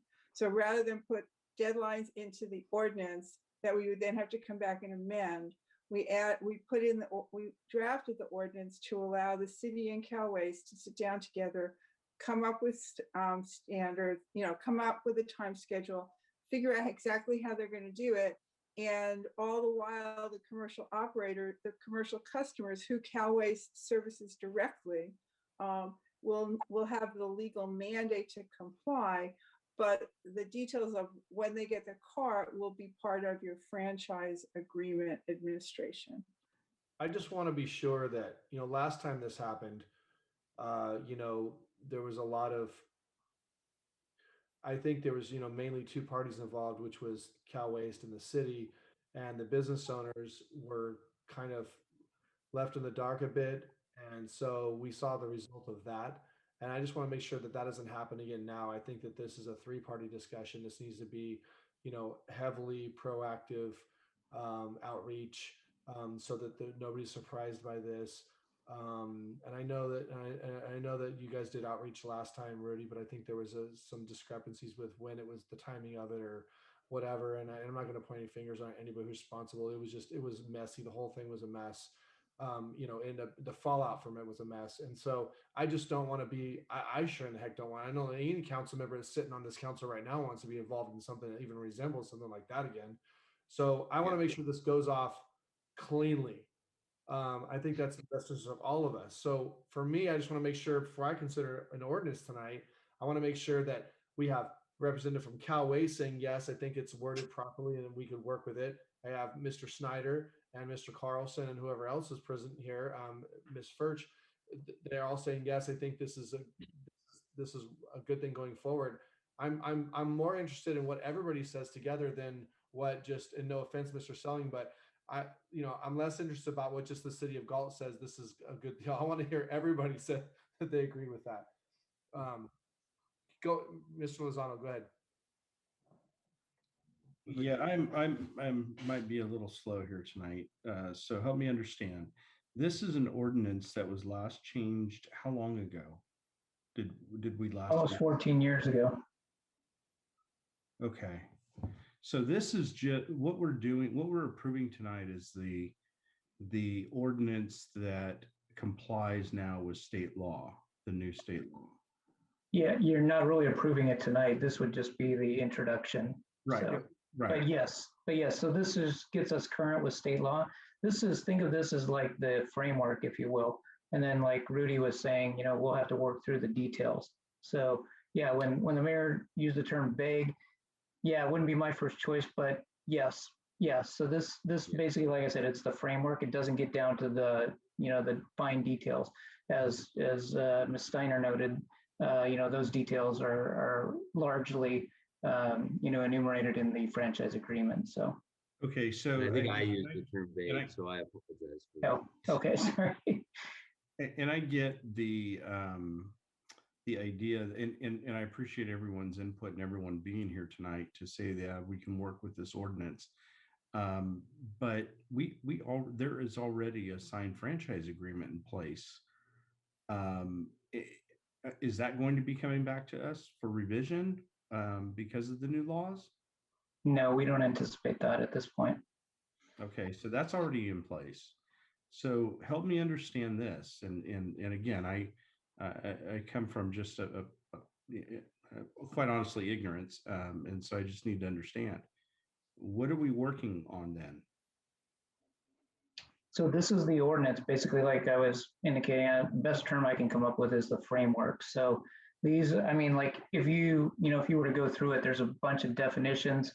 A lot of stuff, has fallen by the wayside, terms that aren't used anymore, things like that. And then it's also reflecting these mandates as far as what these new thresholds are for, not just our overall goal, which was, AB 939 and then AB 341, which just meant everything you generated, you had to have 50, or then 341 jumped it to 75% had to be diverted, meaning, reused, recycled, repurposed kind of thing, could not be landfilled. Then you had 1826, which basically focused in on the organics, not the overall waste stream, the integrated waste stream. And now the latest is 1383, which goes a step further on the organics. So there's little things in that legislation that, back in 2007, like I think the earliest legislation we're talking about was 2011. So that came 4 years after we last updated it. So this is really a catch up to reflect that legislation and revise the framework so that we can then use the franchise agreement relating it to that framework, essentially, maybe an example is in order where I would say, okay, business X, we have these new state mandates. Well, not so new state mandates, but anyway, we have these state mandates. We revised our ordinance that basically that's the teeth. I think that Rudy used that term earlier. That's the teeth basically from the city standpoint to say, business X, you need to comply with these requirements. And here's how we're going to get you in compliance. What carts you may need. We'll look at what your waste generation is. If it's organic, do you qualify for a de minimis maybe? Do you have space requirements, space issues? We'll be looking at things like that to make sure that, we give everybody, at least a very, one-on-one, so to speak, look at, what they need to do to be compliant. So. Okay, and so I get the ordinance part, and then I get the franchise agreement part. The piece that that the mayor was talking about that we want to make sure we get right are pieces in the franchise agreement where there's some wiggle room to work together to make sure our businesses are taken care of. Yeah, I would say the wiggle room is really going to be in the ordinances, how we implement this. The franchise agreement is pretty specific, so there's not a lot of wiggle room there, I would say. I don't know, Rudy may have some other comments. Okay. Yeah, I agree with Mike. I think it's pretty straightforward in the franchise agreement as to the services we can provide and the rates that we can do them at. But now it would be, the way Mike's crafted way the county or city staff has crafted the ordinance kind of allows for that way to come in to where, okay, do you want the accounting offices in town to be mandated to have organics collection, or is it the grocery stores? Right. And that's sort of where Mike needs to coordinate with Cal Recycle and to see if they're accomplishing the goals that Cal Recycle set out and the requirements. And at that point, Cal Waste would then go in and tell the accounting agency or the accounting business that at that point the city has determined that you have 5 people on staff here, so you would meet organics requirements because 5 people in a lunchroom creates over 10 gallons of organic waste or not. And so those are the details that we just need to hash out with the city. It's not the grocery stores, it's not the restaurants, it's not the gas stations, it's the accounting firms, it's the dentist's office, it's the what do those requirements look like to get to the goal of the state. Okay, I got it. Yeah, thank you. I appreciate that. And I would agree that rollout needs to be very deliberate and collaborative so that we are all on the same page. And I appreciate you all being here tonight to pitch in your 2 cents. And I appreciate the clarification. Excuse me. It's been a long day for me. So, and it's getting late. So I appreciate you taking the extra couple of minutes. I would have to say, I told Todd I'd say this, but next time put the garbage man on before the accountants and the developers, because we go to work at 3 a.m. So our heads are spinning too.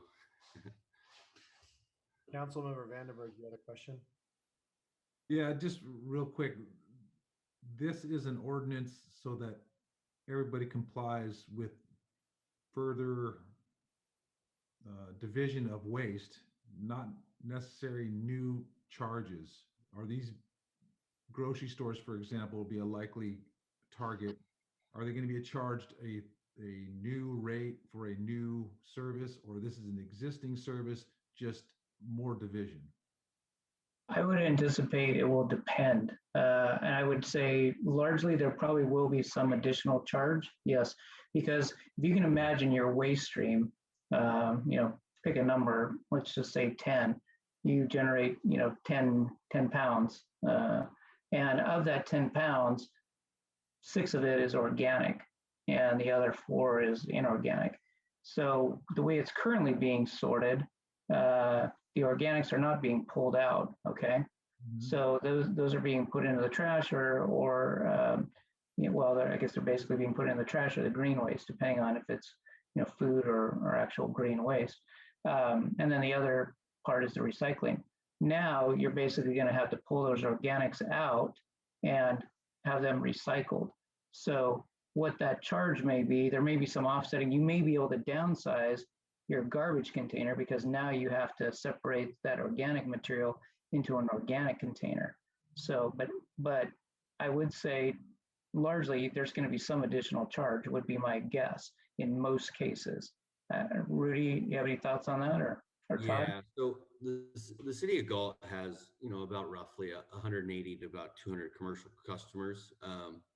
And I would say that for about 70% of your commercial customers, this is an added service that they're probably going to have based on the waiver process that we established with the city.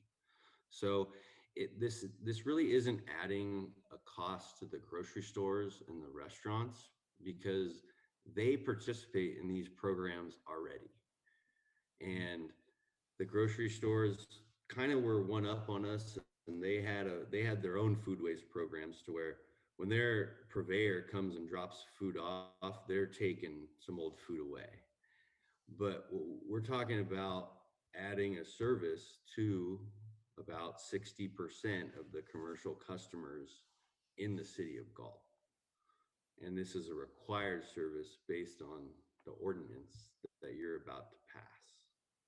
And just to add one the council thing, needs to understand that. and just to add one thing, this is, when we went through the new contract, this was anticipated. We knew this legislation was coming. So there are organic services already being provided. There are rates that are already in the franchise agreement. And they were negotiated by your staff and consultant at that time. And I have the rates here if you guys would like to hear those rates as well. Right. So basically, like what Councilor Vandenberg, what Mike was selling. I mean, Mike was selling.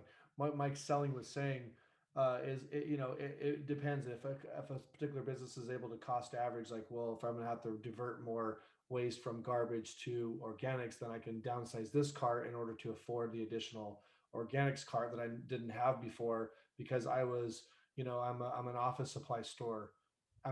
Grocery stores and those businesses, like Rudy said, they already have these programs in place because they're the biggest producers of organic. But he's talking about the businesses that don't normally think about that kind of stuff, and now they're being asked to divert. And so it depends. Are they already using the smallest carts, so there's really no downsizing of the garbage to get that, or are they going to be able to go from like a big, 3-yard dumpster or something and downsize into carts so they can afford the organic? So again, nobody really knows. It depends on, right? I mean, it's just Right. But basically what I'm understanding is from a business perspective, a business owner will be charged more money for the same garbage because it's divided in 3 instead of 2. And I would like to hear those rates. I think that's going to be the case in the bulk of the businesses. I think, Rudy was saying 60 to 70%. So yeah, but to answer your question, yes. Yeah, that's not going to go over well. Yeah, it's not this additional organic cart's not free. There's no additional anything that's going to be added that's free. If that answers your question straight on. Yeah. Yes. So each business does have a 96-gallon recycling cart included with their commercial trash service, but this addition of the organics cart is not free, as Sean said. It is an added service. The minimum service level we have is just below $87 per month for a 64-gallon organics cart service. If they wanted a 1-yard cart, it's around $120 per month. So this is an added cost. And Mr. Vandenberg kind of hit the nail on the head that when you take 64 gallons of organics out of your trash cart, you don't necessarily take a whole yard out of your trash cart. So you don't go from a 2-yarder to a 1-yarder because you took the 64 gallons of organics out of your trash cart. So this can be perceived as a additional service above their current service levels that they're going to have to have if this ordinance is passed? And what is the absolute deadline for us, Mr. Selling, on having this ordinance in place? So the deadline to, for 1383 is January 1st of 2022. And obviously you don't flip a light switch and all of a sudden you're compliant. So the sooner we do it, the more time we have to, educate businesses and go through it and have the time to do these, one-on-one, so to speak, and look at their, waste stream and try to find the best, lowest cost, if you will, option for them. I mean, it might be something like, as Rudy was just saying, if you get a 1 yarder and maybe there's, a strip mall or a few businesses together, might be able to go in on one cart kind of thing and have, and then split the cost that way versus having individual service, even at a smaller size. There may be some scale of economy, I guess, in some cases like that. But to answer your question, the sooner the better really is what it comes down to. So you essentially say the ordinance, we're required to have this in place basically in a little less than a year from now. Let's just call it a year. Correct. Well, 10 months. So, but I think the more important question is, what's the city's policy going to be on enforcement? Because what I'm hearing, I can hear business owners saying to me right now is, well, if we didn't have to start, coming down on businesses for compliance until January 2022, then why are we coming up with an ordinance right now? So yeah, sorry, go ahead. Later or go ahead. Oh, so basically what the other piece of this is, and the state recognizing that, you don't flip the switch and all of a sudden you're compliant. So we were supposed to be compliant, as of January 2020. So, and basically we've got a 2-year grace period before the enforcement kicks in. We have submitted an informal plan to the state at their request to demonstrate, a incremental, if you will, time frame to reach that compliance. And so I don't know if Jill or Robert may have want to make some comments as to what that looks like if we do want to wait till the last minute, so to speak, and and what the city might face in that case, or what the process may be. Yeah, I can certainly add a little bit of clarity. I think it's important as we talk about this to keep some of our programs somewhat separate, because we have 3 or 4 really significant statutes that we're talking about.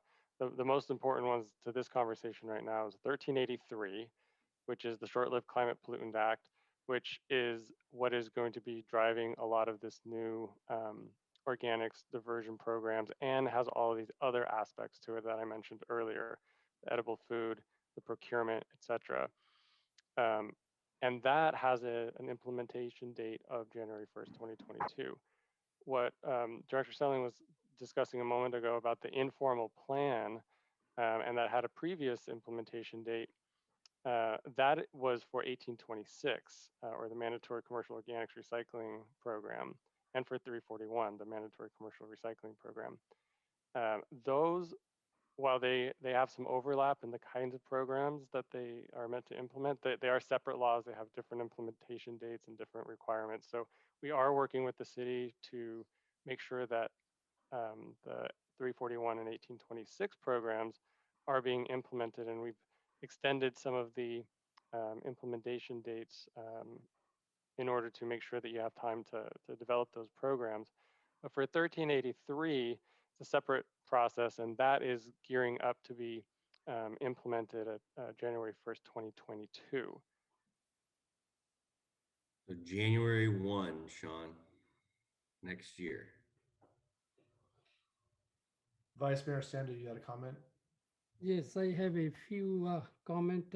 Mr. Selling, this ordinance, you said we just have only framework.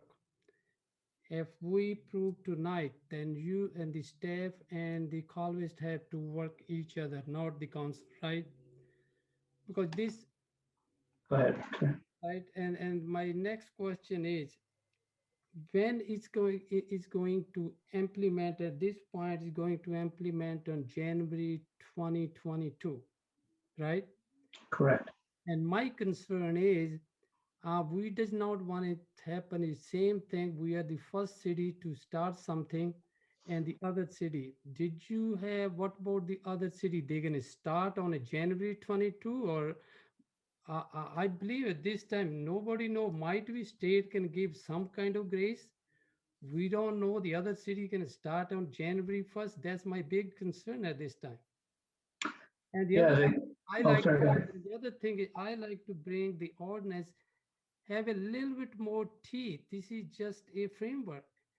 If you work with the call waste and bring something a little bit more specific in that ordinance, then we're willing to take the action. All right, there were a couple questions in there. I'll try to, I mean, recall them all, but basically the first one, as far as the framework goes, and you wanting more detail, what I can tell you is we worked on developing this. Cal Recycle themselves put out templates for agencies to update their ordinances, and I can tell you that several other agencies are ahead of us already. I mean, yeah, some are behind us, but there are several others that are already ahead of us. So we're somewhere, I would say, in the middle of the pack as far as that goes. But as far as adding more detail to it, we worked with BBK and their solid waste expert attorneys, Ms. Hood and Ms. Steiner may be able to speak to that to some degree. But essentially, when you craft an ordinance, is you want to build in some flexibility. I mean, I know the term vagueness has been used tonight, but you want some flexibility, because as Ms. Steiner noted, if you put in specifics as far as dates or certain numbers and those change or the laws change, now you got to go back and update it. So you want to have some flexibility or vagueness built in to allow you some latitude to implement it, so you're not updating it constantly in order to keep up with things. I already forgot what your second question was. Can you repeat it?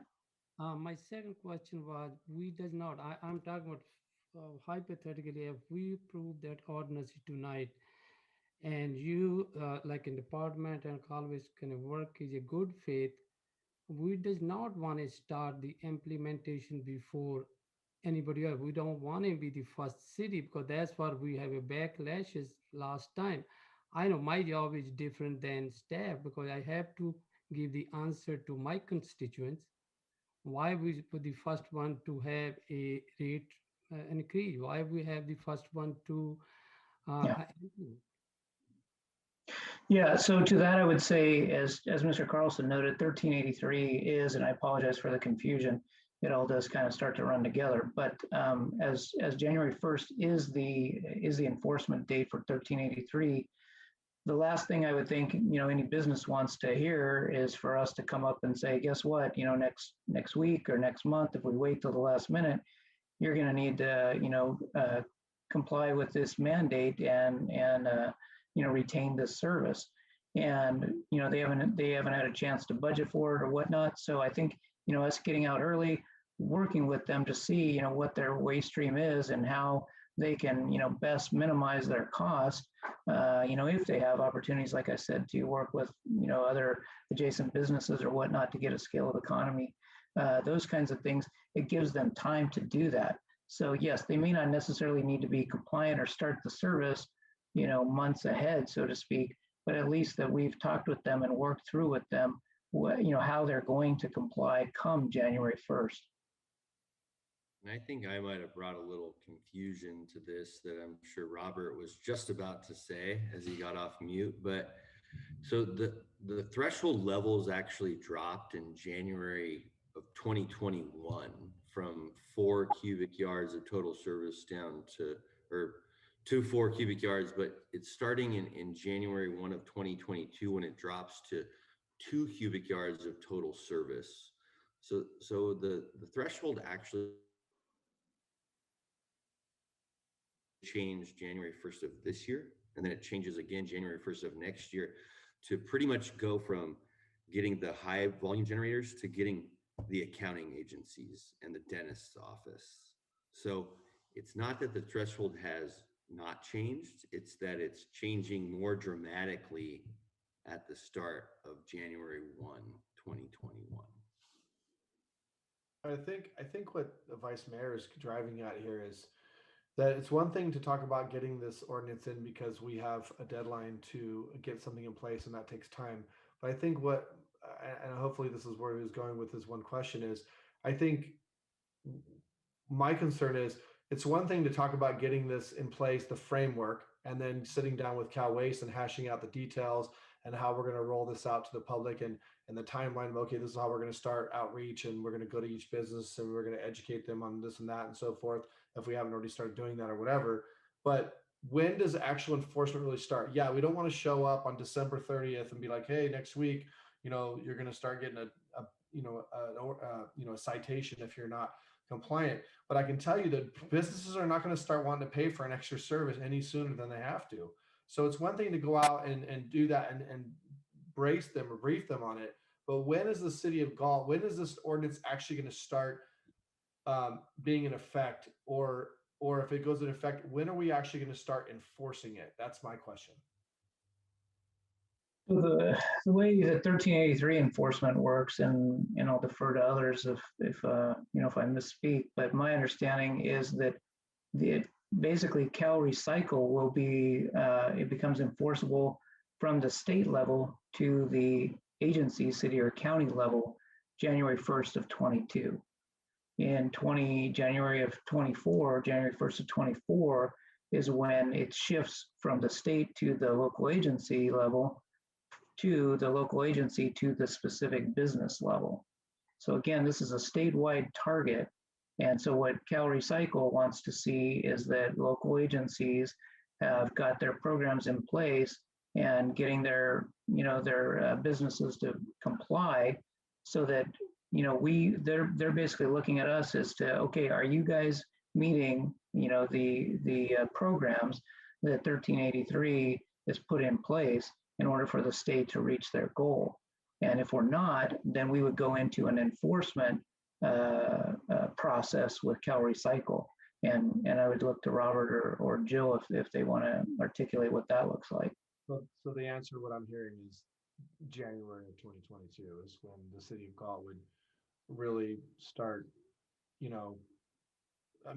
I just, because I struggle with, like, if we were passing an ordinance tonight that says you couldn't walk your dog on a Tuesday, then, next week somebody could get cited for walking their dog on a Tuesday. I'm just wondering if we're putting an ordinance in place, when is it really starting? Or is this just a framework? We're just working towards an ordinance, or are we actually putting it in place? I'm struggling with that. That's what I'm. No, the ordinance is a framework. It's vague. I hate that word, but anyway, that's what we're using tonight. It's vague by definition to give you that flexibility. So the ordinance is the framework, and the applicability or the enforcement point is January 22. So in your example, Mayor, if you pass this, well, you're not really passing it tonight. There's a second reading at the next council meeting. That's when it would essentially be passed. And 30 days thereafter, is my understanding, is when it would take effect.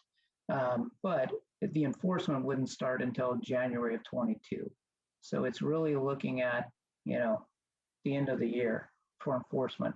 The rest of that time in between is, like we've said, that's for us to go out, do the outreach, make people aware so they can start planning. Not necessarily saying they got to start the service immediately. For some, it may be beneficial too if they generate a large amount of organic waste.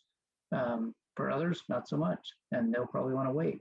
In part of that outreach, and Rudy, maybe you can answer this, because I feel like you're going to be a big part of that. We would hope. I think you are, right? Yeah. So are you going to pretty much be able to identify, you think, early on, like when you come to a business and you outreach saying, you know what, I think you guys are going to be a good candidate for probably a waiver, and this is that process. Is that something you think you guys will be able to identify early on, and that there will be businesses that will candidates for that? And is it a difficult process, or do you think it's just a bunch of hoops that'll never be able to meet? It is most definitely a difficult process. And I would actually kind of push that question to Mike and to Robert as well. We're kind of going through this in Sacramento County right now. They're going through an exemption process, and they didn't update their code before their exemption process, so they're kind of regretting that right now.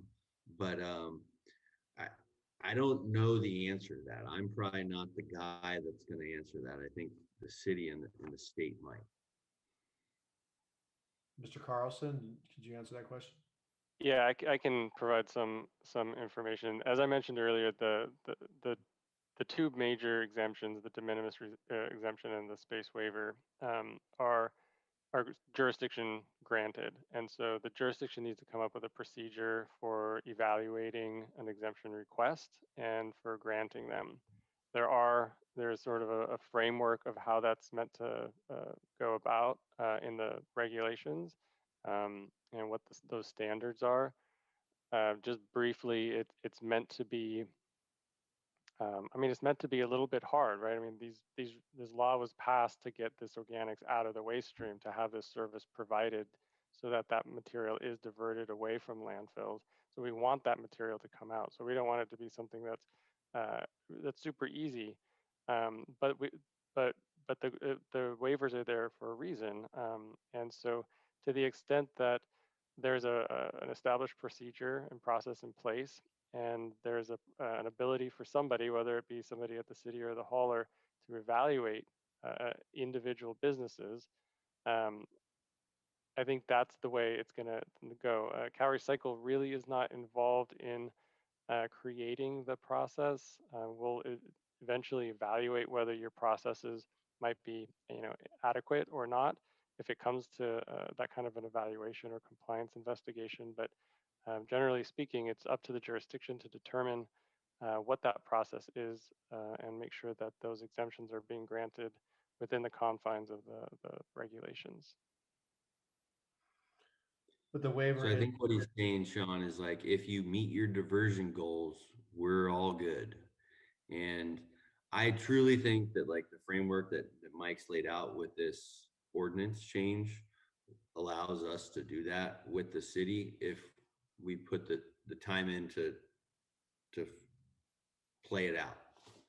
And that's where I'll sit. Does any other council member want to make a comment? Yeah, I do. I just want to go back to the charges. You mentioned 84 and 120. Those are like 84, I believe it was 84. That was a minimum for a bin, and then 120 for a 1 yard cube. Those charges are It's actually $87.54 for a 1 time a week service for a 64 gallon cart. That's a and week. It's one time a week, and it is $160.66 for a 1 cubic yard container 1 time a week for organic service. Say that last value, 167? $160.66. Okay. That's the monthly rate. The once per week is how many times it's serviced. Yes. Okay, great clarification, because Yeah. I I saw you doing the math, so. Thanks. Okay, thank you. That's because that's a huge difference. I mean, that's $20 a week as opposed to $87 a week. So that's Yeah, I apologize for that. That's okay. That's what we're here for. So really getting this out to businesses is important early, and then those values in the franchise agreement were agreed upon years ago, correct? These are not changeable values, and these are state mandates, which don't make me very keen on what it's doing for businesses, but it's just a matter of the mechanics at this point, whether we like it or not. Yeah, and Mr. Vandenberg, I could also tell you that the same organics rate right outside of the city limits with us at Cal Waste for a 64 gallon cart is $150. So you guys have a good rate because the city negotiated a good organics rate at the time that we did this contract revision. And we saw that coming down the pipe. So staff, consultants, council at the time, you guys have a great organics rate compared to other communities. I can appreciate that, but the local businesses aren't going to check the competitive rates. They're just going to be certain, like you, concerned about the bottom line. So that's okay. Trust me, I know, I get the phone calls. I would be the happiest guy in the world, Rudy, if that comment did it for me right now. But I know. it's Sean, not I can making see people it on feel your warm and face. fuzzy. I'm sorry. I know. I can see it on No, your face. do we have any written public comment on this matter, Tina? No written comment. And Rose, do we have any hands raised online? We have no hands raised online. Okay. So just to Mike, so tonight we're just introducing the first reading of this. Is that what we're voting on? And then it goes back to consent calendar. Yeah, Harriet may Yeah. want to articulate that. Right. So this would be first reading or introduction of the ordinance. It will come back to you at your next council meeting for approval. And then it would go, then the ordinance itself would become effective 30 days thereafter. But the different parts of the ordinance will become effective as they're implemented, right? So some of it is already in effect. Some of it will happen when people get carts.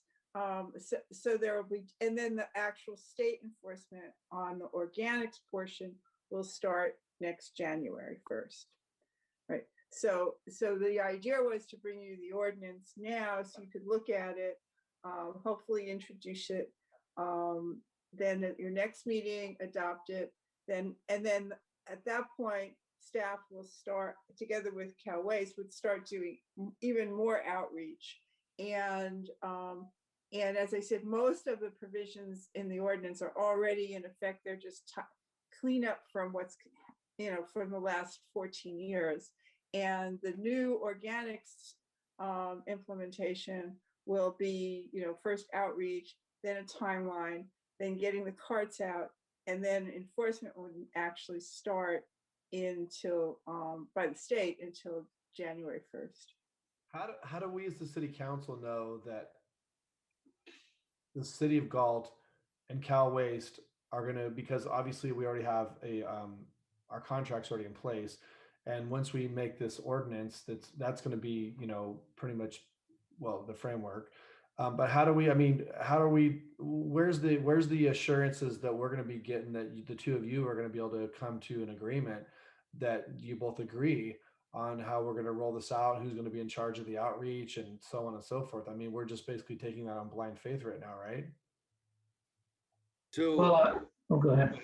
Go ahead. I think Mike maybe should address that first, as to what the city thinks that, how the city plans on doing the outreach and going forward. And then remember that under your current franchise, Cal Waste has, they deal directly with the commercial customers. The city does not. I understand that doesn't mean that the city won't, that they won't complain to you. I just remember what your franchise says. No, yeah, and maybe just back up a second here. As Mr. Carlson noted earlier, there's a couple of different bills, legislation in here that we're trying to meet, some of which are already in effect.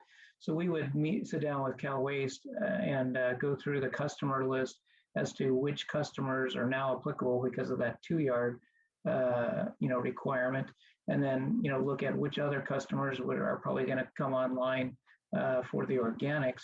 And then we're going to have to go out and meet with them and go over, what their situation is, explain to it which mandates, they need to comply with now, or which they may, also be, it may, some of the businesses may be hit by, more than one of these mandates. So, but we'll have to sit down and go through their customer list with them, identify which ones are meeting which one mandates, the ones now, and then the ones in January that take effect enforcement in January 22 for 1383, and go out and outreach with those folks, explain to them, what these mandates are requiring, and try to work with them to identify how they're going to get compliant service, and yet at the same time try to minimize, the cost impact. So.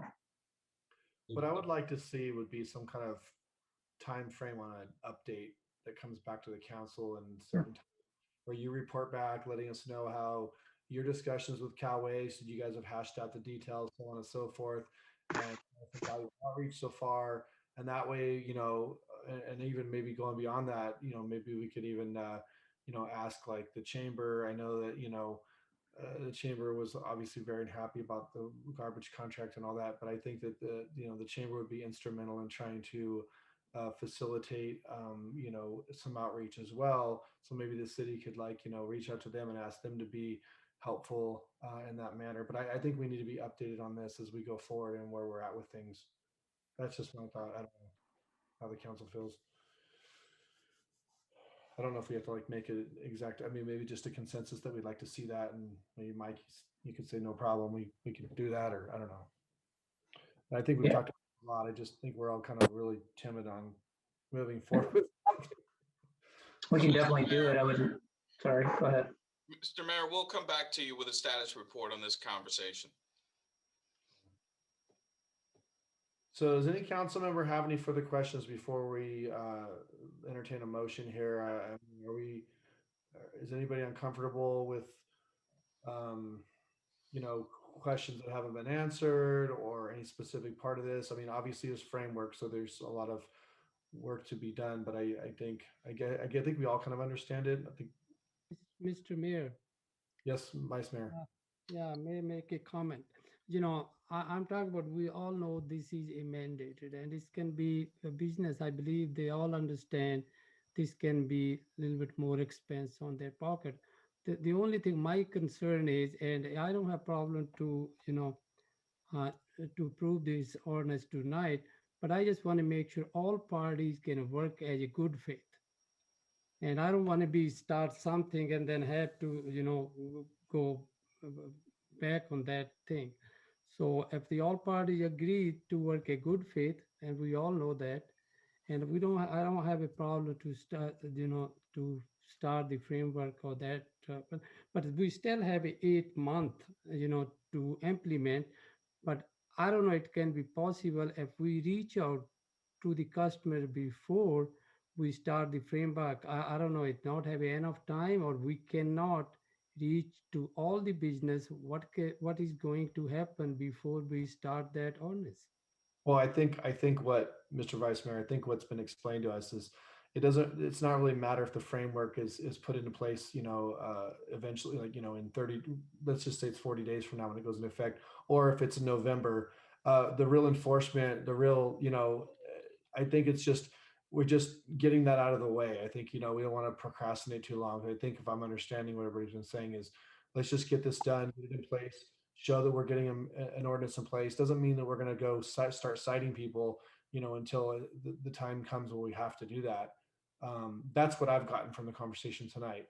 And the education process basically begins now until, which time the ordinance, really starts to have to come with consequences, I think. It's almost like if you guys kind of take this, we do the first reading tonight and you adopt the ordinance and it becomes official, then I can start reaching out to businesses and give them a specific message of what's going to happen. Can I give them the timeline? Not exactly, but I can give them the message, and then we can dictate the timeline, and you can kind of, if we approve or move forward with this, then we can start working with the businesses to inform them. But until this is adopted, it's hard to even communicate with the businesses because there's no specific adoption in place. So, Mr. Mayor, as I said earlier, we will work closely with Cal Waste to make sure that we're keeping up the things that we have committed to doing as far as rolling this information out to the customers. We're also committed to ensuring that Cal Waste also adheres to their end of the bargain as well. And so Cal Recycle will be there to also make sure that we're adhering to their policies. So we will be happy to report back to council probably in about 3 months or 3 or 4 months and let you know how we're doing. We will be reaching out to the customers where it's appropriate to make sure that they are aware of what's coming down the pike. So I think we're good. Councilmember Lozano, you were, one of the three of us that basically, jumped into a huge fire when we came onto council on the heels of the waste contract. Are you understanding this the way I'm hearing it too, based on the comments you've seen from Paul and I? Or what are your thoughts? Yeah, I'm good. Yeah, I've been good for a while. I think that we have some very capable staff, and I think there were lessons learned before. I have no doubt that Mr. Hines will ensure that there's a collaborative effort to get out to the business in an aggressive, deliberate manner. I'm ready to hear the second reading next meeting. Okay, thank you. I just want to make sure that I have a chance to speak. All right, well, if we don't have any other comments by council, then at this point, I guess I will entertain a motion if someone would like to make one to introduce, read by title only, and waive further reading of the ordinance amending chapter 8.16 of the Galt Municipal Code regarding solid waste collection. So moved. Moved by Councilmember Lozano. Seconded. Seconded by Councilmember Papineau. Have a roll call vote, please. Vice Mayor Sandu, No. Councilmember Papineau, Aye. Councilmember Vandenberg, No. Councilmember Lozano, Aye. Mayor Farmer. Aye. Motion passes 3-2. Moving on to our next item. Item I. Sorry, I don't have my glasses. I can't see. Item I, communication. Do we have any communication this evening?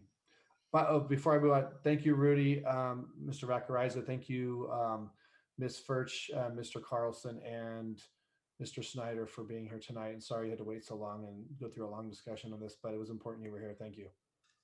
So Thank you, guys. Thanks. All right. Sorry. Moving on to item I, communication. Do we have any communication tonight, Ms. Hebert? No communication. All right. Thank you. Moving on to item J, city clerk's report.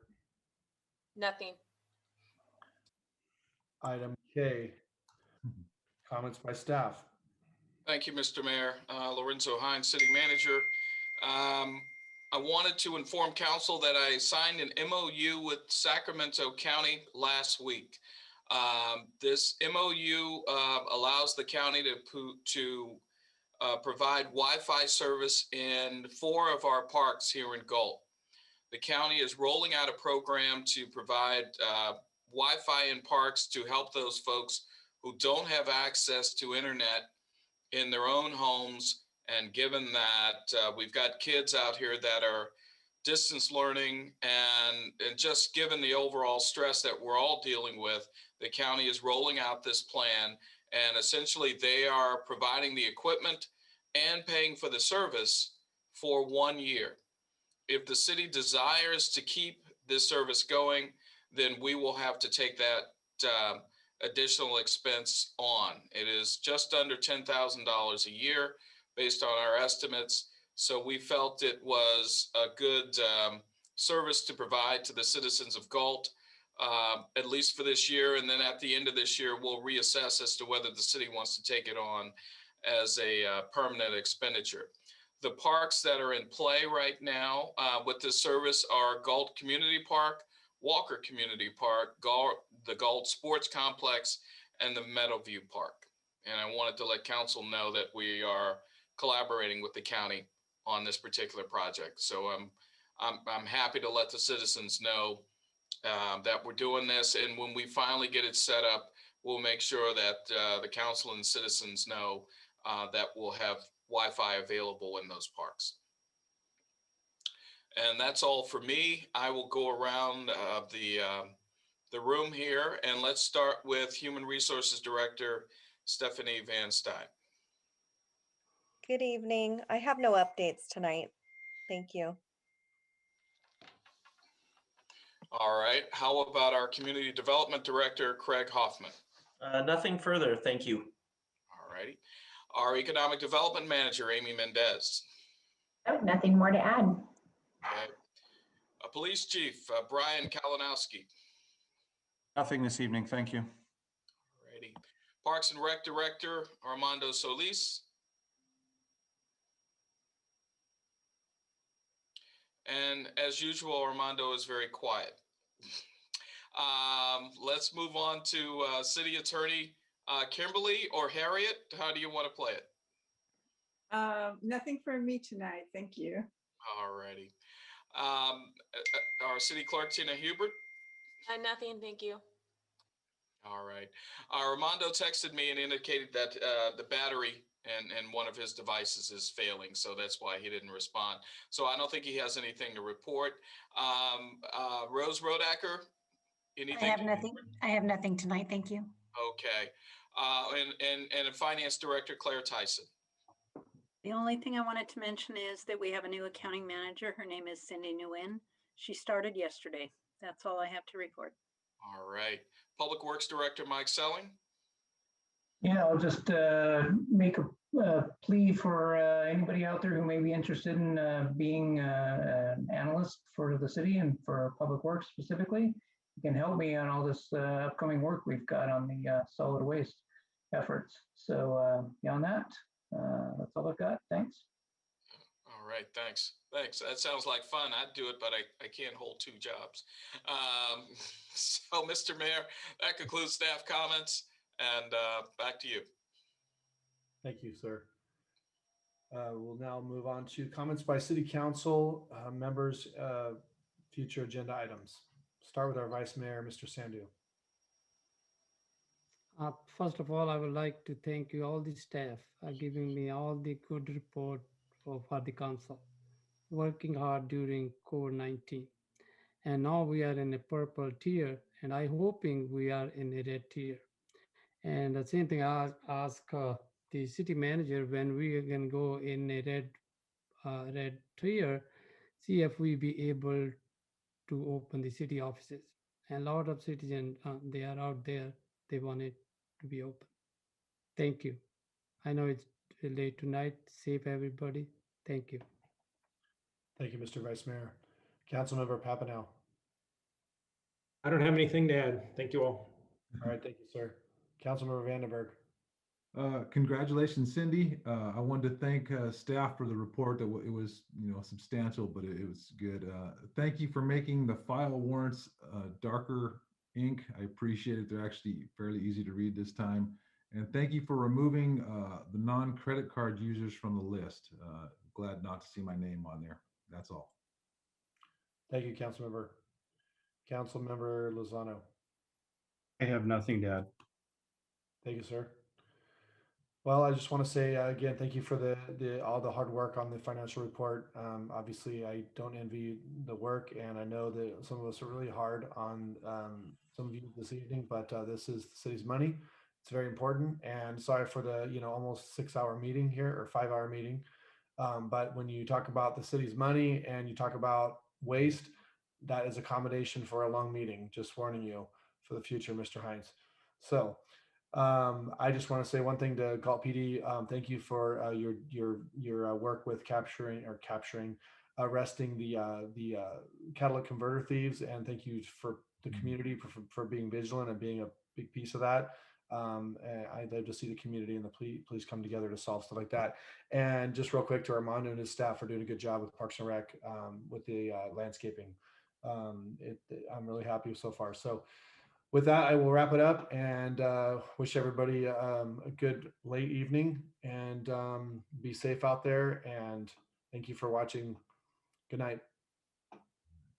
Good night.